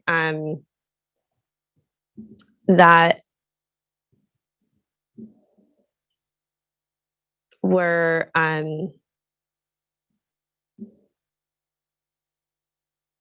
no, I think I'm basically what we're saying is if you're efficient and you have done your stress tests, we're only measuring efficiency by residential because that's what we have, is what you're saying. And so that's the indicator that we're using because of the data we have now. then you just do the model or whatever you want. You can use, of course, anything in your in your water supply contingency plan, but you don't have to do everything from your level 2. You just have to do the model ones for folks that don't have.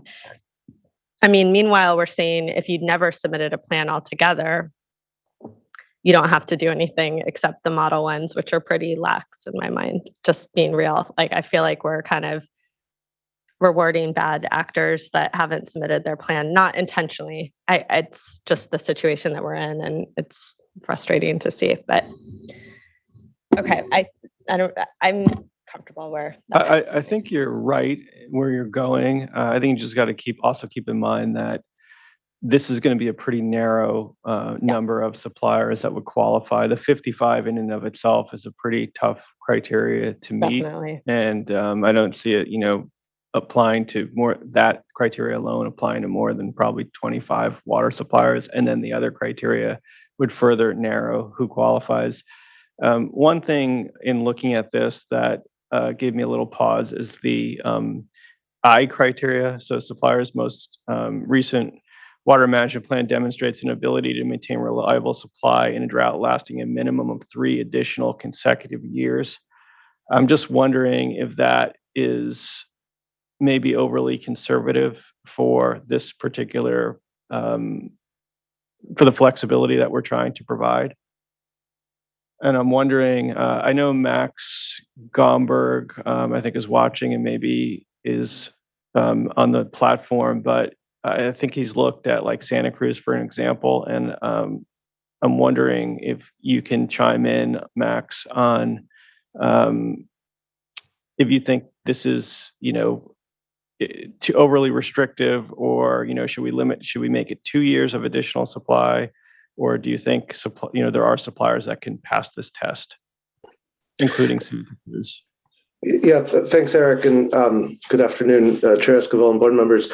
So I think what we're trying to do here, right, is keep it very narrow in terms of which suppliers would qualify for this. I think if the board adopts these criteria, in total, there are no more than 10 suppliers that could meet sort of collectively these criteria. With respect to the water management plans, as you may recall, the 2018 legislation that deals with urban conservation overall sort of made a number of adjustments to how those plans are developed. And one of those adjustments requires looking out actually 5 years in terms of reliability of supply in dry conditions. And so, whereas the annual supply and demand assessments that also per that legislation are being submitted to the department sort of look out 1 year, the urban water management plans look out 5 years. So the 3-year recommendation here is sort of a middle approach between those two. I don't think it would make a lot of difference in terms of how many suppliers would qualify for this alternate compliance schedule, whether that number is 2 additional years, 3 additional years, 4 additional years. I will note that one of the suppliers that is at issue here, which is the city of Santa Cruz, has documented in their urban water management plan that they have 4 reliable years, but probably not 5. So that's just one thing to keep in mind as you think about whether this language is adequate. And I'll just point out, Chair Esquivel and Mr. Gomberg, that the representatives from Santa Cruz, both Ms. Menard and Mr. Becerra, have raised their hands on the Zoom platform if you wanted to hear from them. Yeah, I noticed that and was going to have our board members finish providing some input and then was going to transition to them. And I know we have a request from Stacy Taylor to also have some follow-up comment, it sounds like. Anything further from Mr. Gomberg? Any questions for him? And or otherwise discussion around this language? Okay, great. Then let's have Ryan Becerra and Rosemary Maynard speak. Mr. Becerra, followed by then Stacy Taylor. Thank you very much, Chair Esquivel. I'll defer to Ms. Menard. She certainly knows the city's water system much better than me. Thanks. I just wanted to say, I appreciate the effort that's going on here to provide some additional flexibility. I guess what I will say to you is that it is the small I, the first one about 3 years of additional consecutive water supply. As I noted in my comments earlier, we are definitely in a multi-year drought situation. We're in a very difficult situation going forward. When I make the decision locally to what to recommend to my city council about how to manage water this year, I'm always thinking 2-3 years out. And I can tell you that we could probably make the 3 years. I don't know that I think our thing said 4 years in the urban water management plan. But the reality is, even if I cut back 20% this year, if I instituted the full program for reducing demand by putting in rationing in my community, my projections for where my reservoir ends up on Halloween basically go from 70% full to 73% full. So fundamentally, I'm in a year-over-year situation. And one of the things that's sort of different for me from a lot of other places in the state is I do have a small reservoir. I get in trouble fast. I can also get out of trouble fast. And as was the case this year, my reservoir went from 54% on Halloween last year to 90% about 3 weeks ago. That's 1 billion gallons of water over a 1.3 billion gallon sort of peak season demand that came in really 2 or 3 storms at the end of December. So I guess what I'm saying is I think that I'd be surprised if you actually have 10 water systems that can meet this criteria, all 3 of these. And I would say that it's fairly marginal whether if you include the small I, the first one, that Santa Cruz can really comfortably be there. Great, thank you. I believe Ms. Taylor indicated she wanted to provide further comment. Ms. Taylor.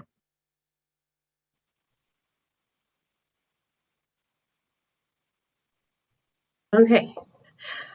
Good afternoon, Honorable Chair, again, and State Water Board members and staff. Again, Stacy Taylor, Water Policy Manager for Mesa Water District.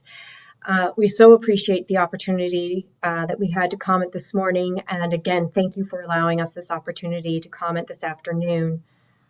We also appreciate the board and staff receiving and responding to the input provided on the emergency regulation for water conservation today. Really a great effort by all. Our comments relate to specifically the residential 55 GPCD requirement. We feel this is both unrealistic and unfair, especially to other areas of the state, inland and other areas that have invested so much to achieve permanent water demand reductions and do have a very low water use GPCD total and residential within the service area. Currently in water code, from the passage of the two water conservation laws that passed in 2018, is a residential standard of 55 GPCD indoor use. And converting this standard to 55 GPCD total residential use is actually converting a statutory standard into a new de facto standard. And as has been commented by your own staff, this may only be possible for a very limited number, a dozen or maybe 10 or less of urban water systems statewide, such as the city of Santa Cruz. But we all know that city has very cold, foggy, and wet weather year round. So basing this standard on an area that is unique and an anomaly, while we congratulate them, is really unfair and unrealistic for other areas. So with all due respect, we request that the emergency regulation align with current statutory standard of residential GPCD of 55 total, inclusive inclusive, sorry, not total, but residential indoor use of 55 GPCD, which would align with the statutory standard currently. Again, thanks for the opportunity to provide these added comments. And again, thank you for your consideration. Thank you, Ms. Taylor. Colleagues.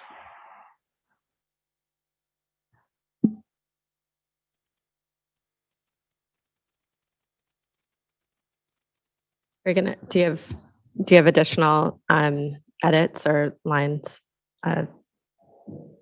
Yes, we've made an additional change. If you don't mind scrolling down, please. Let's see, I believe we should be on D2, which we haven't discussed. So this would be subdivision D2. And this is one of the model actions, in essence, for suppliers that have not submitted a water shortage contingency plan, and also potentially under new subdivision C3, this would apply to those suppliers using what we just discussed as the alternative compliance as well. But this is a change to say that the suppliers would need to implement and enforce a rule or ordinance limiting landscape irrigation with potable water. That's the addition, to no more than 2 days per week, and prohibiting landscape irrigation with potable water. Again, that's the addition, between the hours of 10 a.m. and 6 p.m. And for posterity's sake, we changed a typo that was in 10 a.m. that had been a comma, not a period, but no need to dwell. If you have questions on that, I'd be happy to answer them, but I believe we've discussed that already.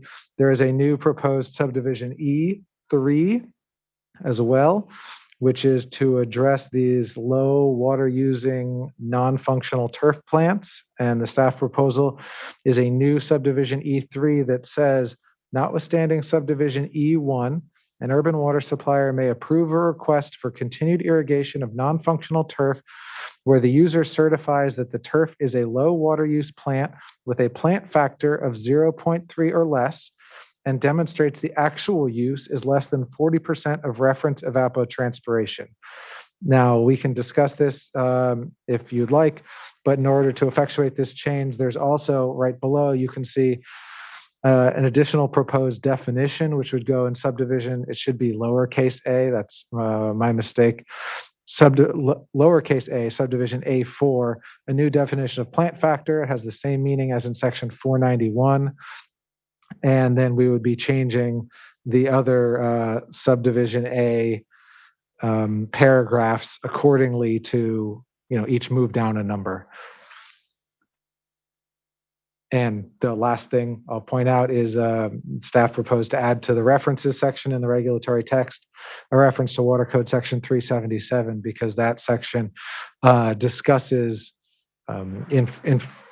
infraction enforcement authority for those entities that already have it. So it goes hand in hand with Water Code section 1058.5. And if you have any questions, we'd be happy to discuss them, but that's all we think that has been asked for. Thank you, Mr. Rose.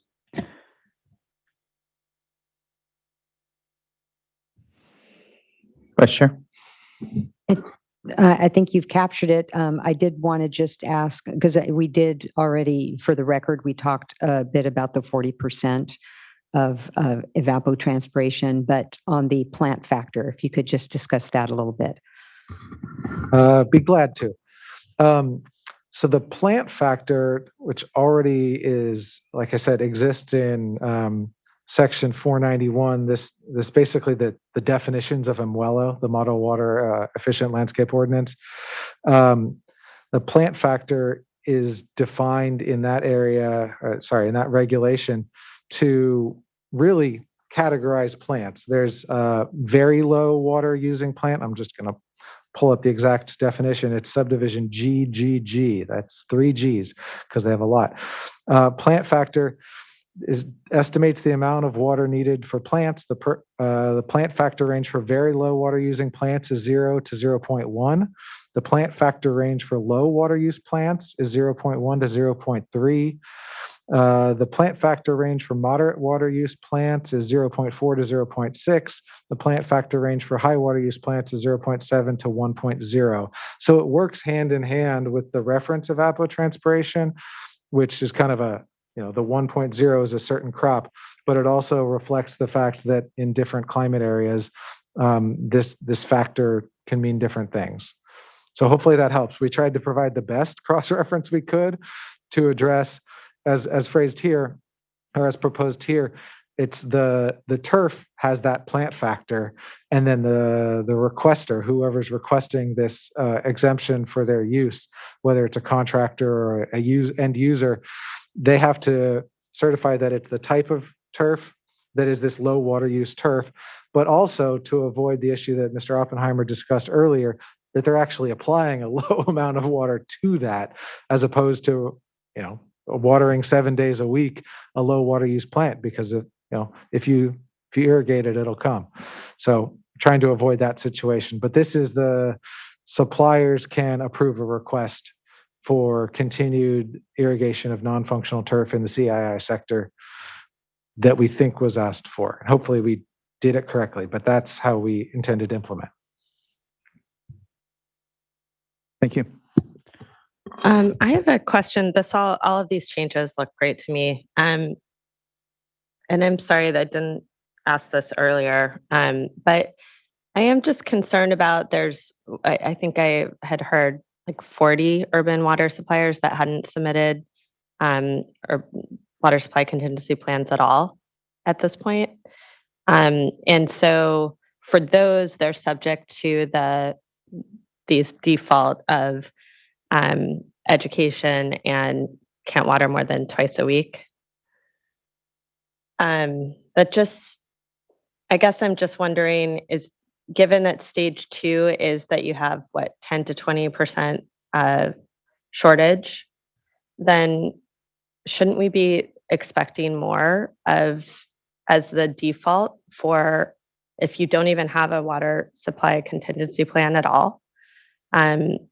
It just seems like we're kind of rewarding and letting folks off from doing difficult things if they haven't even done the basics of evaluating and developing a plan for water shortage. In other words, we're not even issuing mandatory conservation for those handful of systems that haven't even done what's required to assess their supply and develop a plan for meeting that.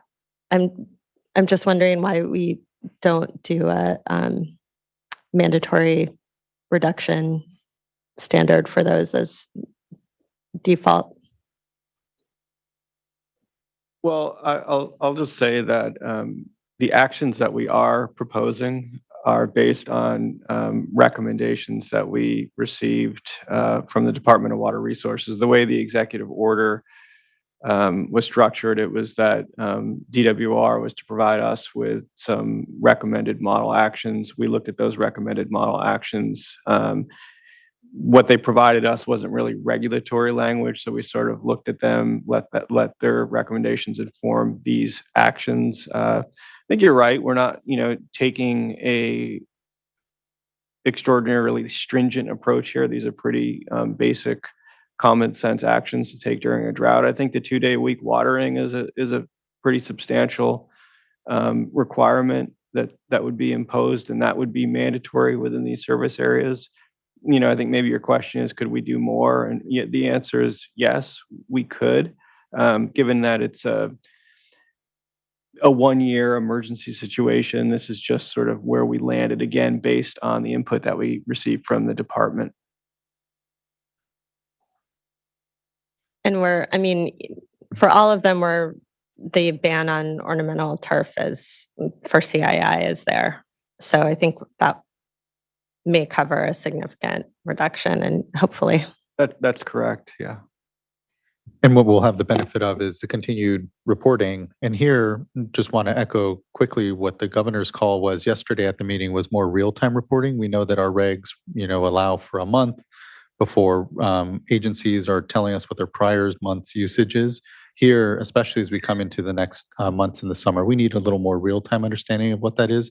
But when it comes especially to these agencies that didn't even have water shortage contingency plans, they'll be under a microscope, right? And I think that, seeing what happens from their numbers can, help us inform on whether or not we had the right touch with them. So, and they can always, and I think here the expectation is they do more as well. But it's about what I guess we're requiring here. And it's a fair point. Board Member McGuire, did you want to add something? Yeah, I just want to say there might be a few different levels here, because if it may be possible, I don't know any of these systems and which ones have not submitted or there's circumstances, but it may just be that they don't have urban water management plans submitted and approved by DWR. It doesn't mean that they don't have adopted water shortage plans within their water system. So there might be some different scenarios here. So it might get a little bit complicated. So I would say wouldn't be ready to make any different, change at this point, but we should definitely be seeking to better understand what's going on with each of these suppliers. Yeah, and I think that makes sense. And maybe I'll just say if we can be really transparent and specific on which agencies aren't, I think that's important so that we can make sure that folks are getting the plans in that they need and ensure that there's some good transparency on that.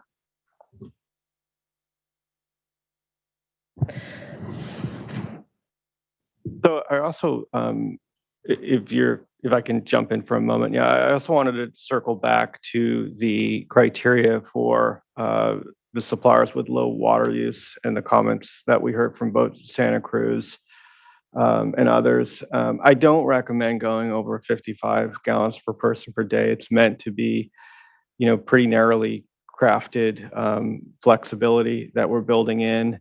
Additionally, when you're below 55, what we've learned is your demand's pretty hardened. And, in the case, Santa Cruz, the example was brought up, well, they're on the coast and it's foggy weather. Well, that's true, but they're using little water outside because it is a cooler climate. And while it's easier for them to be lower, they also have less room to reduce use because their outdoor use, my guess, is already pretty low because of that cool, foggy climate. And so for those reasons, I wouldn't recommend going above 55. On the number of years, I might suggest some changes to the little I language and replacing that with language that says the supplier's annual water supply and demand assessment submitted to the Department of Water Resources demonstrates an ability to maintain reliable supply until September 30th, 2023. So a little less stringent than the current language, but perhaps a little bit more appropriate for a short-term regulation like this or a one-year regulation. I think that's a good adjustment. I'm supportive of that and appreciate and agree with the rationale around 55 being where at least I think the right balance is for this right now. I'd be comfortable with that change as well, and otherwise comfortable with all the recommendations that have been provided so far. Yeah, I'll just affirm likewise on the other language for myself. So, Michael, should we change the language here, or should I just read it one more time? Or when we get to the opportunity for a motion, because I believe there was some resolution language that staff still wanted to work through and show the board, we can read that language back in and read it in as an amendment to this to Romanet number 1 here in subdivision C3. I'll note I do see Ms. Fiona Wilson, you have your hand up. I'll let you be able to provide comment here, and do know that sometimes we are trying to come to a conclusion here, but I see your hand up, so please, Ms. Wilson. Hi there, thank you. Yes, and again, thank you so much for your time and consideration, and we really appreciate the opportunity to speak and provide feedback on these proposed regulations. I just had a couple of questions. One was regarding, let's see, C3, and it was IIID. And the language says that each urban water supplier that has not submitted a water shortage contingency plan to DWR shall, by June 10th and continuing until the supplier has implemented all, plus the amended language, demand reduction actions identified in the supplier's water shortage contingency plan adopted under Water Code 1062, implement at a minimum the following actions. So I'm just wondering, as far as that language, it seems like it might be a little confusing to agencies, because if they have not submitted the plan, then perhaps you might want to change that language to say shall by June 10th and continuing until the supplier has submitted and implemented all demand reduction actions. That was the first thought on that. And secondly, I just did want to comment that as a wholesale provider to 7 municipalities, that C3 average number of gallons per person per day by residential customers being below 55 gallons. Some of our municipalities are below that, and some of them are not. And so, again, it's not a one size fits all. Just not sure if we could address that somehow. We are a wholesaler and at 100% capacity. So thank you so much for the opportunity to speak and provide feedback. Really appreciate it. Ms. Wilson, on the first point, I'm not sure if there's a need for clarifying language, and I'll look to Mr. Rose. And on the second, is the answer it's just aggregate of the wholesalers area, right? Averaged across, or, I mean, to Ms. Wilson's point, I guess there's some that are at below 55 and some that may be just above. Yeah, I'll answer the easier question first. I think to the extent that there's a lack of clarity as to the first question that she asked about what subdivision D means, we think that that's the right place for, or issue to address in the frequent asked questions, because in essence, there is an obligation that they have submitted the water shortage contingency plan, which is what she was asking about, in order to implement that. So that is built into the reg text. If anybody's unclear, we can work it through the FAQs as well. So the other question is more how this alternative compliance pathway works for a wholesale supplier. Certainly the retail suppliers can qualify on their own, any that qualify. I don't think that this was written with a wholesaler in mind, where the wholesaler retail customers aren't also urban water suppliers. I think that there is, under the current proposal, potentially room for aggregating the customer base. But I think that if the board members wanted to apply a gloss on that, or say that really it is the urban retail water suppliers only that we're talking about, you can certainly do so. But at this point, following the governor's executive order, we're using the urban water supplier label and category, which is a higher level and does include the wholesalers as well. So don't know that I exactly answered the question, because I'm not entirely sure how we would do it, but I think that there is flexibility allowed in the current reg text.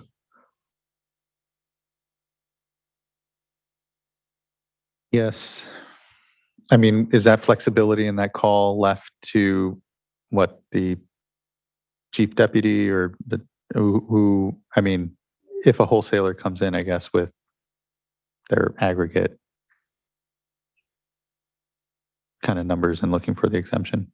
And do we just point them to then? The exemption doesn't currently have an approval process. Right. So I do think that looking at Subdivision C3 III, the supplier's average number of gallons of water used per person per day by residential customers. If the supplier aggregates the wholesale supplier aggregates its numbers, I think that would be allowed under this this alternative compliance pathway, meaning that I think in Humboldt's case, potentially all of its retail customers would have to be implementing the subdivision D actions if they choose to, in lieu of the subdivisions or their own level 2 water shortage contingency plan actions. I think that it would allow for that based on how this is phrased at the moment, but it's not adopted. Your choice, of course. It might just be, I'm fine that flexibility is there and that folks can take advantage of it and use it then. So, and maybe it's a frequently asked questions clarification ultimately on what that means. Okay.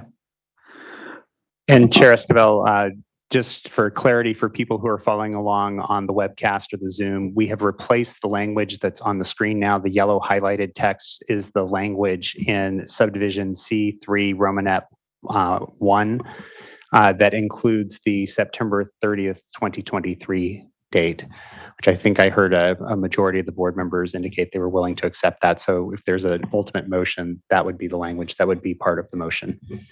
Thank you. Board colleagues, anything further?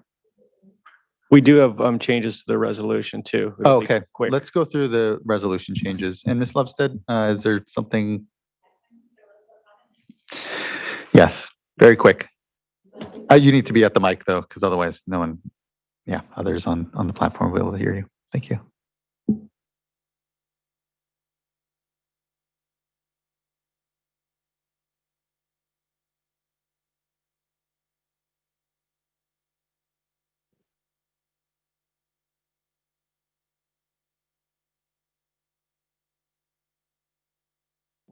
Okay. I'll take into consideration. Thank you. Appreciate that. Resolution language changes. Great. Thank you. So the staff developed a slight edit to resolution item 6. This was regarding information collection about trees and drought. The draft you had seen earlier allowed suppliers to include information in their monthly data submissions. Instead, these edits direct staff to survey urban water suppliers on their experience protecting trees and tree cover during drought, with attention to disadvantaged communities. The survey would also inquire about challenges encountered, strategies used, costs, and successes in protecting trees.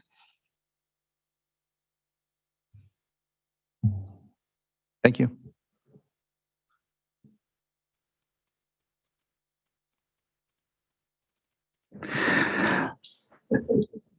I think appreciate the good work on the changes. Appreciate again the back and forth even with folks a bit, and look to my fellow colleagues. I'm very supportive of what we have here and appreciate the crafting amongst everyone.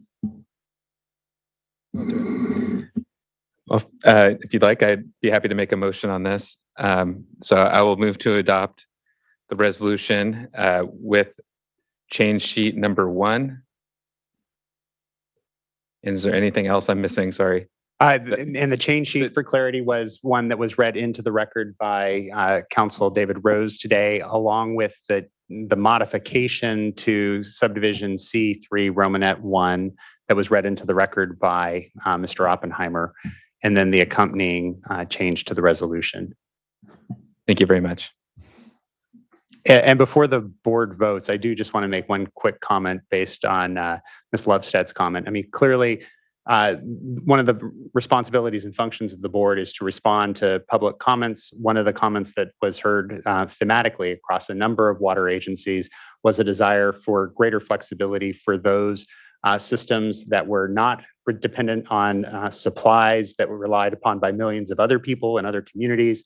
And while much of that conversation was focused around the State Water Project, we've also recognized that the Colorado River is a shared resource that is in the midst of a historic drought. And so the additional flexibility being provided by this alternative compliance pathway, which is I think how many people referred to it today, is properly conditioned on looking to those systems that truly are in their own independent realm with respect to water. And clearly those that are dependent on Colorado River water, state water, project water, and overdrafted basins are not in those circumstances.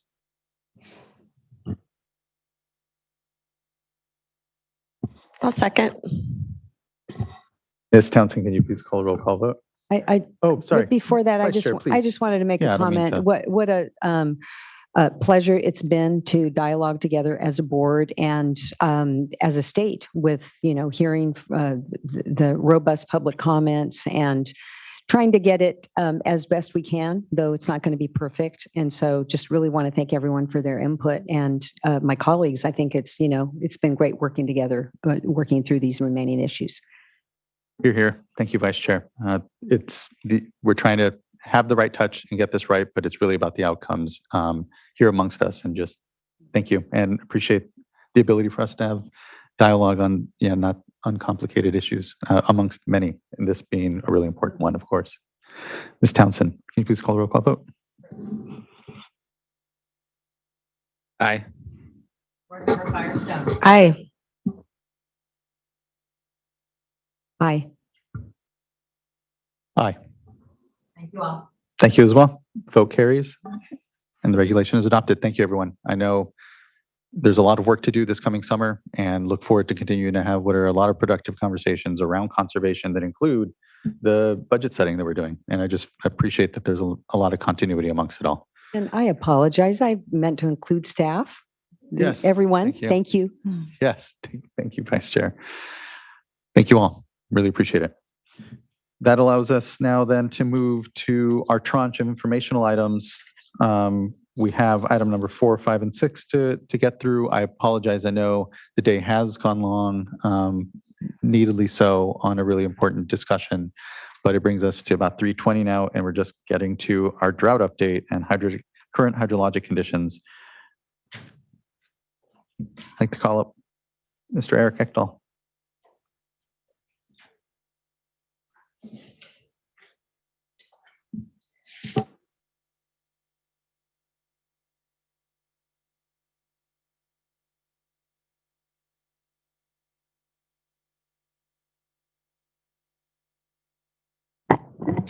Good afternoon, Chair Esquivel and members of the board. I'll go quickly. Hopefully we still have our colleagues from USBR and Department of Water Resources available. I know they had some time commitments later in the day, but they were also trying to make it. So let's go directly into our presentation and we'll go to the next slide, which is actually the State Water Project and CVP update, which they should have a separate presentation for. And if Kristen and Molly are available, I'll turn it over to them. I want to thank them for having held on this long. And I know, again, it's sometimes hard to know when we're going to hit on the agenda these items, and just appreciate you guys being here today and being always with us and available to be able to discuss. I know it's, again, not an uncomplicated set of circumstances we have, but just always a good relationship. So thanks you guys for holding on. It's good to see you both. Thank you, and certainly understand the delay, very important item before us. So again, good afternoon, Chair Esquivel, Vice Chair Diadamo, board members. My name is Molly White. I'm with the Department of Water Resources and Water Operations Manager with the State Water Project. And I'm here today with Kristen White of Reclamation. Kristen. Hey, good morning, good afternoon, everybody. Still adjusting. Thank you, board members, for having us. I'm Kristen White, Operations Manager with the Bureau of Reclamation. Good to see you. Thank you both. Nearly evening, it feels. So I'll start out here with the presentation. We'll be providing a hydrology update, conditions update, as well as an operations update. Next slide. So here we go. And we'll start off with some familiar slides that you all have seen. This is a Northern Sierra 8-station precip graphic To date, we have seen just under 40 inches of rain, and we are 79% of average. In the upper left-hand corner shows a monthly distribution. And as you can see, April did come in at over 6 inches, which is above average, actually 140% of average. So it did certainly improve some of our conditions in parts of the Northern Basin. And Chris and I will talk a little bit about that later in this presentation. Next slide. So here are the same 2 sets of slides, but for the San Joaquin River Basin, total precip is just at 24.3 inches and 64% of average today. While there was measurable precip in April, April down south also came in, did not come in above average, was below average. Next slide, please. So we've shared one of these graphs over the past few updates. Again, this is the rankings of over 100 years of precipitation for the Northern Sierra Basin. And these tell a good story, you know, we've heard a lot about the weather whiplash that we've experienced this water year. In the upper left-hand corner, the water year, that is the cumulative precip for October through December. From 1921 to 2022. And what it certainly shows is we did start off this water year as the 15th wettest on record for that period of time. Coming off a dry year, while we saw some improvement in some of the storages, it did help with the soil moisture. Down to the far right corner is the January through April cumulative precip. And again, while we were tracking as the driest calendar year on record because of the average, above average April, we did bounce back up. We're now the second driest calendar year on record. So again, started off very wet and ended up quite dry, but overall still below average for the Northern Basin at 80%. Next slide. And here's our standard snowpack, snow water content slide. Not much snow left in the Northern Sierra. Statewide snowpack is about 14% of average, and the Northern Basin stands at 20%, the Central at 14%, and the Southern Basin at 6% of average. Next slide, please. Here's a snapshot of our major reservoirs throughout the state. Storages are shown in dark blue, and as shown, many reservoirs are below the historical average, which is depicted by the green line across each of the bars. The major project reservoirs are below average with the exception of Folsom Lake, which stands at 110% of average. Shasta is at 48% of average, and Oroville is at 68% of average. And then a little bit down south, New Melones is at 59% of average. And we'll go into a little bit more detail of those reservoirs later on. Next slide, please. So we pulled a few snapshots of the drought monitors, beginning with where we were at the beginning of this water year, the beginning of the calendar year, and then a current snapshot as of May 17th. The colors for the drought conditions: yellow is abnormally dry. That Manila light kind of orange color is moderate. Orange is severe. Red is extreme. And then that dark red burgundy color is exceptional drought conditions. I mean, as you can see across all of these, that the common theme for 100% of the state is that we are experiencing some level of drought conditions. So I'll just start in the upper left-hand corner, just beginning with the water year. We had nearly 50% of the state experiencing those exceptional drought conditions. We did receive those wet months, especially in October and December. And in the lower left, and beginning with the calendar year, we did see a reprieve of the exceptional drought conditions, but although those rains just weren't enough to bump us out and pull us out of the drought. And then currently, the larger schematic here, just with the very dry conditions, we have seen kind of expanding back, the red now expanding back to take up more of the state. So at the beginning of the year, we were seeing about 17% of the state in extreme drought conditions, and currently we're at nearly 60% of the state. Next slide, please.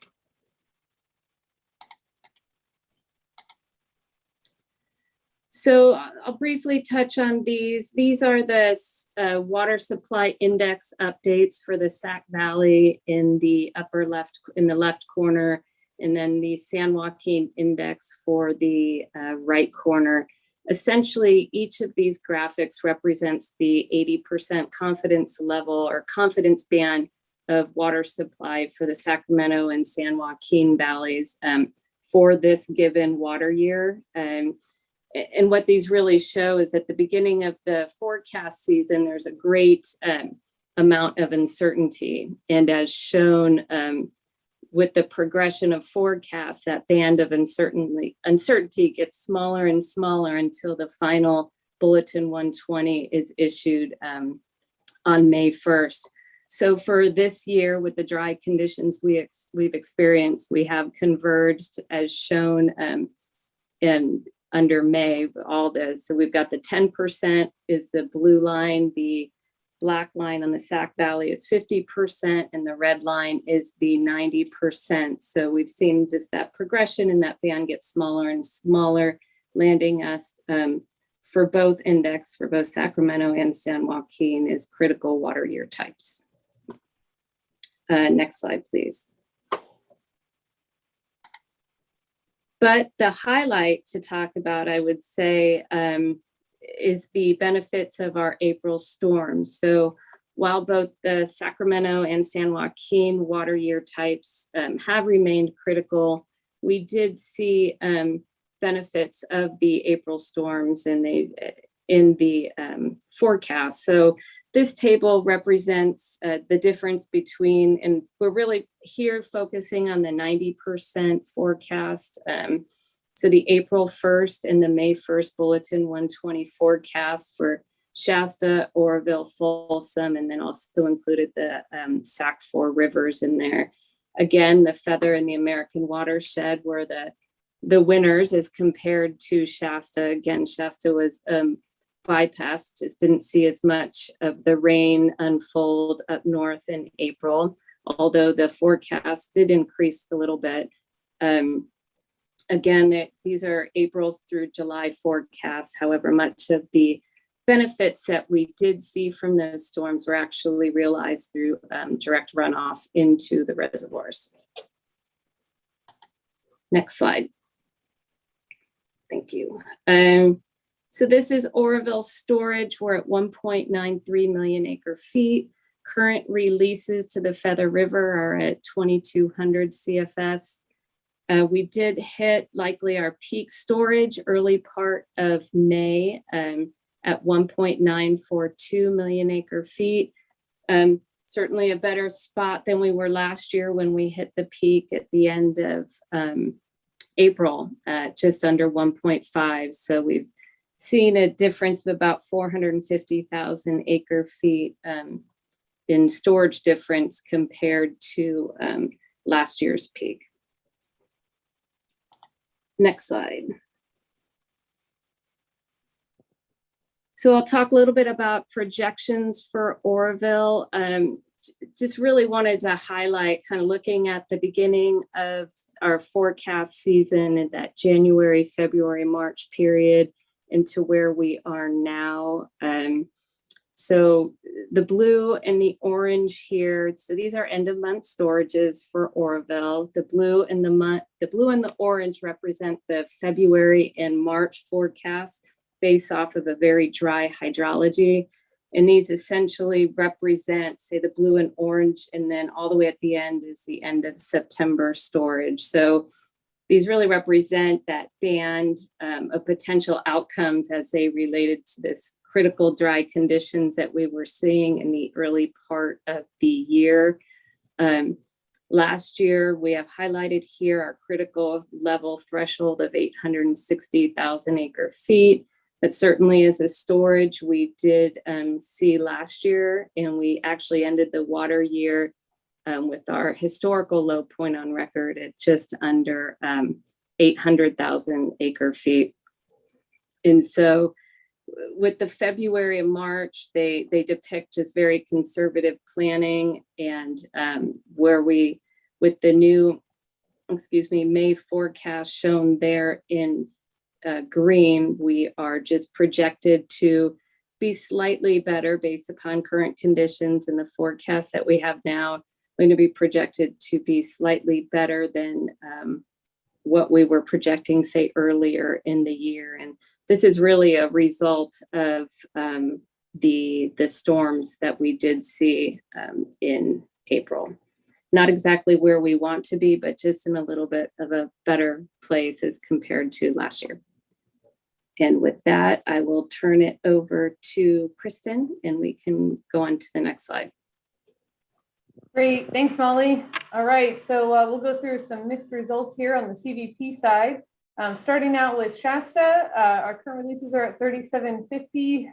We hit a storage of about 1.827 a few days ago. So if it continues to stay dry and we continue to increase, that's probably our peak storage. There is some hints of possible light precip, so we'll see if we can bump it up anymore, but that's probably our peak.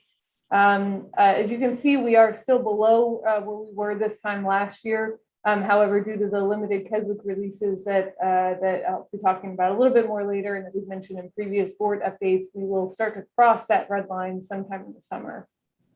All right, next slide. Okay, Trinity is well below where it was last year. We hit our peak before the spring pulse flow under the Trinity rod. That was in early April, just over 800,000 acre feet. We are at our minimum summer releases down the Trinity River right now. But we expect the reservoir to continue to drop. Just a very poor hydrologic condition there this year. Next slide. Okay, and then we have Folsom, which is a complete different story. It's at over 850,000 acre feet right now. It is still gaining. Our releases out of Folsom are 1,500. I think inflows are coming in somewhere around 2,000. So we'll likely continue to gain, maybe even into early June. Before we peak out, although we're not gaining a lot anymore, so it's starting to level out a little bit. If it looks weird that Folsom's doing so well and Shasta's doing so poor, it is. This is actually the first critical year since Folsom was developed where the Folsom inflow was proportionately higher than the Shasta inflow. We sometimes see them very different, where Folsom gets a lot more than Shasta, but that's usually in wet and above normal years. It's never happened this way in a critical year. It's actually rarely happens this way in dry years. So this is a very unique circumstance to see Folsom. It's still below average inflow, but such a higher percentage of average inflow than Shasta. All right, next slide. And then we have New Melones, also well below where it was last year. We hit our max storage there back in February of 992,000 acre feet. And sitting at 890 now, we're at 700, mainly medium V for now space flows, and we'll likely have lower releases as we move into the summer. All right, next slide. Okay, so building off of what Molly showed with Oroville, just wanted to walk through similar plots for the Shasta, Folsom, and Trinity. So looking at Shasta end of month storage, so back in February, we thought it's going to be a better year, and we might actually get up to 2.1 million acre feet. I think that was getting close to what we saw last year. However, that was prior to the agreement to have lower deliveries to the Sacramento River settlement contractors. So you see that much lower end of September storage. Then we moved into March. That was after the agreement was developed to reduce those deliveries. You see that storage went up. It's actually looks like around the 1.2 mark. But then, of course, March was very, very dry after a very dry January and February.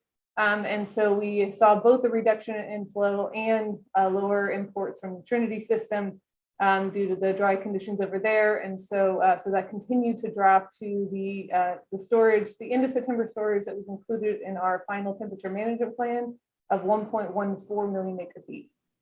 So again, the agreement was on limiting releases, and we'll talk a little bit more about that in a couple slides. So those releases being set, when we look at the May forecast with the increased inflow, well, not a lot, but as Molly showed, I think it was around 120,000 acre feet increased inflow. That does put us a little bit higher, closer to 1.3 million acre feet now as a projected into September.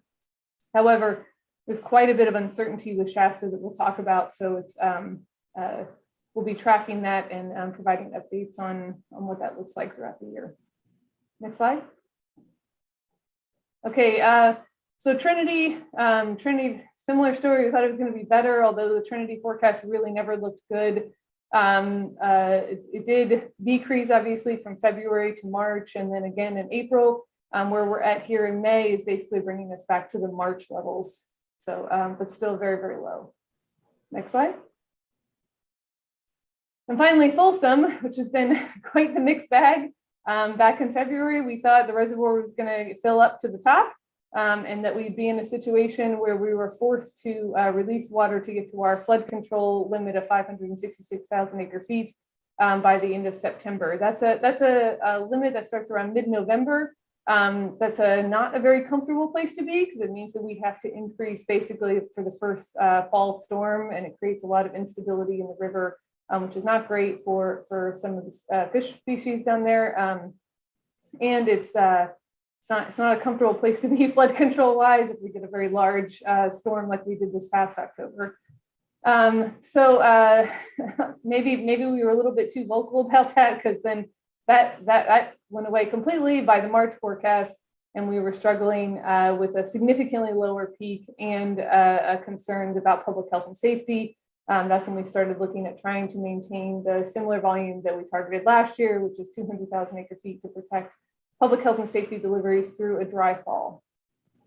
We did see a little bit of improvement in the April forecast that allowed us, that's both in cooperation between Folsom and Oroville, that allowed us to increase that to 300, which is a safer spot. However, the April storage really wasn't high enough to get a very good temperature management plan, certainly better than last year, but it wasn't great. And then the May forecast, due to the very large increase in inflows into the American River watershed, has gotten us in a much better place where we are not quite filling, but we're getting high enough to have much better temperature management than we saw last year. We'll still be looking at that 300,000 acre feet as an end of September zone. I hesitate to call it a target, but that around 300,000 acre feet is a good balance between really minimizing any risk to public health and safety if we see a dry fall, but also minimizing our chances of flood control releases in the fall from early fall storm events. Next slide. Okay, so what do we have coming up for the rest of the spring and summer? So we do not expect, because of those storage increases at Oroville and Folsom, we do not expect additional modifications to D1641 after June. We're also unlikely to rely on the temporary urgency change order for the Western Ag salinity modification through June. So we have not fallen back to that point. We do not expect to rely on that through the end of June. That's the change from Edmonton to 3 Mile Slough. We do plan to rely heavily on Oroville and Folsom to maintain delta conditions. And with those increased releases, we will be planning to export available water based on the ability to meet our delta outflow and water quality needs. For the state, Oroville will be focusing on storage conservation and temperature management. For the CVP, Shasta and Trinity still in the same spot they were in previous drought updates. We'll be focusing on storage conservation and temperature management. For Folsom, we've kind of focused now more on temperature management, which the key components there are trying to maximize our storage in June and then have the most flexibility with moving our temperature control device there throughout the summer. And then finally, New Melones will also be looking at storage conservation given its low storages. Next slide. So a quick update on the Shasta temperature management plan. We're on track and doing a little bit better than on track. So right now, the agreement on releases that was reached said 3,500 CFS in April. We were able to stay at 3,250 due to the storm events. We really didn't see demands pick up, and there was extra water in the system from the runoff from those storm events. That continued into May, where our plan said 4,500 CFS, and I think we're going to end around 3,500 CFS. So we're at 3,750, but we just went there this morning. We were at 35 before that, so I think the overall average will be about 3,500. I think we went from 3,250 to 3,500 on May 11th, so that's where the average comes in. For temperatures, our current temperature requirement in the final temperature management plan is 58 degrees at the SAC gauge. So that starts when our temperature management plan is submitted on May 2nd, and it goes until I think June 7th. June 7th, it drops down to 54.5 degrees at the SAC gauge. How we're doing is holding pretty far below that. The highest that we've seen thus far is 56.9 degrees. I think we're currently hitting right around 56 as a daily average.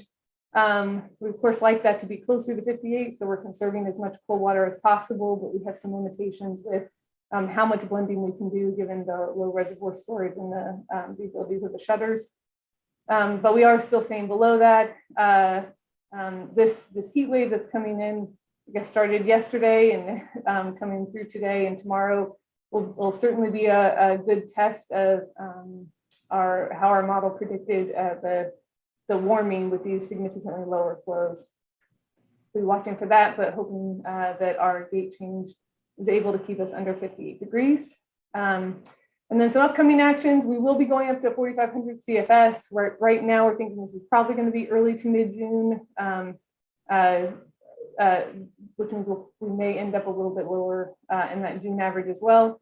And then we'll be managing the temperature control device to meet our final temperature management plan objectives, which is primarily 54.5 starting June 7th. Just want to highlight that we still do have significant uncertainty with the Shasta temperature management operation.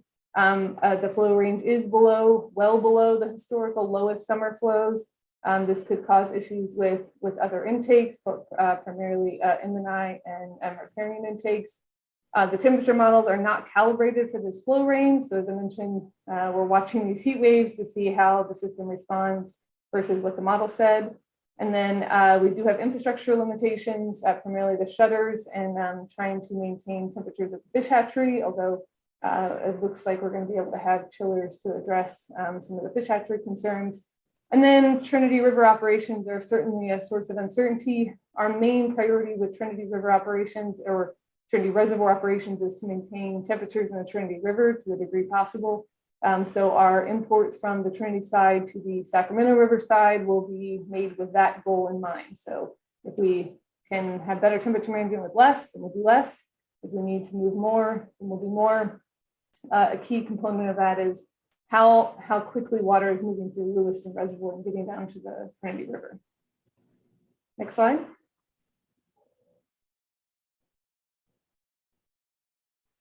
Okay, and finally, looking ahead, we will be tracking the system conditions. We have a significant amount of uncertainty, not just with the Shasta side that I just mentioned, but also with how the upstream diversions are going to interact with curtailments and result in the accretion and depletions in the system. So we'll be watching that very closely, coordinating heavily with state and federal agencies, water users, and stakeholders. DWR will be continuing to develop drought contingency plan updates, and that Reclamation will be sharing that with them. And finally, we will continue to provide hydrologic and project operation updates to the Water Board as requested. And that's all I got. Any questions? Just thank you so much. I know that there is an incredible amount going on, and as you talked about the various conditions in the reservoirs, again, I think the word that continues to be used is just how unprecedented we really are, and outside the norms of any of the way that the projects have been operated before, and conditions that we've seen. And I know that this isn't a word that often gets thrown around for our agencies, but there's been an incredible amount of nimbleness from the project operators, but also from our own staff when it comes to your point, understanding how curtailments work and all of this, how we continue to manage a really complex system, and here continue to use better information to help all of ourselves in, again, these unprecedented times. And I'll make note and just really thank the projects as well around hearing that there won't be a need for a TUCP, that the planning and work and here coordination is allowing for the meeting of some standards here in the summer, and appropriately, balanced across a system that has a lot of challenges. And here, though, appreciate the signal that they won't be needed, but do understand that there is a lot of uncertainty in this system, but that the desire here is to operate to standards that we know are also very important for others in the watershed. So thank you for that balance. Thank you for the work around that and the continued coordination across our programs. It means an incredible a lot to me. I'll just leave it alone. It's that time of the day. So other board colleagues, any questions for Ms. White and Ms. White?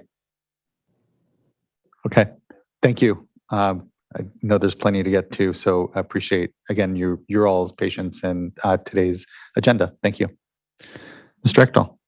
If we can go back to the board slide.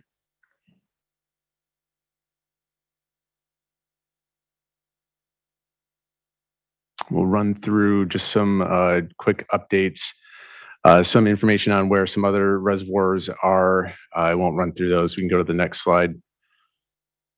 I do want to flag term 91 is not currently in effect, but it's very close to being in effect. And just yesterday, I believe we sent out an early heads up email to those that have term 91 in their water right permit, indicating that it could be coming in the very near future, and to stay tuned for the formal issuance of term 91, which could be in the next week or two. Next slide, please.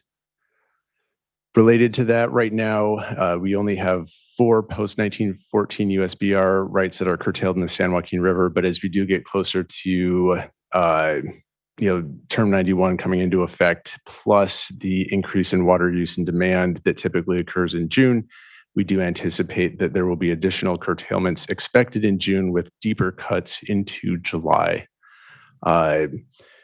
We do also anticipate releasing an updated water availability methodology and revised emergency regulation text for public comment in the mid to end June. That's related to the July 20th proposed bringing the draft emergency regulations to the board for your consideration for readoption for Delta emergency drought regulations. Next slide, please. In Mill and Deer Creeks, the emergency regulation requirement of 50 CFS has been complied with and met since that went into effect on October 15th.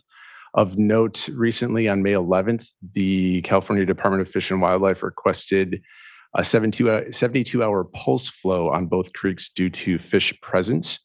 The pulse flow was originally requested for May 26th through 29th and June 12th through 15th in both Mill and Deer Creeks. But the situation is rapidly, changing even hour by hour today, and it appears as though flows in Mill Creek are above the pulse flow targets, and so nothing is being requested on Mill at this time, although it may come later in the next week or two as conditions change. On the other hand, flows in Deer are below the pulse flow targets, and so we do anticipate requesting a pulse flow in the next couple of days in Deer Creek, and we'll follow up accordingly. Next slide, please. I have a quick question on that. Have you done pulse flows? I know that the authority has been there, but have the conditions warranted that in the past? I would have to go back and compare to 2014 and 15. I don't recall off the top of my head, and the regulation wasn't in place until October 15th of this year, so it didn't apply last spring. But I'll have to, I can follow up with that information and either update at the next board meeting or via email. And I had sent Ms. Riddle a note on this, but maybe just even coming back in a future update. But what sort of a benefit I'd like to see what the benefits have been. I'm sure there's going to be ongoing monitoring on the migration benefits. And then also, it is a short period of time, but it is a critical period during, irrigation. And so just curious about how the water users will be able to manage that 72-hour period. Sure. I can provide a little bit of context on that last question now. Right now, there are curtailments in place, but flows are such that people are able to still divert, and flows in Deer were about 70 CFS as of earlier today. That's with some amount of diversion occurring for irrigation and other purposes. The request would be for that flow to be bumped up to about 100 CFS for a 3-day time period. And so without knowing fully the above and below kind of the diversion CFS, I think the natural unimpaired flow in Deer is about 160 CFS. So there's somewhere between 60, 70, 80, 90 CFS that's being lost to either diversion or other depletions in the system, riparian demands, evapotranspiration, vegetation demands, or groundwater depletion. And so the bump up to 100 should be doable with still some amount of diversion, actually a fair amount of diversions occurring within the system, particularly if those are coordinated amongst the users within the watershed itself. Let's see, in the Russian River, curtailment status, curtailments are suspended through May 31st, 2022.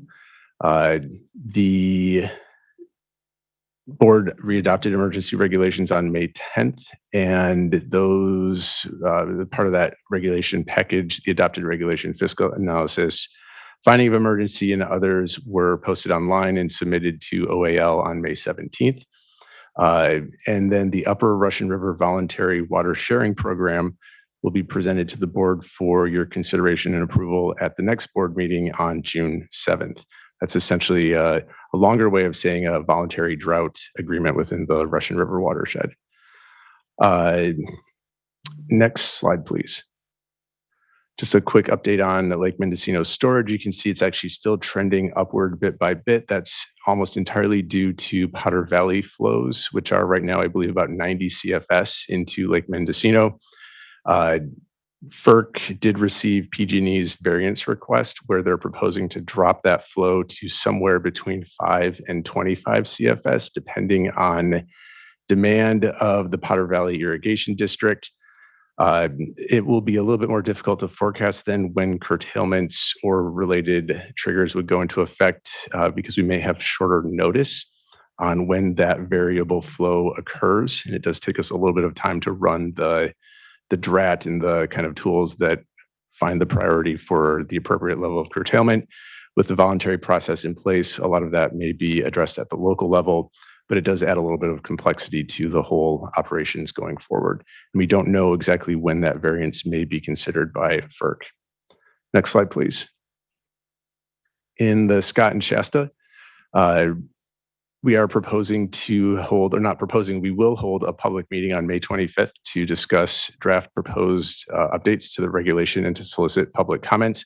This is in addition to a listening session that we held earlier in the month. And we plan to bring the revised emergency regulations to the board for consideration at the June 21st meeting. Also note, we have 10 local cooperative solution proposals approved as of today, which cover over 10,000 acres in the Scott watershed. Those 10,000 acres are basically promoting or stating that they will achieve a 30% reduction in water use relative to last year. And there are additional proposals under review. So that's a very encouraging and exciting step overall. Those are available, or the approved ones are available on our webpage, which is linked below. Next slide, please. The curtailment status in the Scott, all curtailments are suspended through May 27th. The May flow requirement is 150 CFS. And in June, it drops down to 125. As of right now, flows in the Scott are significantly above that target, although again, with hot weather and heat waves, there is the possibility for it to drop quickly. In the Shasta, curtailments were reinstated on March 15th, and the May flow requirement is about 50 CFS, and the June flow requirement is 50 CFS, and we'll show in the next two slides kind of where things are. If we go to the next slide, you can see in the Scott, the blue line on the top is significantly above the red flow target for May and presumably June as well. Next slide, please. However, on the Shasta, you can see you're much closer and we're kind of operating around that flow target. Next slide, please. I think, as always, this is our additional catch-all information. Please visit our drought website and sign up for the various email subscription lists. And we'll go to the next slide. And I think that's it. We have some extra slides here that we don't need to run through. And there should be a newer version that includes some Division of Drinking Water updates. Although I'll pause there to see if there are any questions before we jump to DDW. As always, great appreciation, Mr. Ekdahl. Nothing from me. Looking to my fellow board colleagues. Thank you. I think we have an update here additionally from the Division of Drinking Water and Division of Financial Assistance.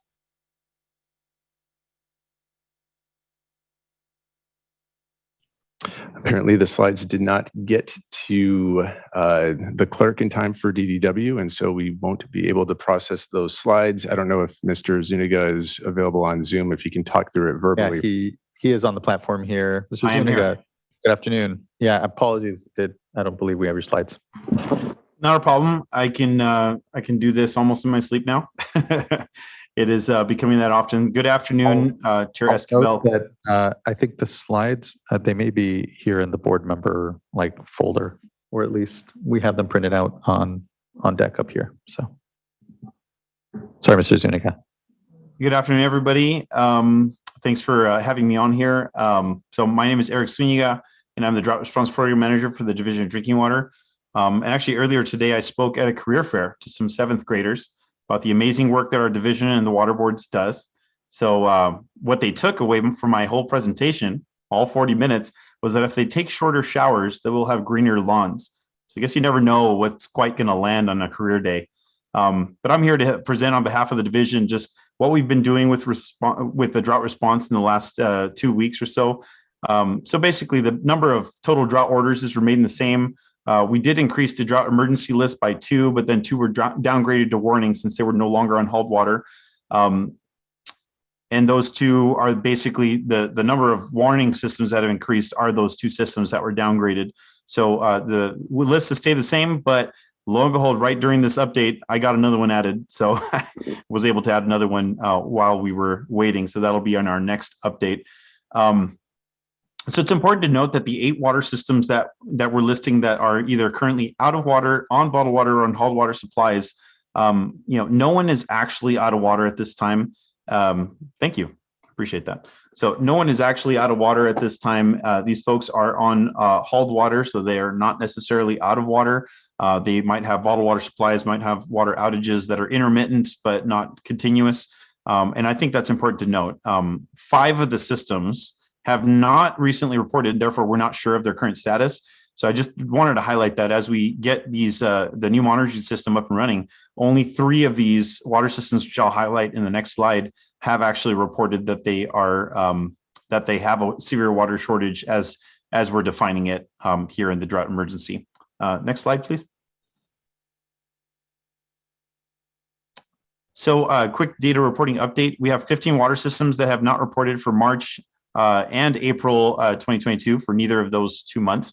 And we have 6 water systems that have not reported for April 2022 only. So we have about sort of like 21 delinquent water systems that have not submitted their reports. We have sent multiple reminders, and a monitoring reporting citation template has been created, is under review, and we're ready to start implementing that for, most likely some of the emergency systems, some of the warning systems, starting maybe with, some of those that have not reported for 2 months in a row, just to try to get our data set up so that, we are coming into crunch time, and it's really important, even if they took a unofficial break during the winter, I think it's going to be important to get this information later.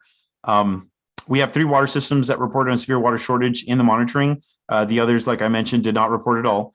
One of them was Alpine Springs Mobile Home Park. It's on hauled water. You can note the population and service connections, 175 population, 53 service connections.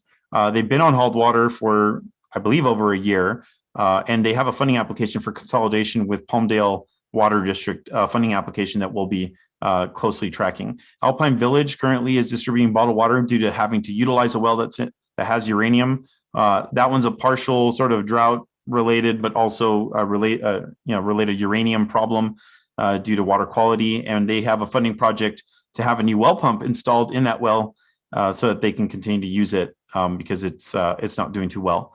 And again, very small system, 198 population, 60 service connections. The other one is Remote Water Company. This was brought to my attention. They have intermittent water outages. This system has been dealing with intermittent water outages for many years due to mostly managerial concerns, abandoned water system, and probably about 3 times a week they'll experience an outage.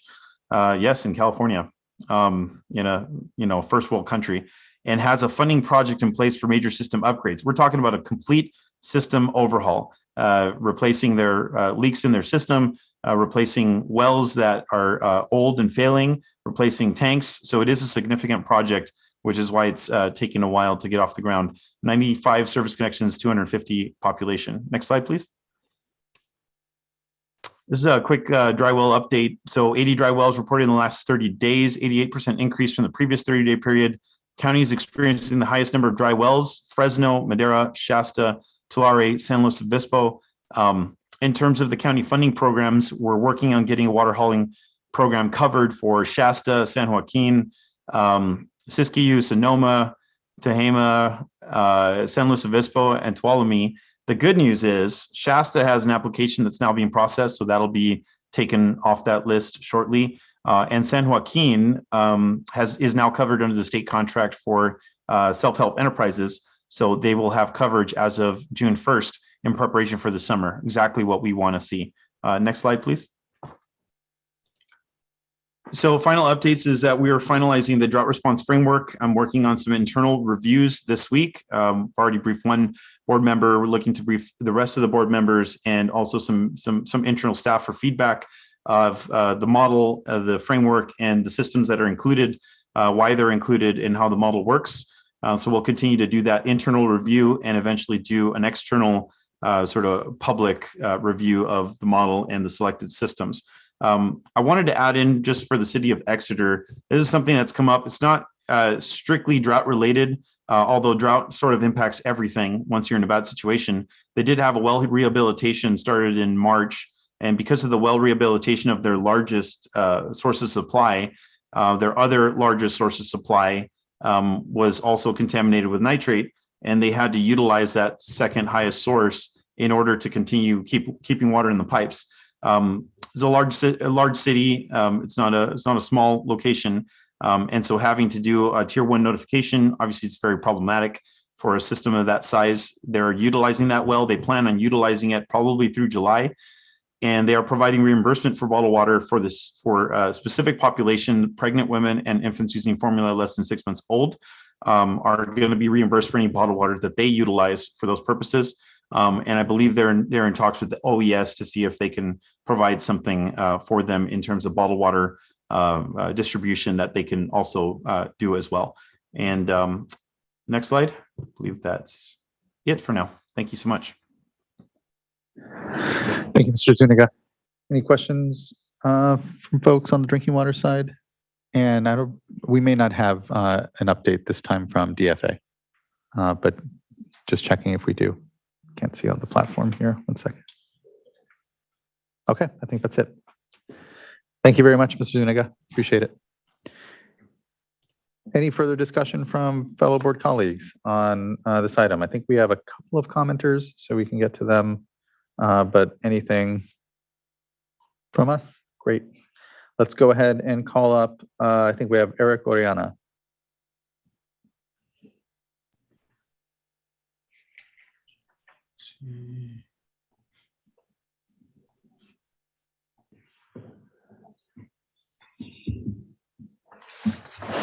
And Mr. Oriana has unmuted. There we go.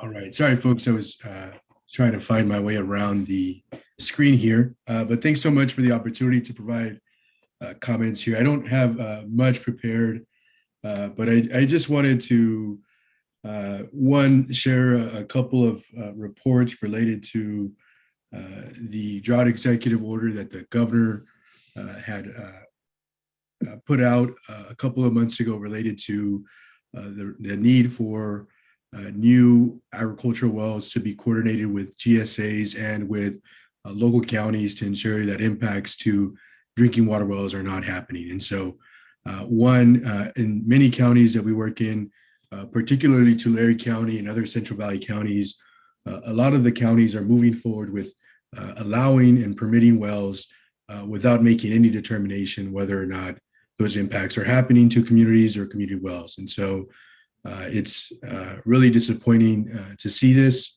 And, you know, it really just shows a disregard for what the role and intent the state has for counties and local governments to take. So I wanted to share that to say that we're still continuing, we'll likely continue to see impacts. And we all know we'll see those impacts throughout this summer. And I just wanted to continue to highlight the gaps in the programs that the State Water Board has related to domestic well owners. We're hearing that some folks are being turned away from some programs from technical assistance providers for hauled water and for water tanks. And so households are having to come up with the thousands of dollars it takes to install a water tank and to haul that water to households. And really, it just is not good to see that happening just this early on in this year's summer season. And just generally very, very concerned about what can happen, how long communities are going to be going on without running water in their homes because our programs are not reaching them. Another concern that I wanted to flag is that the State Water Board right now is trying to address about more or so less a quarter of the dry wells that have been impacted as a result of agriculture's mismanagement and overpumping of groundwater aquifers. And, you know, this is not a way for us to ensure that communities have a human right to water and to ensure that communities have a basic fundamental need in their homes. And so, you know, I was hearing from some technical assistance providers that just to address and deepen the wells and repair the wells that have been impacted already in this drought, it would take us 5 to 10 years to do that.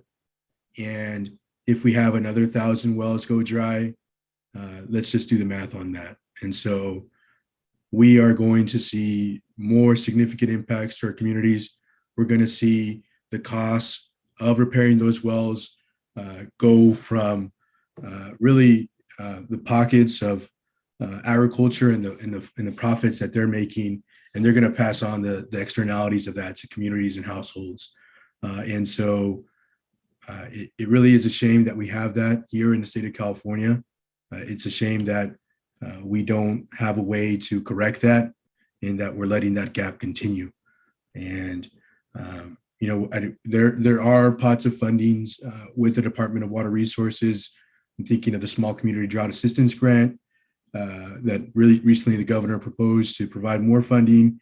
And as part of that, they mentioned well repairs, water tanks, hauled water as part of the cost to address the drought impacts. And as of now, we're not seeing those funds used for specific households. We're seeing that used for water systems, and that's definitely one of the intents of that program, but it's not, I would say, the full intent of the program. And so I think we need to get real as a state about where we're going and how we're addressing these impacts and who we're leaving these impacts, who should be responsible for these impacts. And so I really encourage you all to, you know, try to find a solution and focus and put our brain power on issues that are really impacting our communities. Today, we spent worthwhile hours on addressing water conservation, which is absolutely necessary for us to get to where we need to be as a state.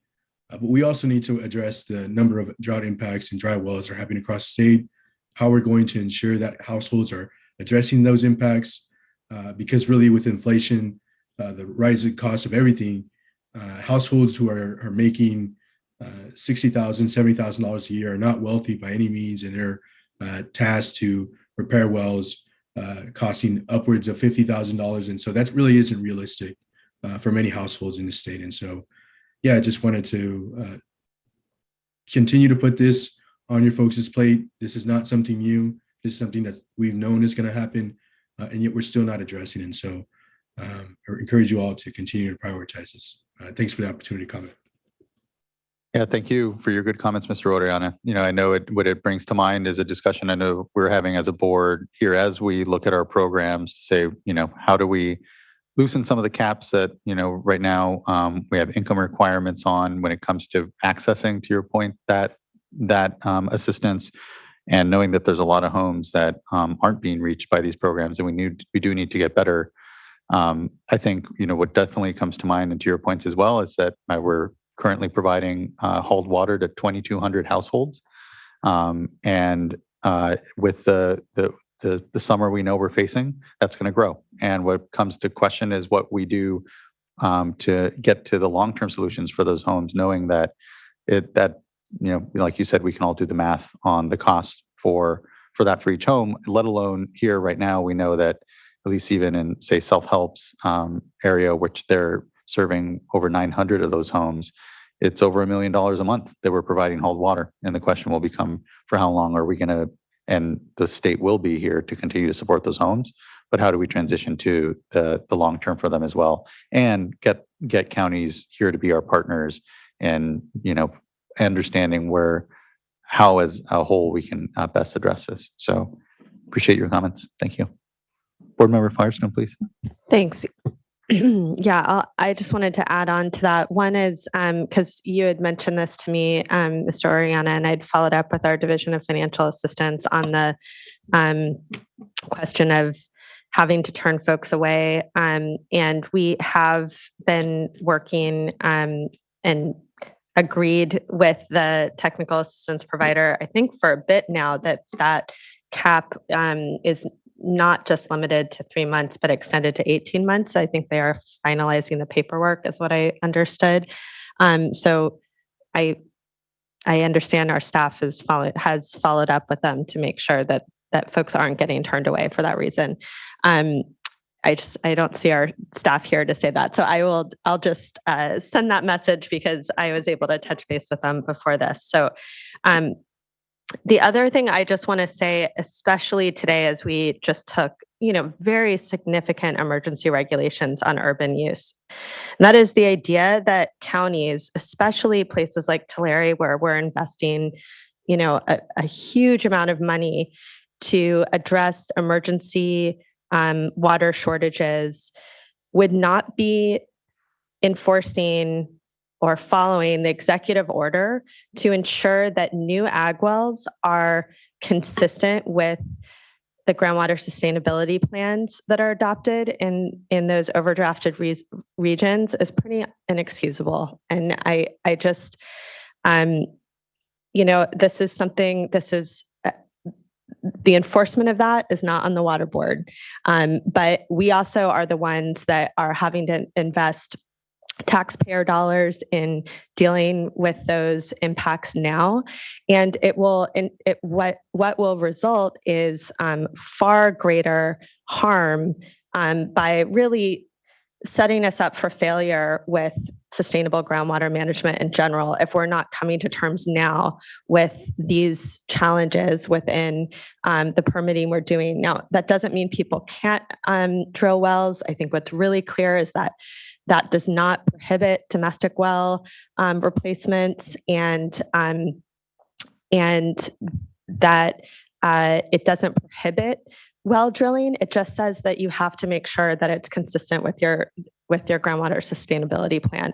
That is a bare minimum, and it's pretty egregious if we can't do that as a state. So I just felt the need to comment on that, given how much we are focused with our resources in trying to ensure conservation is a way of life, ensure that we're supporting sustainability and resiliency, and supporting the emergency response from the actions we're already seeing happen. Thanks.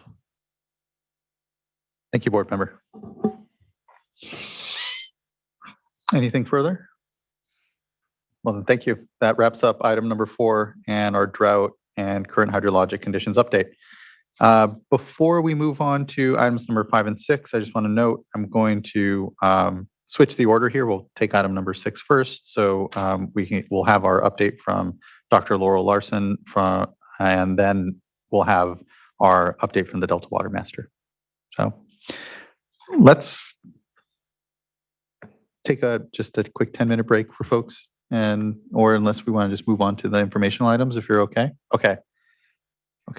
People feel still pretty good. Let's continue on. And I'll note I may have to end up leaving before we conclude the meeting. I have a flight at like 6:55, but I need to get home and then go anyway. So I'll make a note when I hand things over. But let's see what we can get through. And we'll go to item number 6, Dr. Larson.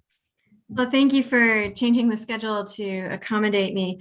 I'm going to try to give an abbreviated version because I did have many slides prepared for you today. But I first of all wanted to congratulate the whole board on the action item from earlier today. That was really important work. So could you advance the slides, please? There's a few items that I wanted to discuss in some level of detail with you today upon request by Michael George. And one is the long-term monitoring reviews that the Delta Science Program has been a part of or connected to. Next slide. And I first want to note that in March, the Delta Independent Science Board released their review of the monitoring enterprise in the Sacramento-San Joaquin Delta. And that review was received and accepted by the council. Now, the goal of this review was to assess whether the information collected from monitoring is meeting the needs of management agencies. It provided an overview of how coordination could be improved and how monitoring data can support the implementation of adaptive management. So those were really the 3 central goals of this study. And I should say that this is the largest review undertaken yet by the Delta Independent Science Board. Next slide. The review's scope consisted of 2 components, and one was to take an inventory of all monitoring activities that span physical, chemical, biological, geological, and social sciences in the Delta and Sassoon Marsh. And then the second component was to review the management contexts, strengths, and challenges of monitoring, together with issuing recommendations about how to improve the efficacy of monitoring. Next slide. So I'm just going to highlight some of the general findings of the report. First of all, the monitoring enterprise in the Delta and Sassoon Marsh is quite extensive. The inventory revealed 157 unique monitoring activities. And I should say that this monitoring inventory is going to be made publicly available in the summer with the launch of the Delta Science Tracker. Based on the inventory, 62% of the monitoring activities were clearly influenced by a management driver, but there was a lack of clarity around the problems that monitoring and adaptive management are intended to address. And this is a pervasive challenge across large-scale social ecological systems where there are extensive monitoring programs. Establishing that linkage between specific management drivers and monitoring activities can often be elusive. Next slide.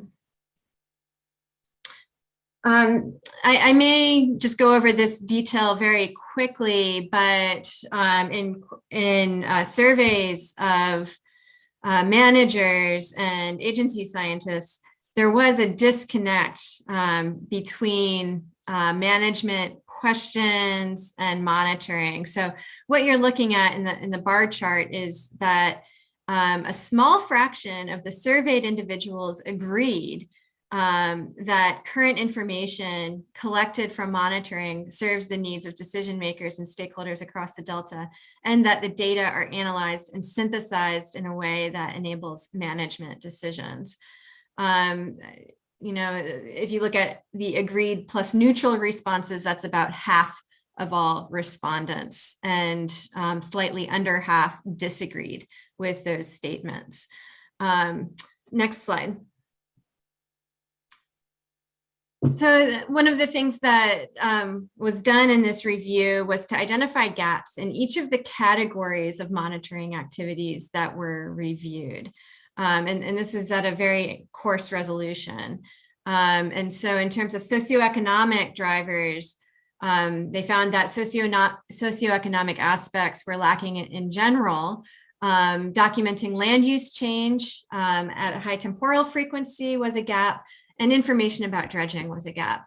In terms of environmental drivers or environmental conditions, there were a lot of gaps, probably no surprise to all of you, a lot of gaps in our monitoring of chemical contaminants and harmful algal blooms. In terms of habitats, shallow habitats are not well documented. And in terms of specific species, it's well known that Delta smelt are very difficult to sample properly, so there are many gaps there. Also, gaps were identified related to Chinook salmon, benthic invertebrates, and birds. And then in terms of management actions, it was difficult to access information about non-native species management and transportation-related vectors of spread and introduction. Next slide. The ISB also looked at the level of coordination by topical area and created these network graphs, which they're just great for getting an intuitive sense for how coordinated monitoring is across different entities. Here, the nodes represent organizations, and the ties represent joint involvement around a common monitoring activity. And so you could see that for many of these topics, there's a need for greater coordination and integration across monitoring areas, geographic areas, and ecosystem components. Next slide.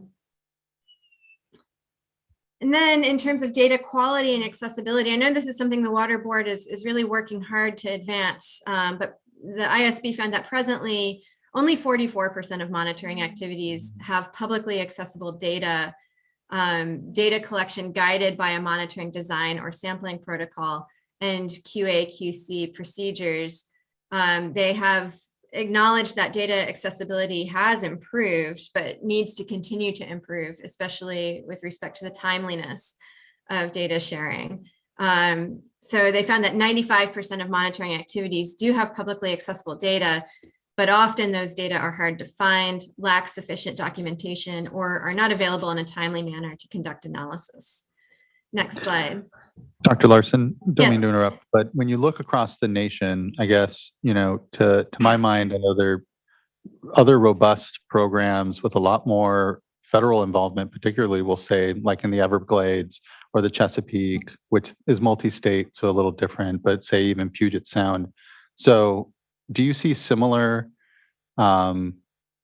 here gaps and challenges in those programs? I'm just trying to understand where our estuarian program is relative to what are benchmarks and other programs in other states. Yes, so the Independent Science Board does have members that have done extensive work in those other systems, particularly the Great Lakes, Puget Sound, and the Chesapeake. And in conversation with ISB members and also from sitting in on their presentations to other agencies, it is apparent to me that these issues are not unique to our estuary. And I would be hard pressed to rank us relative to those other estuaries. I will say that with respect to federal and state funding investment for science activities, we lag far behind those other systems. So we're struggling against a relative lack of funding compared to those other estuaries.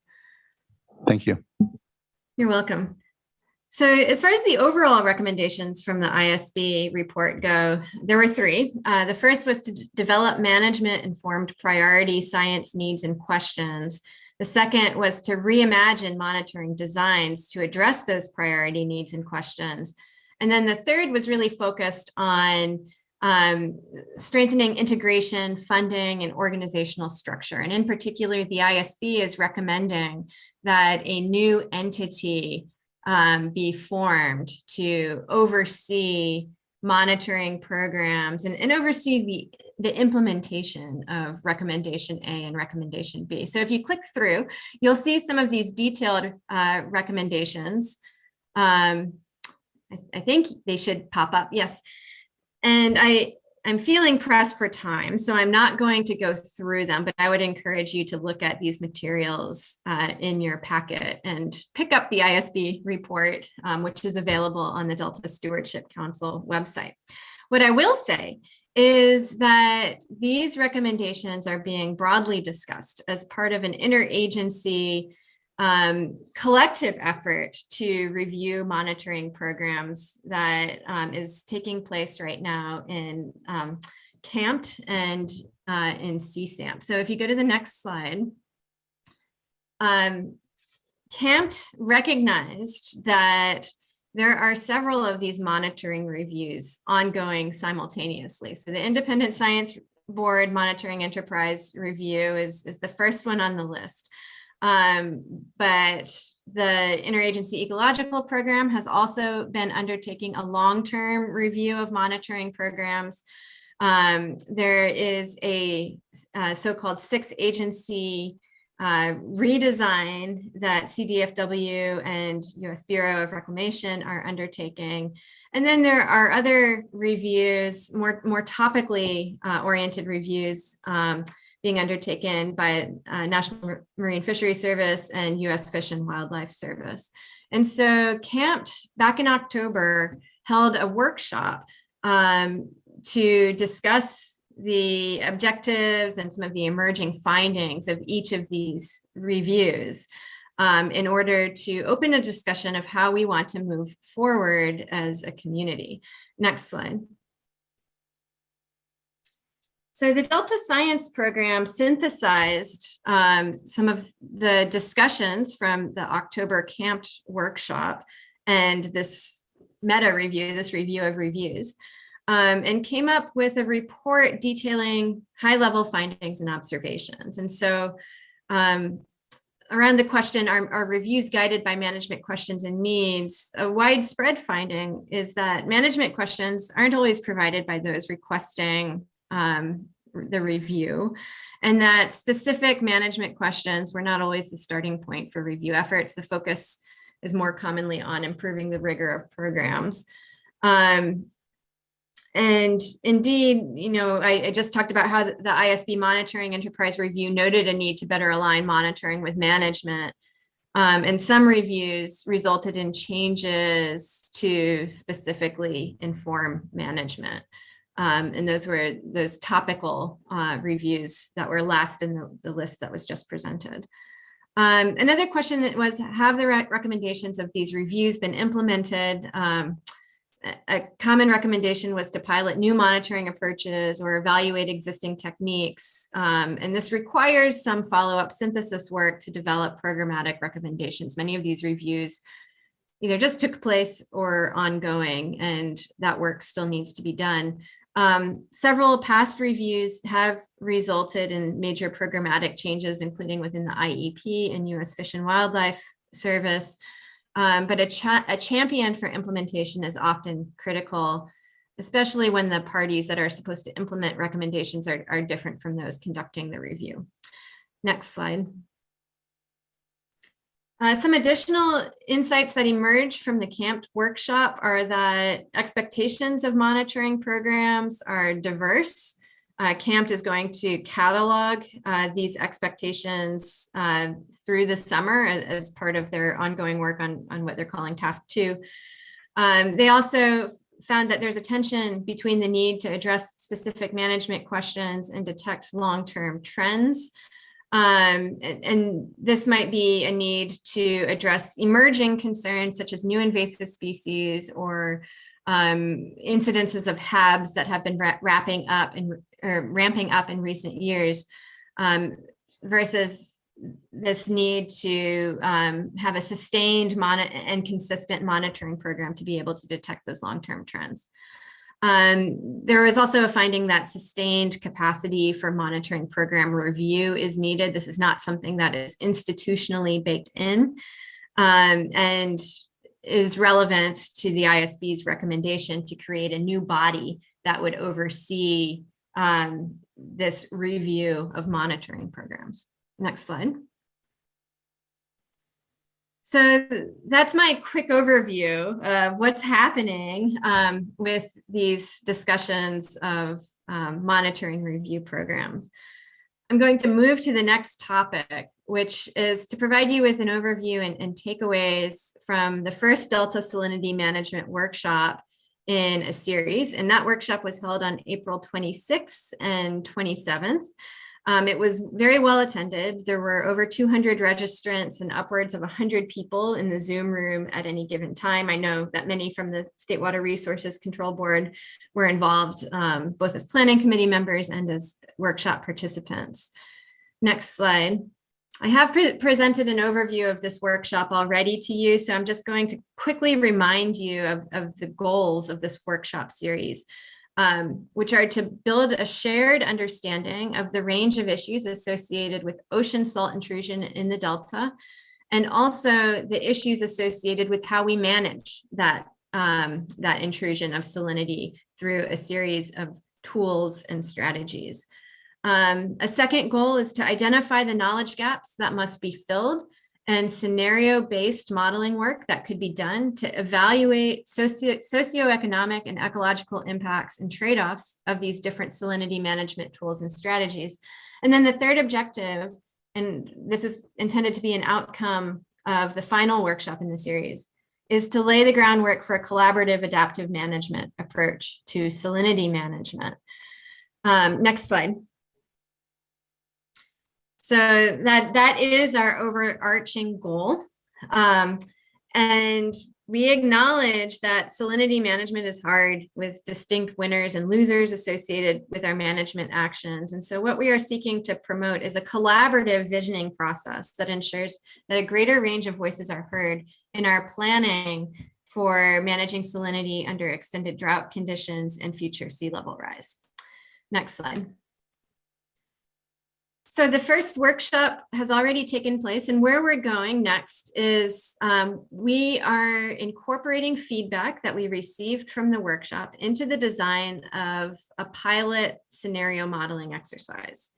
Now, this pilot scenario modeling exercise is intended to shape conversation in the second workshop, which we need to have a discussion in our planning committee very soon, but it's likely this is going to be pushed until spring of 2023.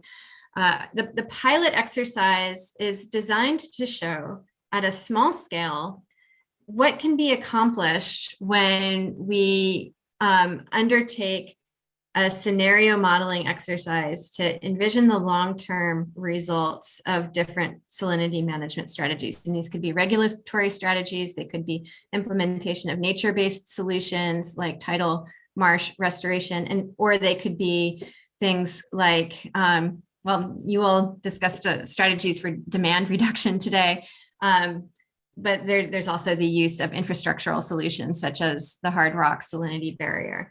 We're asking how these different strategies play out in the long term and what the trade-offs are for individuals and communities that haven't really been included in the visioning process. So what are the outcomes for Delta agriculture? What are the outcomes for harmful algal blooms? Obviously, this is not something we'll be able to address in the short amount of time between the two workshops, but we will do so in a more limited way as an example of how of the types of conversations that we could have when we embark on a more comprehensive visioning process. And then at the end of workshop 2, we will be using that pilot exercise to really focus conversation around metrics for evaluation among these alternatives, this exercise is really going to help us identify what some of the persistent knowledge gaps are, or gaps in our modeling tools. These gaps were already becoming apparent in the discussions from workshop 1, and will help us to develop a proposal for how we might continue to engage in these conversations around salinity management and a visioning process over the long term. Next slide. Quick question: when it comes to the models, are they? Is it a particular framework or platform that is happening on, or just kind of wondering what those tools? I think it's the next slide after the one that you're looking at now. So I will address that question in just a moment. But I just wanted to show you the planning committee. It is fairly diverse, with representatives from many different agencies. And the next slide does show a schematic. Oh, you could go one more. We'll go ahead and skip that one. So the next slide does show a schematic of what we're thinking about for this pilot exercise. So what we are looking to do, this is highly simplified. So if any of you are in the weeds of the modeling, I apologize for the oversimplification. But what we're looking at is using hydrodynamic and salinity models to look at altered inflows during extended drought conditions. And one of the things that emerged from the workshop is that the 6-year drought is important for planning efforts that many municipalities are undertaking. They will also look at altered tidal levels. So we're looking at several sea level rise scenarios that are representative of mid-century conditions. And those will serve as inputs to the Delta hydrodynamics and salinity models. We will likely be using several modeling platforms, including the Department of Water Resources SCISM model and RMA's model, RMA's San Francisco Estuary or Bay Delta model. And there's an advantage in using several modeling platforms in that we get a better sense of uncertainty, we can compare results, but also these two different modeling platforms have associated tools or resources for simulating different manipulations. For example, the Frank's Tracked Futures proposed restoration has been implemented in SCISM. And so that's an off-the-shelf model that we could use in this exercise. Whereas RMA has looked at many different combinations of tidal marsh restoration. And so those models are available off the shelf and could be brought into this exercise. So the hydrodynamics and salinity model will produce outputs of salinity across the estuary that vary in space and time. And we're then looking to couple those results to models of habitat, economics, agriculture, biology, in order to do a better job of quantifying these trade-offs. And if you click through maybe a couple of times, one more. So we got thank you. We got a lot of good input from workshop participants on what they wanted to see in terms of how we couple these salinity outputs to things that were of interest. And we heard a lot of interest in looking at ecological outcomes, including food web outcomes, habitat connectivity, invasive species, water quality. We also heard a lot about a need, and this is actually currently a gap. I don't think this is something we'll be able to do in our pilot exercise, but a need to model soil changes in soil salinity and how those impact agricultural production. Changes to crop type are one thing that is within the realm of possibility of what we can include in this pilot exercise using the Delta agricultural production model, for example. There was also interest in assessing impacts to fishing and boating. And in terms of this overall structure, right now, the CalCIM model is the model that has been discussed as what we would use to look at how drought impacts inflows into the Delta. But there are many reasons why the current version of CalCIM are inappropriate for isn't appropriate for simulating the actual tree of decisions that agencies implement during drought conditions. And so there is a desire to revisit those assumptions over our longer term planning process. There's a desire to evaluate regulatory and demand-based strategies rather than just structural strategies like the drought barrier or tidal marsh restoration. And there was a strong desire to examine alternative inflow requirements. So as a result of what we heard, we are looking at expanding our pilot modeling timescale. But a lot of these desired changes and desired trade-off assessments will need to be done in our longer-term collaborative adaptive management process. Next slide. I am going to go on to the next topic.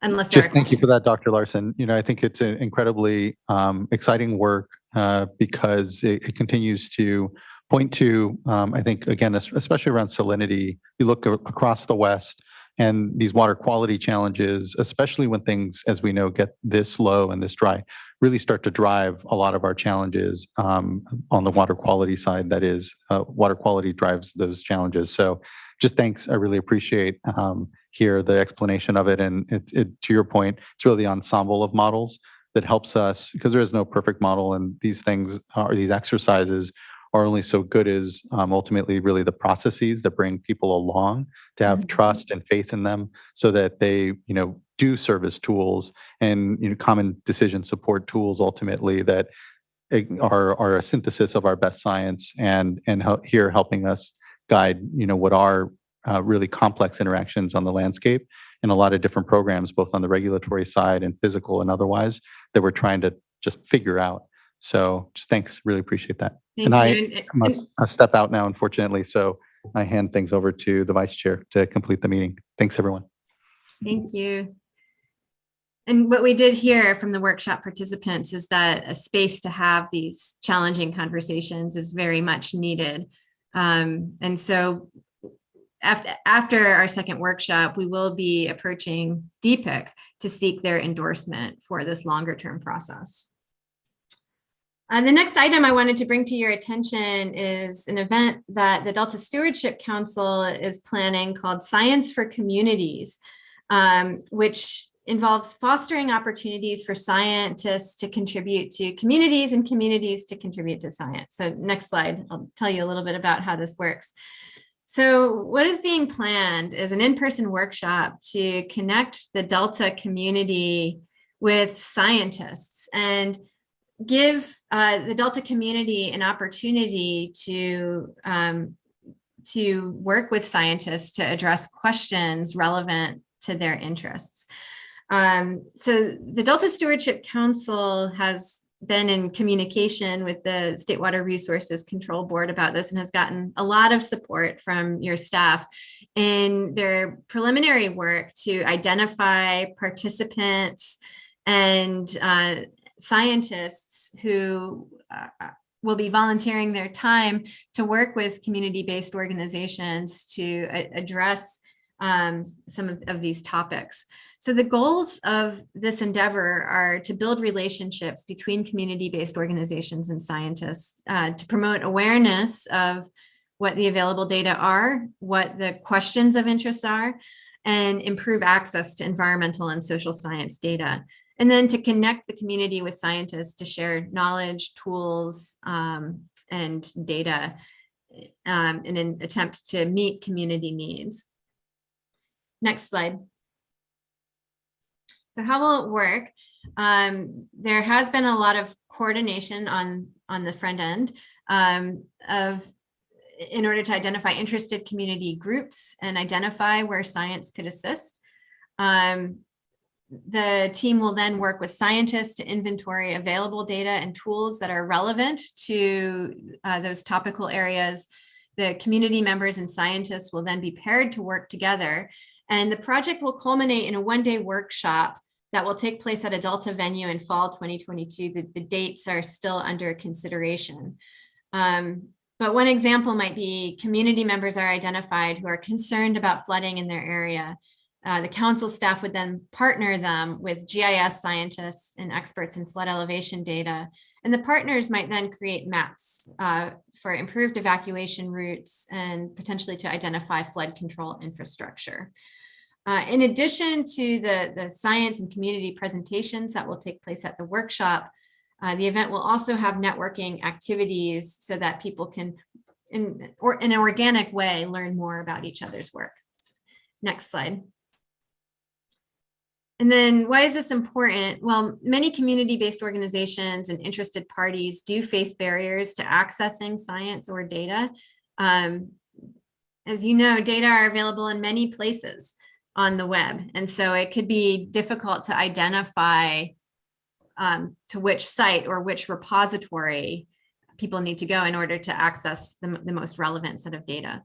It's also important to provide an opportunity for underrepresented groups to make their interests and needs known and to have a connection with agency or to make a connection with agency and academic scientists. And on their part, scientists might not have had the capacity to address community needs previously, or they may be unaware of what those specific needs are.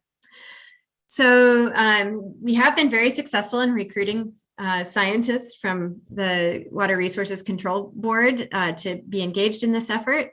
There are still opportunities to do so. And so if you're interested, there is some information on how you can participate on this slide in your packet. Next slide. I also wanted to make you aware of a harmful algal blooms workshop that the Delta Science Program is planning for November of 2022. Michael George indicated that this was a topic of particular interest. Next slide. So I'll just say that this workshop was really motivated by the observation that harmful algal blooms themselves are growing in frequency, and monitoring efforts and targeted studies are also growing to match that frequency of occurrence. And there are concerns that blooms will continue to increase in frequency and severity, particularly under drought and warm water conditions. With this increase in scientific and public attention to the issue, there's a need for increased coordination amongst the many groups that work on HABs in the Delta.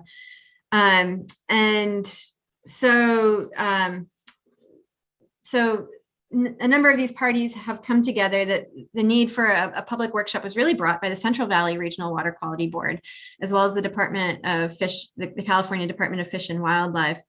And so the science program is overseeing the planning of a workshop that will support the implementation of AB 834 to protect water quality and public health from HABs. And this workshop also supports water resilience portfolio action 8.1 that calls for implementation of AB 834. And this workshop is really being focused around a desired outcome of developing a HAB strategy for the Delta that includes a coordinated monitoring program, lays the groundwork for modeling and forecasting of HABs to enable rapid response. And another outcome is identifying and addressing scientific knowledge gaps. So next slide. The planning committee members also span many agencies here, including the Central Valley Regional Water Board and the USGS, Restore the Delta, Department of Water Resources, the State Water Resources Control Board, IEP, CDFW, and the Delta Science Program. Next slide. So the dates of that workshop are still to be announced, and I will likely provide additional information in a forthcoming quarterly report. But with that, I just wanted to move on to the 2022 to 2026 Science Action Agenda. The big news here is that it was released on Earth Day, April 22nd, and then subsequently received and accepted by the Delta Stewardship Council. So it is now official. And we are moving into the implementation phase. I know we're getting very short on time, so I think I'm going to skip many of these slides, but if you'll just page through. A reminder is that the Science Action Agenda is really designed to provide provide prioritization of science activities in a way that they are aligned with the greatest management needs. So essentially it provides a roadmap for science to inform decision-making in the Delta. Next. The time frame of the science action agenda is 4 to 5 years. And the science actions within the science action agenda are intended to guide funding investments for science activities. The previous science action agenda guided over $35 million in science investments across multiple agencies. We're looking to expand that number of agencies who are partners in implementation of the science action agenda in the forthcoming years. Next slide. This is a document that underwent extensive co-production. Over 30 collaborative groups engaged in the process through participation in surveys and workshops. And this participation produced the management questions that structure the science actions in the science action agenda, as well as the science actions themselves. Next slide. So the science action agenda is structured by 6 overarching management needs. There are 65, or there were originally 65 key management questions that fall under the umbrella of these management needs. An additional management question was added after the public comment period. And then there are 25 science actions that are responsive to those management questions and ultimately to the management needs.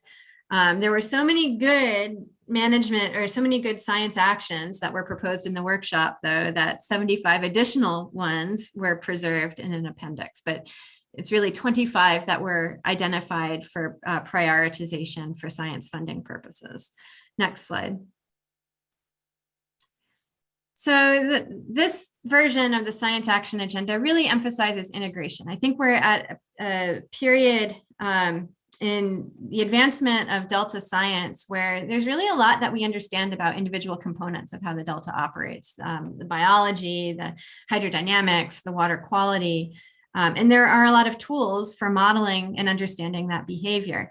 But what we really need to advance is understanding how they all come together as a system in an integrated way.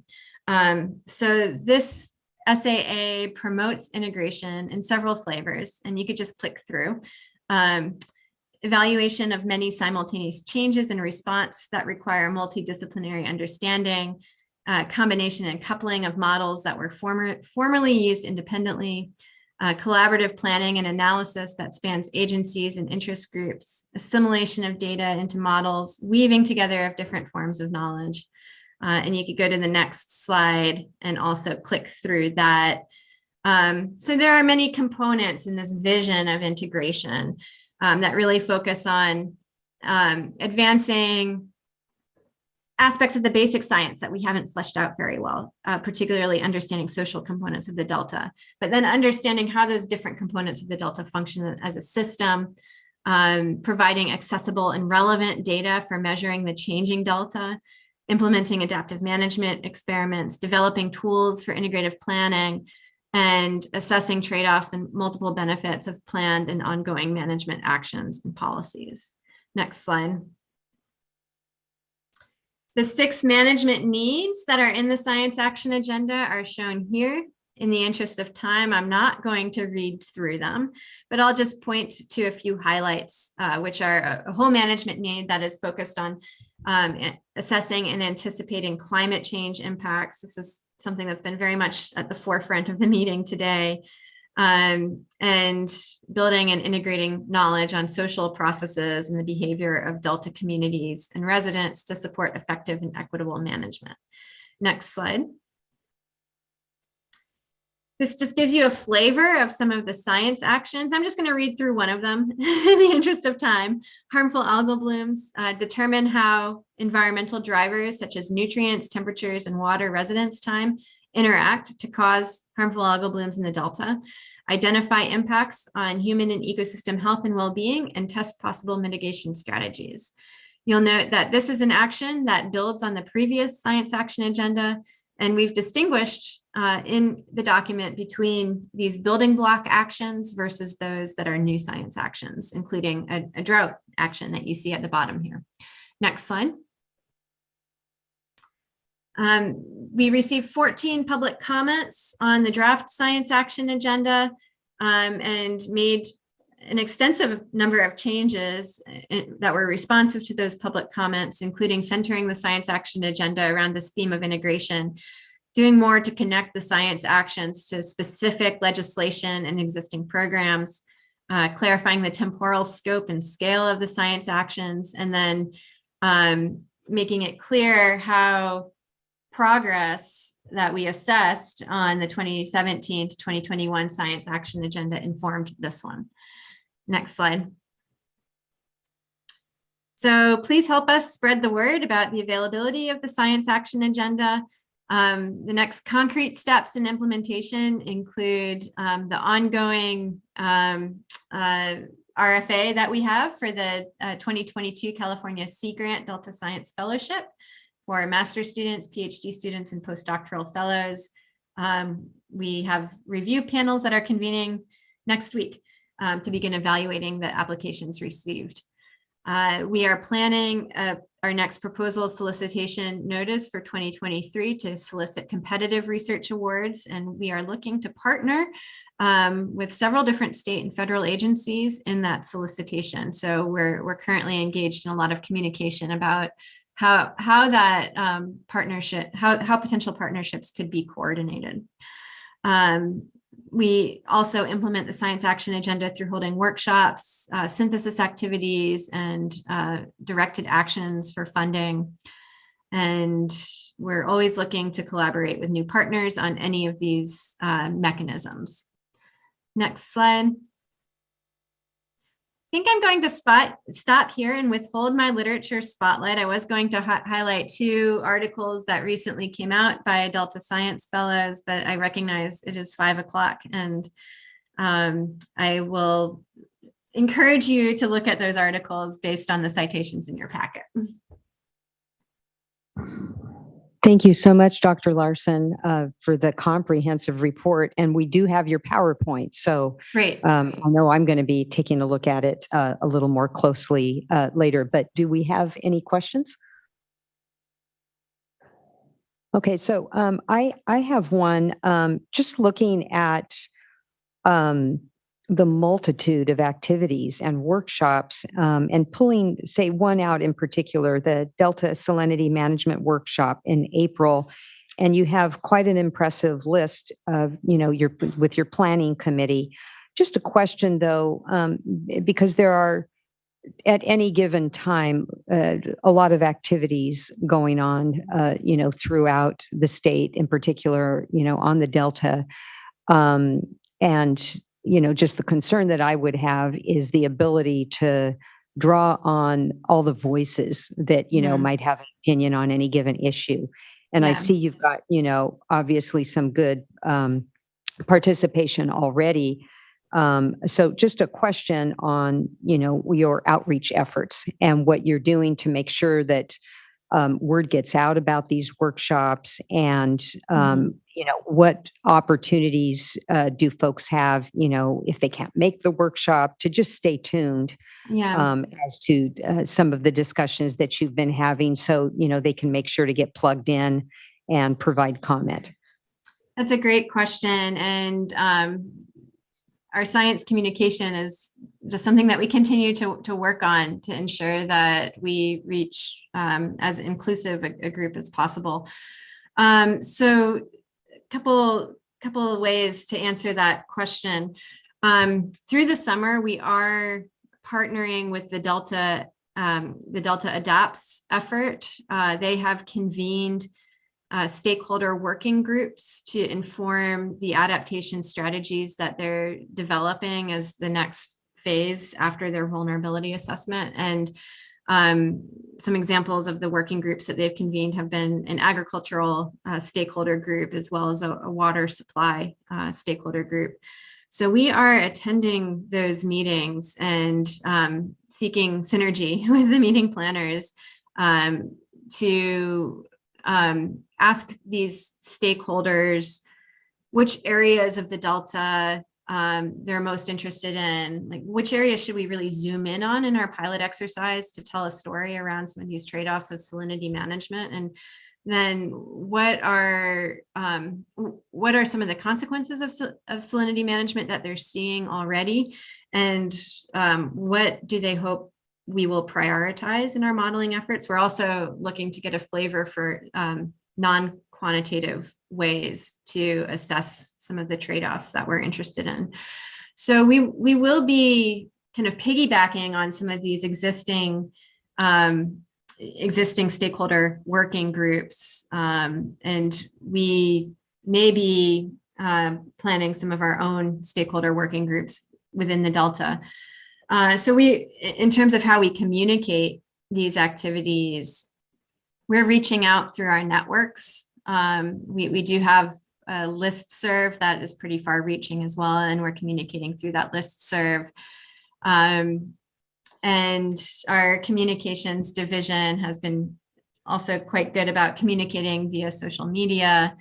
But we are open to suggestions on how we might broaden our network for communicating these efforts. Great.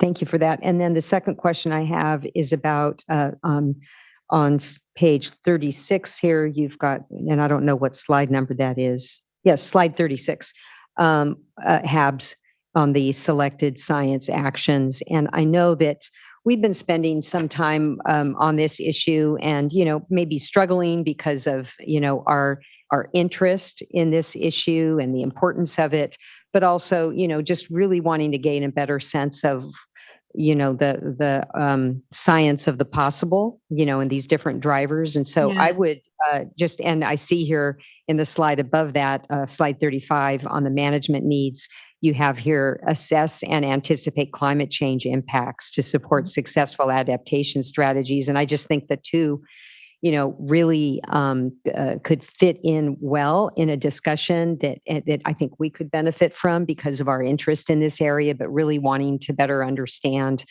the various drivers. And so I would just invite you to at either next time or at a future opportunity to spend a little bit more time on that one. I know we don't have time today, so just wanted to call that out. Yeah, we can do a deeper dive on that, and we're also funding two competitive or two research projects through our last competitive solicitation. That one of which is really looking at human health impacts of aerosolized toxins associated with harmful algal blooms in the Delta, and the other of which is really looking to better understand how these combination of different drivers actually trigger a HABs event in different parts of the Delta at different times. So it might be possible to maybe get a progress report from those groups as well. That'd be great. Thank you. Okay. Do we have any comments on this, Ms. Townsend? All right. Thank you so much, Dr. Larson. We appreciate you spending the time with us today. Thank you. And thank you very much to Michael George out there for letting me go first. I have a son to pick up at daycare now, so I really appreciate it. Okay. All right. Take care. All right. So our last item is item 5, report from Delta Water Master. Good afternoon, Mr. George. And sorry about the lateness here. The lateness is not a problem for me, but as a matter of courtesy and perhaps adaptive management, I would be willing to defer to a future meeting if that would be the pleasure of the board. Well, I think we're fine. Maybe just an abbreviated version, and then if there's anything in particular that we want to bring you back to focus on, I think we'd be open to that. Okay, that's fine.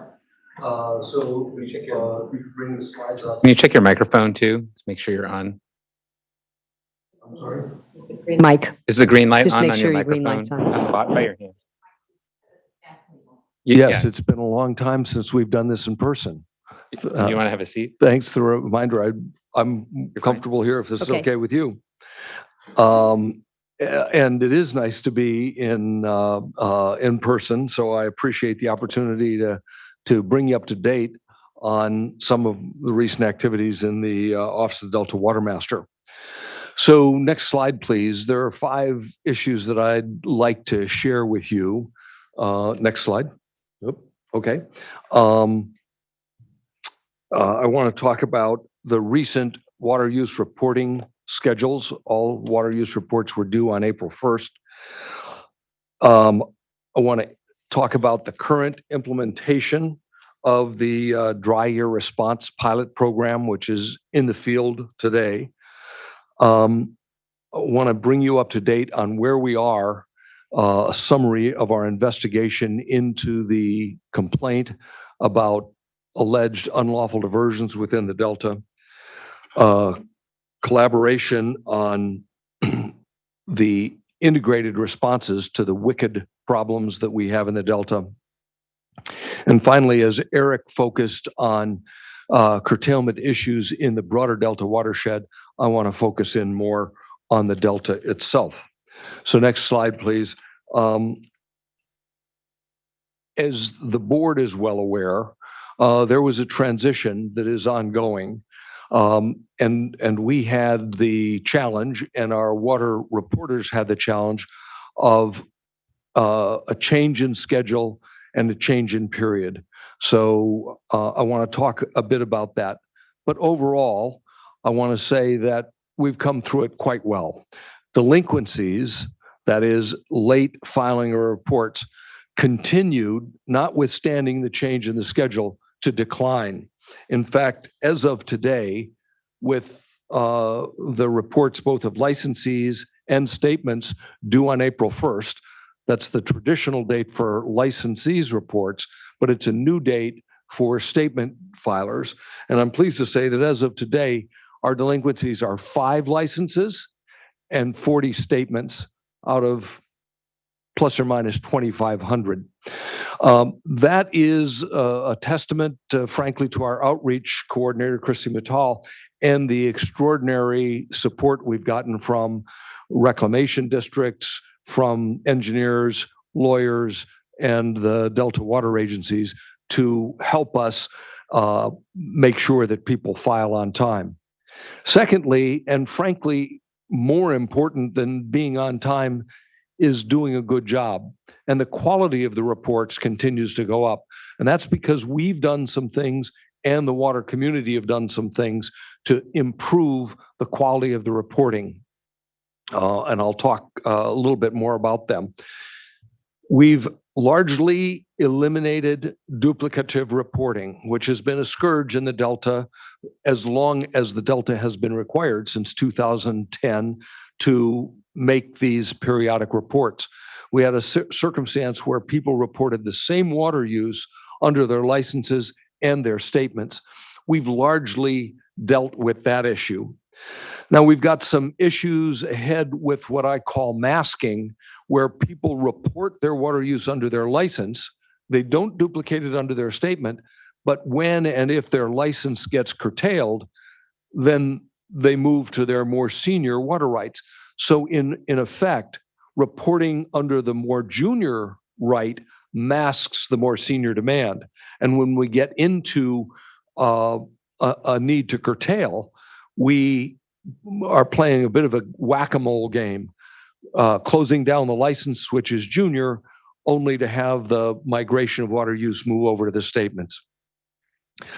With all those issues in mind, however, the Delta is primed for this transition, which we're partway through, to the alternative compliance plan. We are now in the first year of the alternative compliance plan. It's the water year that began last October 1st and will end September 30th of 2022.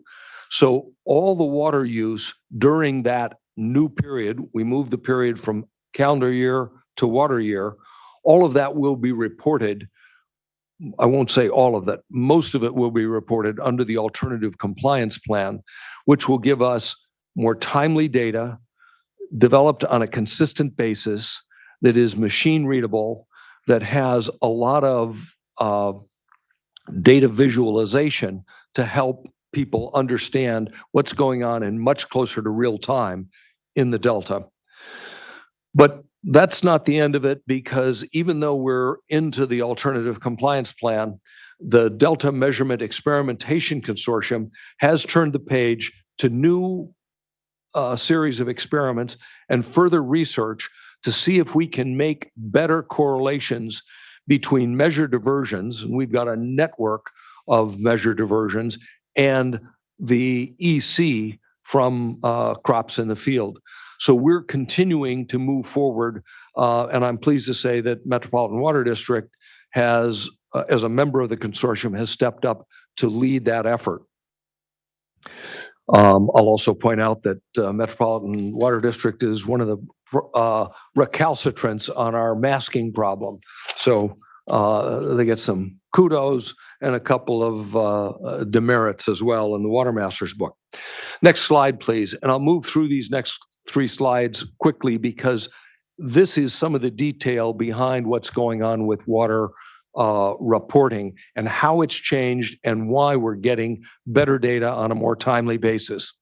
So in the period from February to October of 2020, we went through an extensive outreach period on the issue of duplicate reporting. And at the end of that period, we developed with the community a problem statement. What's the problem? How should we address it?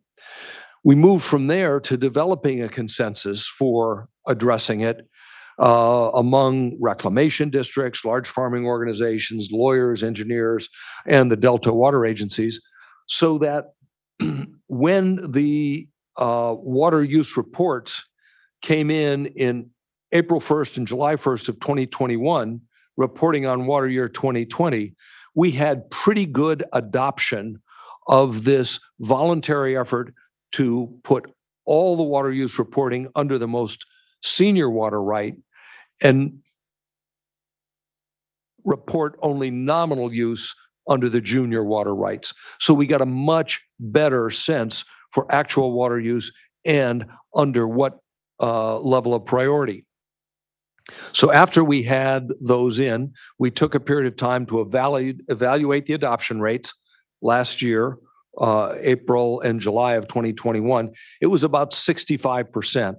So we started to work on how do we increase that? What are the problems that people ran into? What were the reasons for not adopting it? How could we overcome it?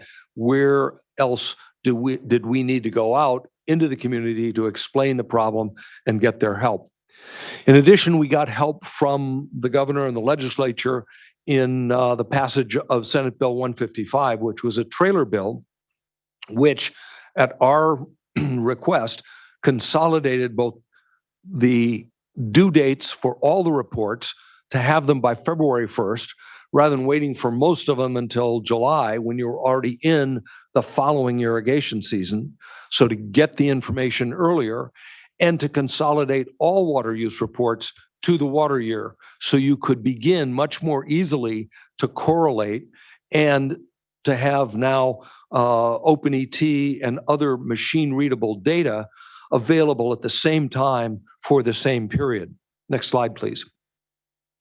So coming to the most recent reports, April 1st, the water use reports were due for both statements and licenses. I've said we got tremendous help from our community. We've got very strong quality and also timeliness of those. And now we move to the next due date, which is going to be February 1st of 2023 for the water year currently underway. That is the water year that will end on September 30th. Everyone will report, whether under licenses or statements, on February 1st. Next slide, please. And this is just a graphic representation that we used to help people understand this transition. So 2020 water use reports was for a full calendar year. 2021 was for this transition 9-month stub period. And for the current year, which is in blue on the left-hand side, it'll be the full year, but beginning October 1st and going to September 30th. And it'll continue like that in future years. And then the due dates are located on the other side. While this is a bit pedantic about due dates and timeliness and duplicate reporting, The net benefit of this is better data achieved on a more consistent basis with a higher level of reliability and consistency so that we can actually use the data to make closer to real-time decisions. Next slide, please. While we're doing all that, we're also dealing with a drought. You spent a good deal of time on that today. And there's also been a major effort in the Delta. And here, cooperation among the Delta water agencies, the Department of Water Resources, the Delta Conservancy, the Delta Protection Commission, the Delta Stewardship Council, the Division of Water Rights, and our office to develop on the fly a program for responding to the dry year that we anticipated at the beginning of the current water year. We knew we had low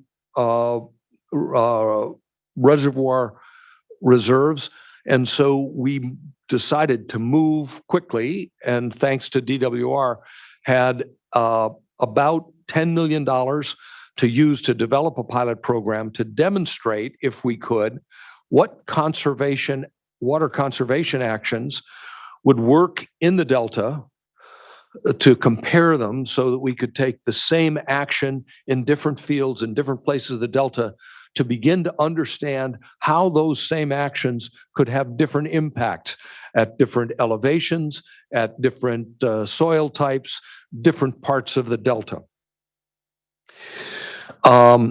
And so we're in that process now. We got about 85 applications for funding under this grant program to take these actions and to allow for pretty intense monitoring so that we could draw conclusions from that.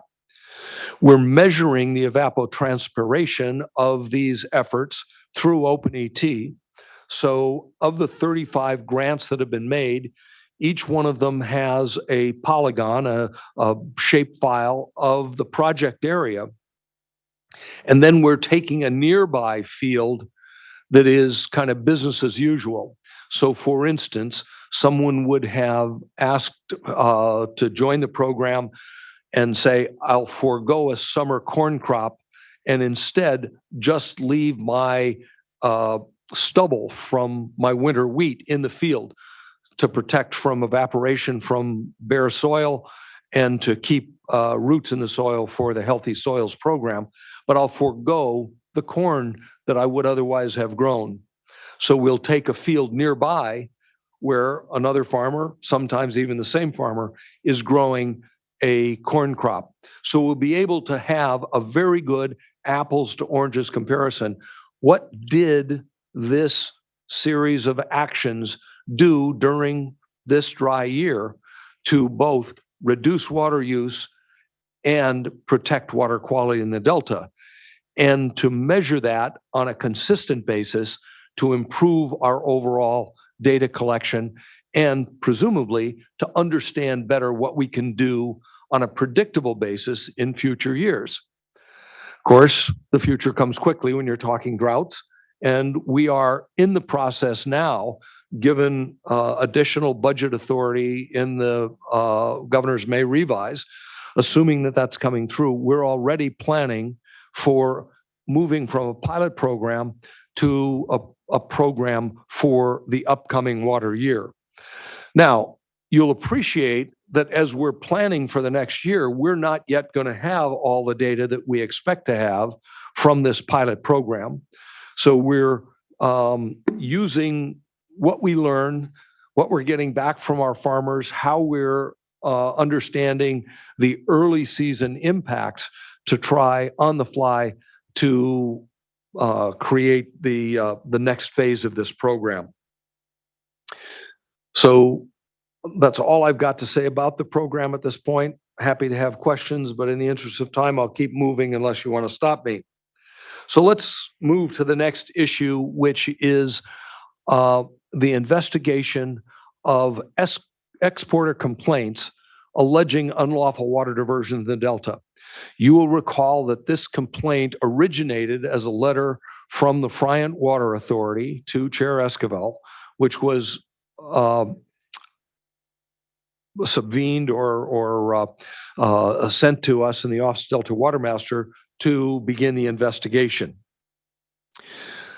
We very quickly organized to manage this investigation on a joint basis with the Division of Water Rights.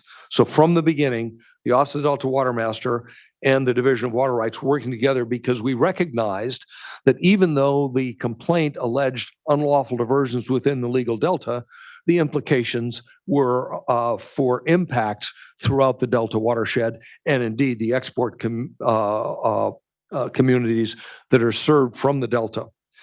The second thing that we did consciously from the beginning was to invite the complainants to join us in the investigation so that we would work collaboratively and transparently from the beginning so that we could work through the complex issues involved in sorting out the complaints and get to a common understanding of the issues and hopefully come to a conclusion that would be credible with all parties.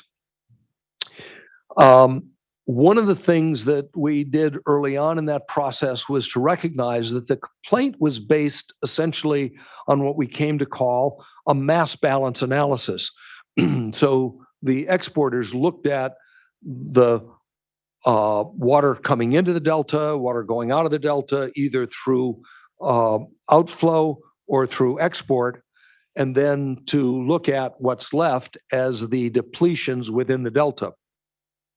It quickly became apparent to all parties that while that was a place to start to look at that mass balance, we needed to go much deeper into that. And so we worked with the whole group in the investigation to very much refine that mass balance approach, to take apart the inputs and to look at how they could be made more certain and how we could disaggregate the pieces to understand what was really going on. For instance, 85% of the water that comes into the delta comes from the San Joaquin River in most years. And rule of thumb, we say 15% from the San Joaquin River. But when you're looking for individual diversions that are unlawful, you've got to get much more granular the information. You've got to look at the inflows from the McCollum and the Puda Creek and all those other things. So we set about with a technical subgroup, including people from the division, from our office, as well as from the complainants. And Friant Water was joined by the state water contractors, San Luis Delta Mendota Water Authority, and Tehama-Colusa Canal. So we had really a lot of technical expertise. And some of those complainants also brought their engineers. We had good help from MBK as well as other engineers in this process. And so we, first of all, challenged the complainants to refine their analysis, which they did.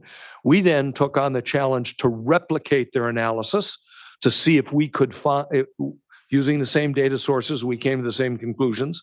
Obviously, we found some areas where there were discrepancies, and we went down each rabbit hole to find out what those discrepancies were so that we could come to a conclusion about the range of uncertainty for each of the inputs. And our objective was to get down to a range of uncertainty plus or minus 5%. We didn't always make it. We generally got close. But we also realized that when we were dealing with so many variables, just think about the inputs, even if you got down to a 5% on each, it was a compounding issue. And so pretty quickly, we decided that we needed to look in other areas to improve data.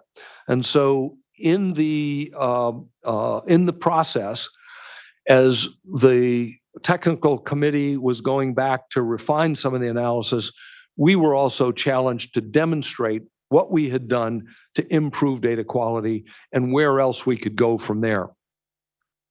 As a result of all of this, we have come to some conclusions.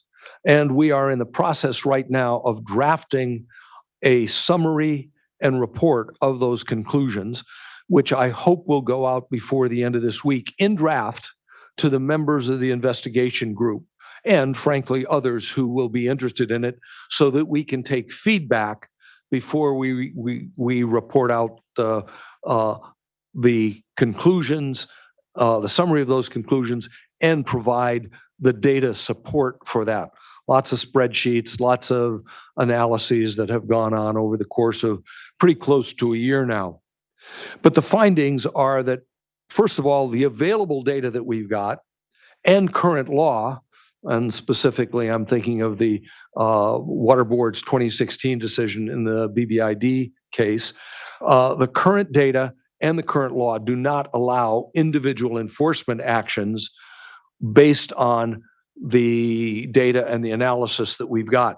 In other words, we might see, as a result of the gross water balance, that there appears to be less natural flow coming into the delta than there are riparian demands in the delta. And therefore, one might say, as the complainants did, it looks to us like there's unlawful diversion in the delta. That difference of primarily riparian demands against reduced natural supply means that riparians are taking project water released from storage that's meant for a different use. The available data and the requirements of the burden of proof don't allow us to bring individual enforcement actions against individual riparian demands.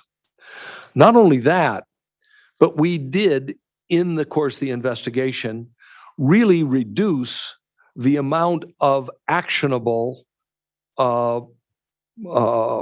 information that we were getting. For instance, in the northern part of the delta, something less than half, more than a third of the delta, there is a backup supply. It's a contract with the state water contractors. So pretty early in the investigation, we agreed, first of all, we brought that water contract to the attention of Friant and the others. Not all of them were aware of it. We brought out the contract. We explained how it worked. We brought in the North Delta Water Agency and resources from the Department of Water Resources to explain how that works.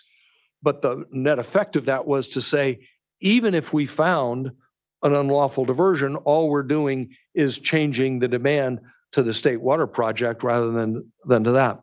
We came to other circumstances like that. We focused our attention primarily on the central delta and the southern delta and certain parts of Contra Costa County over by Coney Island, Holland Tract, Palm Orwood Tract, some of those areas that are not in either the North, Central, or South Delta Water Agency, but are in the agricultural areas of Contra Costa County. So we really narrowed the focus, and we focused the attention on understanding what water was at stake. If we were successful in identifying and stopping unlawful riparian diversions, what would be the effect? How much water was at stake? When was it at stake? How could we proceed? And again, that helped us focus on where we need continuing development of data that has wide reliability and to begin to use this new tool of OpenET. In any case, one of the biggest things that came out of this was the development of a common understanding of other avenues that are available for addressing the issues the complainants brought forward. And so that's really where we're going with the closing of this investigation, without an enforcement action being taken, but with a lot more work to do to identify how to take action on issues. Now, I also want to say that in this process, we also discovered a number of unresolved legal issues. I'm happy to have Garrett and David here with me. They are the two attorneys from the Office of Chief Counsel assigned to the Office of Delta Water Master. And We have worked with them and others in the Office of Chief Counsel to identify the unresolved legal issues that we need to figure out. And I'm going to go back to a mantra you've heard before. Where we've got differences of opinion, we disagree violently with each other, and we're all convinced we're absolutely right. We can go to the legislature and ask the legislature to pass a law. We can go to the courts and ask the courts to determine what the law is. We can come to the water board or others to ask for regulations to resolve the conflict, or we can negotiate or collaborate. But to do that last thing, which is faster, cheaper, and more both durable and flexible, it requires the kind of data that we are developing but don't yet have. So that's what I have to say about the investigation, where we are, and certainly we'll share with the board drafts of our final report. Be happy to have your input as well as feedback from the board, as we're seeking from lots of other interested parties for how we proceed to resolve some of the outstanding questions. Let me go to the next slide, which, as I said, focuses in on curtailment in the Delta. And here I want to kind of refer back to the last two things I talked about and remind us all that drought in the Delta is experienced differently than it is in the rest of the Delta watershed. That is not as a lack of physical water supply, but rather a heightened risk to water quality. Because the Delta is, after all, and I'm talking now about the legal Delta defined in the Water Code, section 12200, it's basically a tidal estuary with important riverine influences. And what I mean by that is that the net freshwater flow is what keeps the bay water from intruding into the Delta. Dr. Larson talked about focusing on that issue of salinity intrusion in the recent salinity workshops. I want to just remind us all that that's one source of salt. It's not the only source, and yet in order to focus the workshops and the effort, we focused on that incoming salt and the need for a net freshwater flow to keep that salt from intruding into the Delta. So with that in mind, that it is different in the Delta and that the challenges are different. So to create a Delta dry year response program, you've got to focus not just on water conservation, but creating a larger margin of reduced risk of salinity intrusion. Because the risk of salinity getting into, let's say, Frank's Tract or Liberty Island, two areas of broad open water behind or underneath or above actually failed agricultural levees. If we get salt intruding either up the ship channel up into the Liberty Island area or into Frank's Tract, the salting up of the water supply will take enormous natural flushes, multiple years of the kind of flushes that we had in 2017. So keeping salt at bay, no pun intended, is probably the most important challenge in the Delta, not just for interior Delta water uses, but for all beneficial uses, whether for the ecological health of the estuary, for export, or for agricultural water uses. So in the midst of this, obviously the division has done an incredible job, a commendable job of refining the water unavailability methodology. Most recently, the division put on a staff workshop on May 12th to describe the additional refinements of that water methodology and how that methodology has evolved and has absorbed nuances, partly from feedback from the water user community.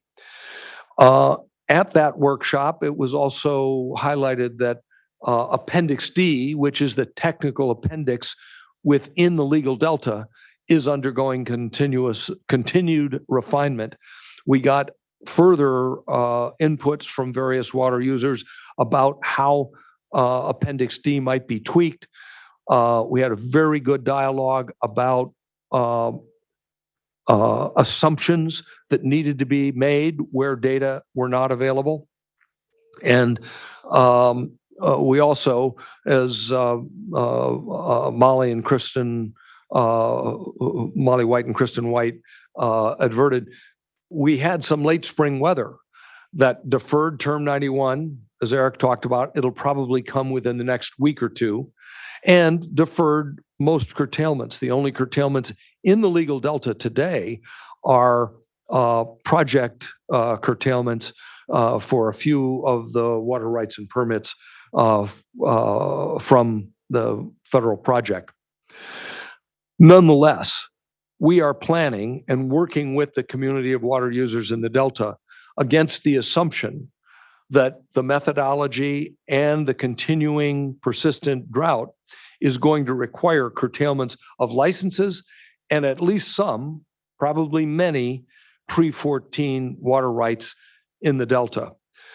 Unlike last year, where those curtailments only came for 11 days at the end of the irrigation season, from when the emergency regulations became effective on August 10th to the end of the month, only 11 days. We planned for it. We worked with the water users who got curtailed. This year, it's going to be much deeper. We've been working with them on that. In fact, many of the people who anticipate getting curtailed came into the dry year response program to propose some of these water conservation and water quality risk mitigation efforts. All of that said, the methodology today, much like our investigation, does not support riparian curtailments. There are too many variables with too large compounded range of uncertainty to get to that. So having said all that about what we're looking at in terms of curtailments in the Delta, I also want to bring to your attention something that I know you've all looked at, which is the recent analysis published by the Public Policy Institute of California about a different way of looking at inflows, uses, and outflows in the Delta. And I really think the ability to look differently and to visualize information about the Delta watershed, and about the different communities that depend on it. One thing that really stood out to me is that over a number of years, dry years, wet years, recent years, historic years, the depletion of water within the Delta is very steady at about 1.8 million acre feet. Given that fact, now we take information that we've gleaned from the better water use data that we're getting, from the new tool of OpenET, from the investigation that we've just been through, and now we can look more carefully into how you disaggregate that 1.8 million acre feet of use within the Delta to figure out what of it is subject to management. So obviously we've got a certain amount of open water that evaporates water in the Delta. We've got a certain amount of riparian vegetation that is not subject to management in the way crops in the field are. We've got challenges because there are some places where, because of subsidence, we actually want to make sure that we continually maintain an anaerobic environment, that is, flood up wetlands or rice fields to reduce that subsidence and to reduce the amount of carbon being released into the atmosphere by agricultural enterprises on those soils. So as we get into that, we are going to continually narrow our focus on what we can manage and how the information that we get allows us to adaptively manage in closer to real time to make management adaptation changes in the Delta that will actually result in an outcome, rather than what we have had is a lot of finger pointing and if you weren't stealing our water, we wouldn't have to idle our crops. If you weren't developing demand in the desert, everything would be hunky-dory in the Delta. Try to get away from that, focus on the data so that we can have more intelligent, more useful, and more collaborative discussions.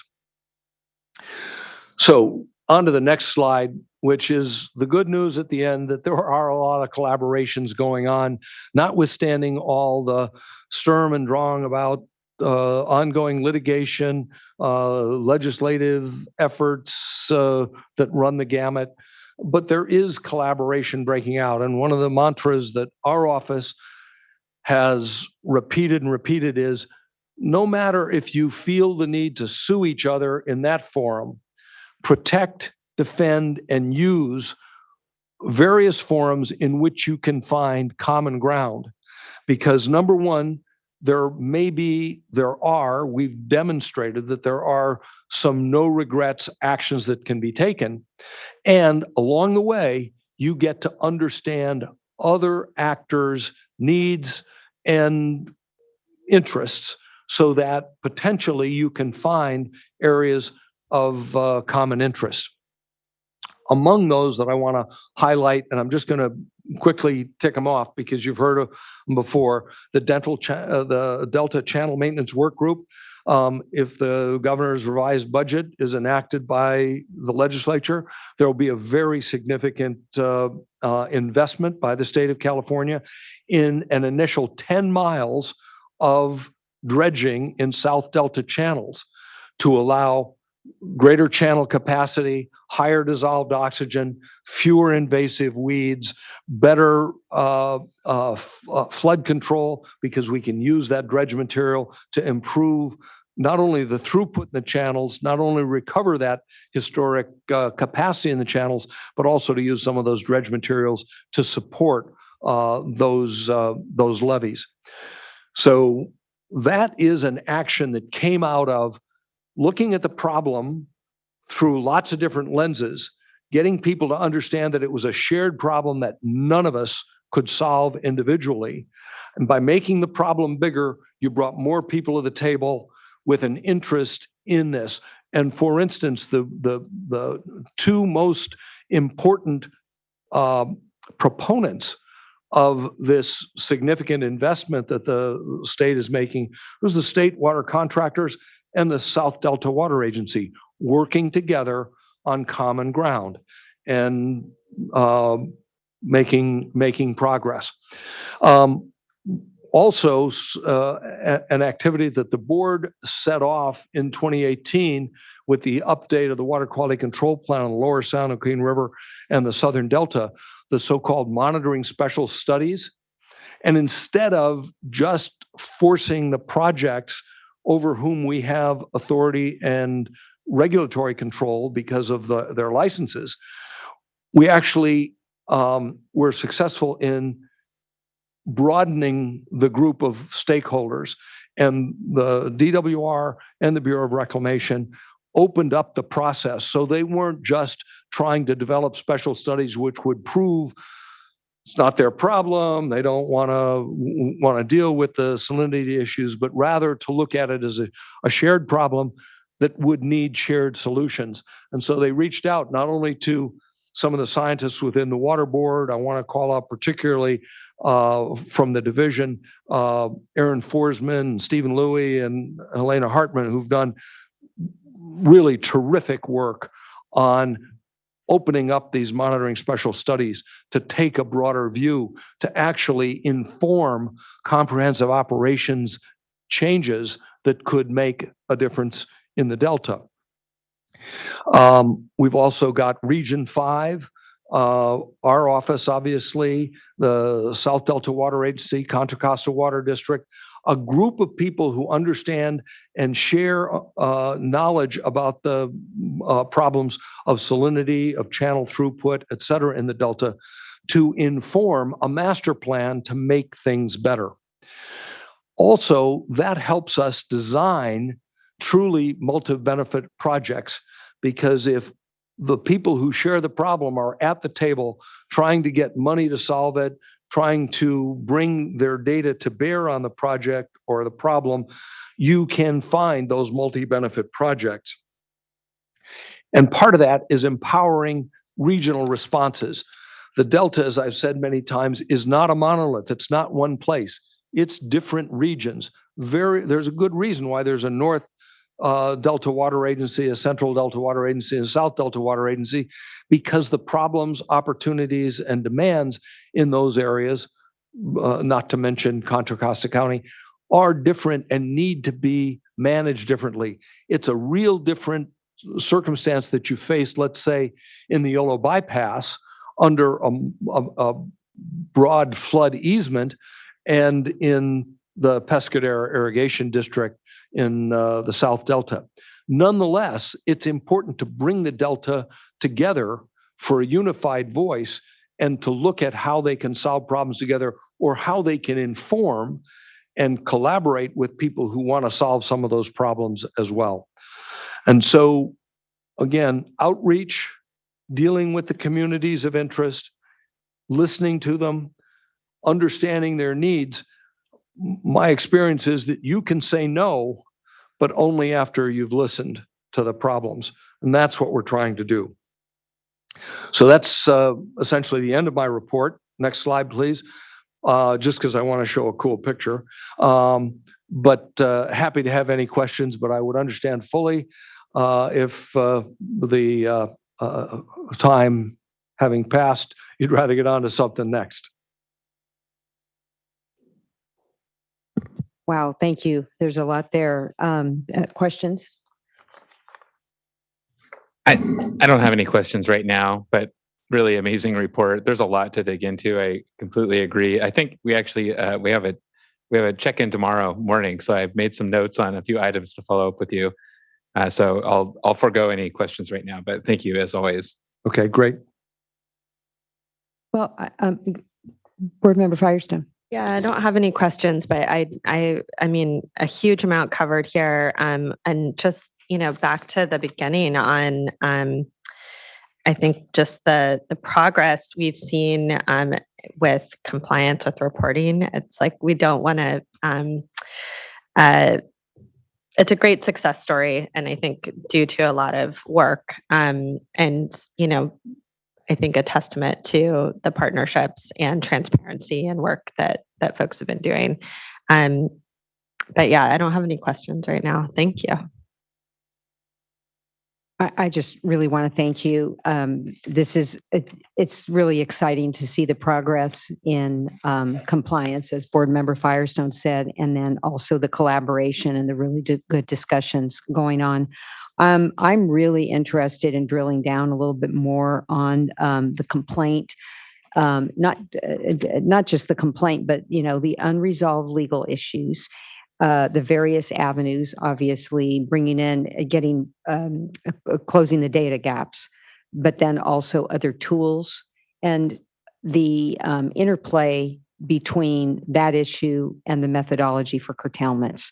And so I'd like to set up a briefing. I'm really interested. You and I have check-ins, and I love that, because it's just very informal and super helpful. But I think on this one, I would like to bring in the legal team that's been working on this, but I don't want it to be a formal briefing. I'm really looking for just a good discussion.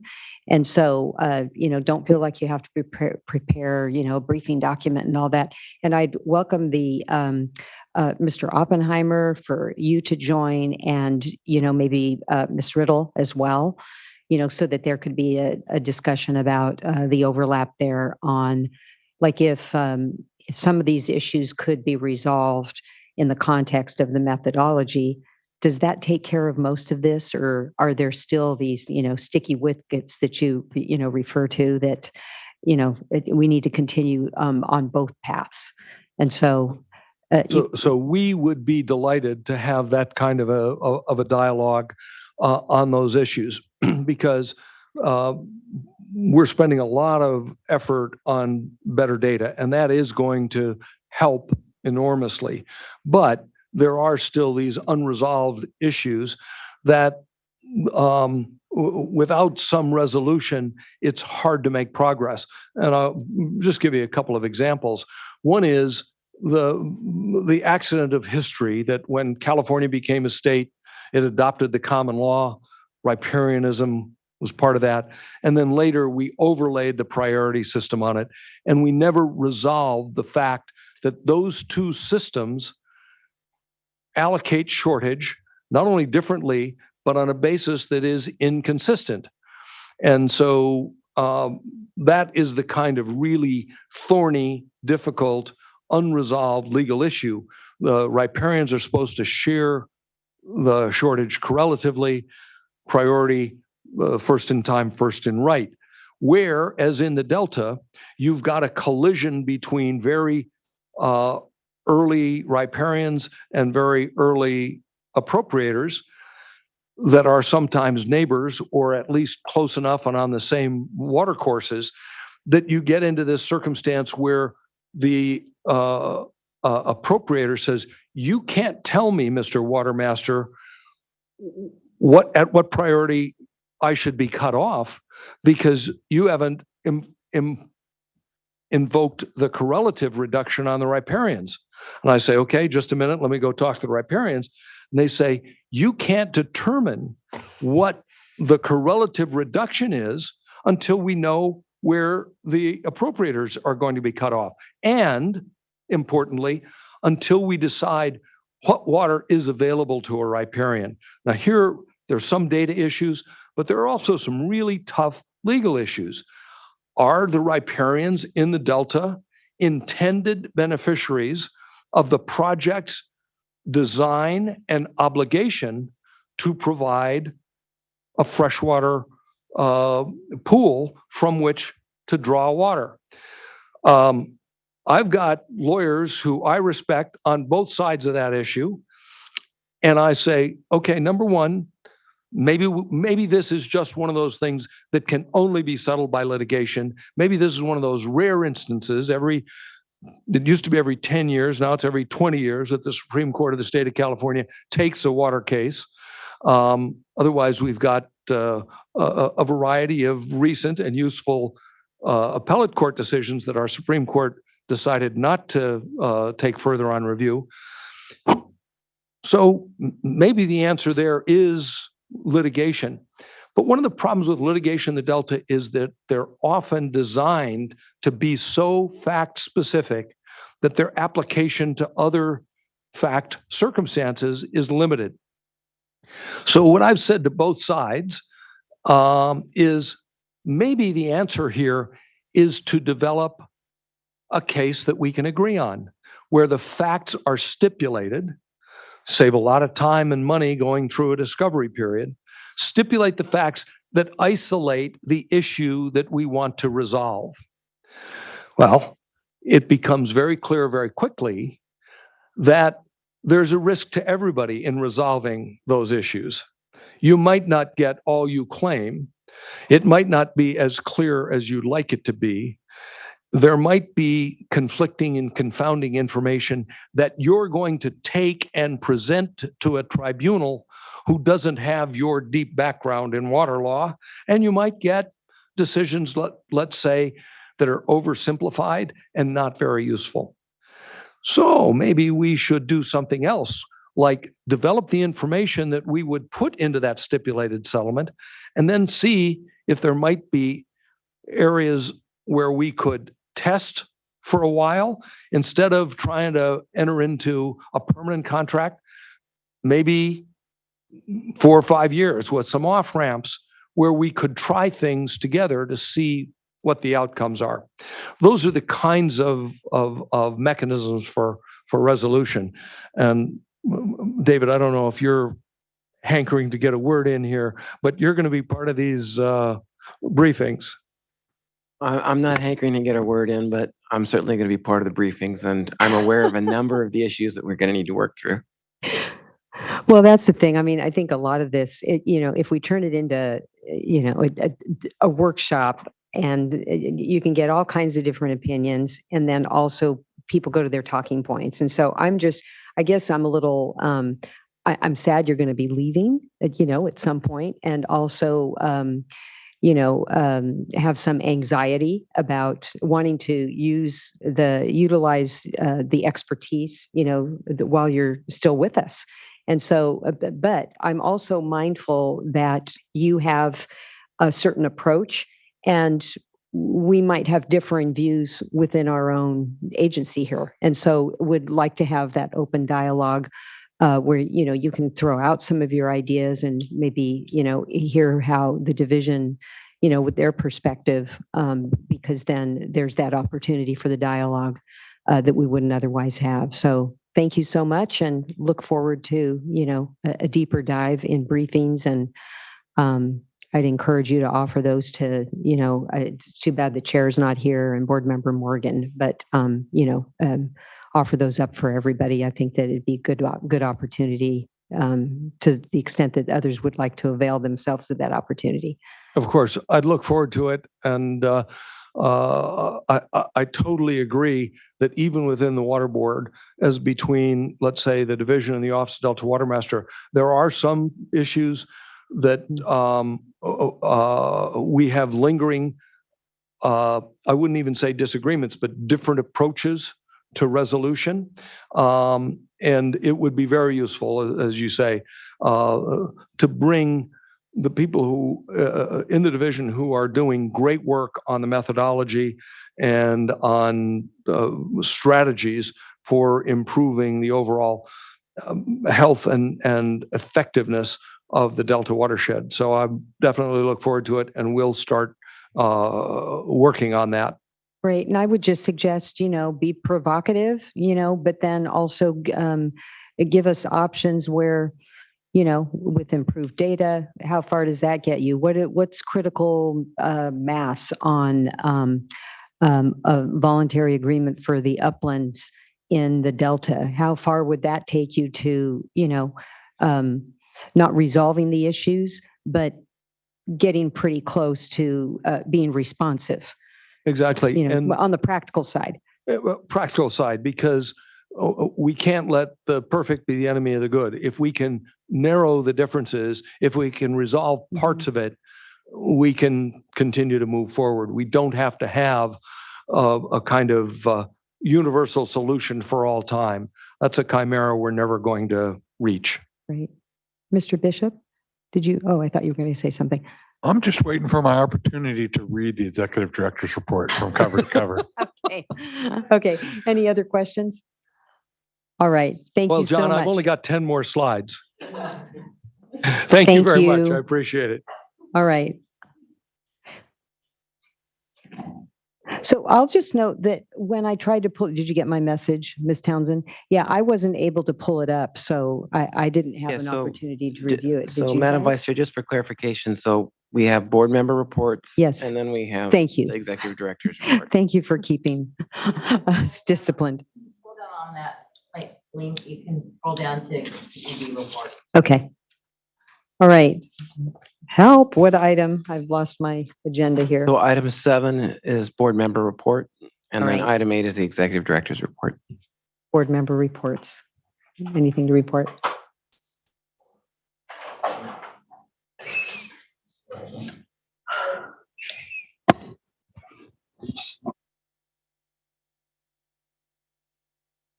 Board member McGuire. Yes, thank you.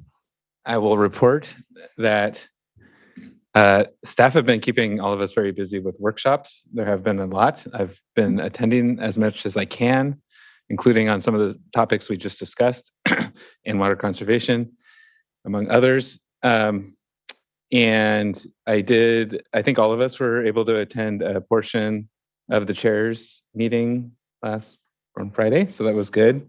Good to have folks back in the room and some on Zoom and engage in the dialogue with the regional boards again.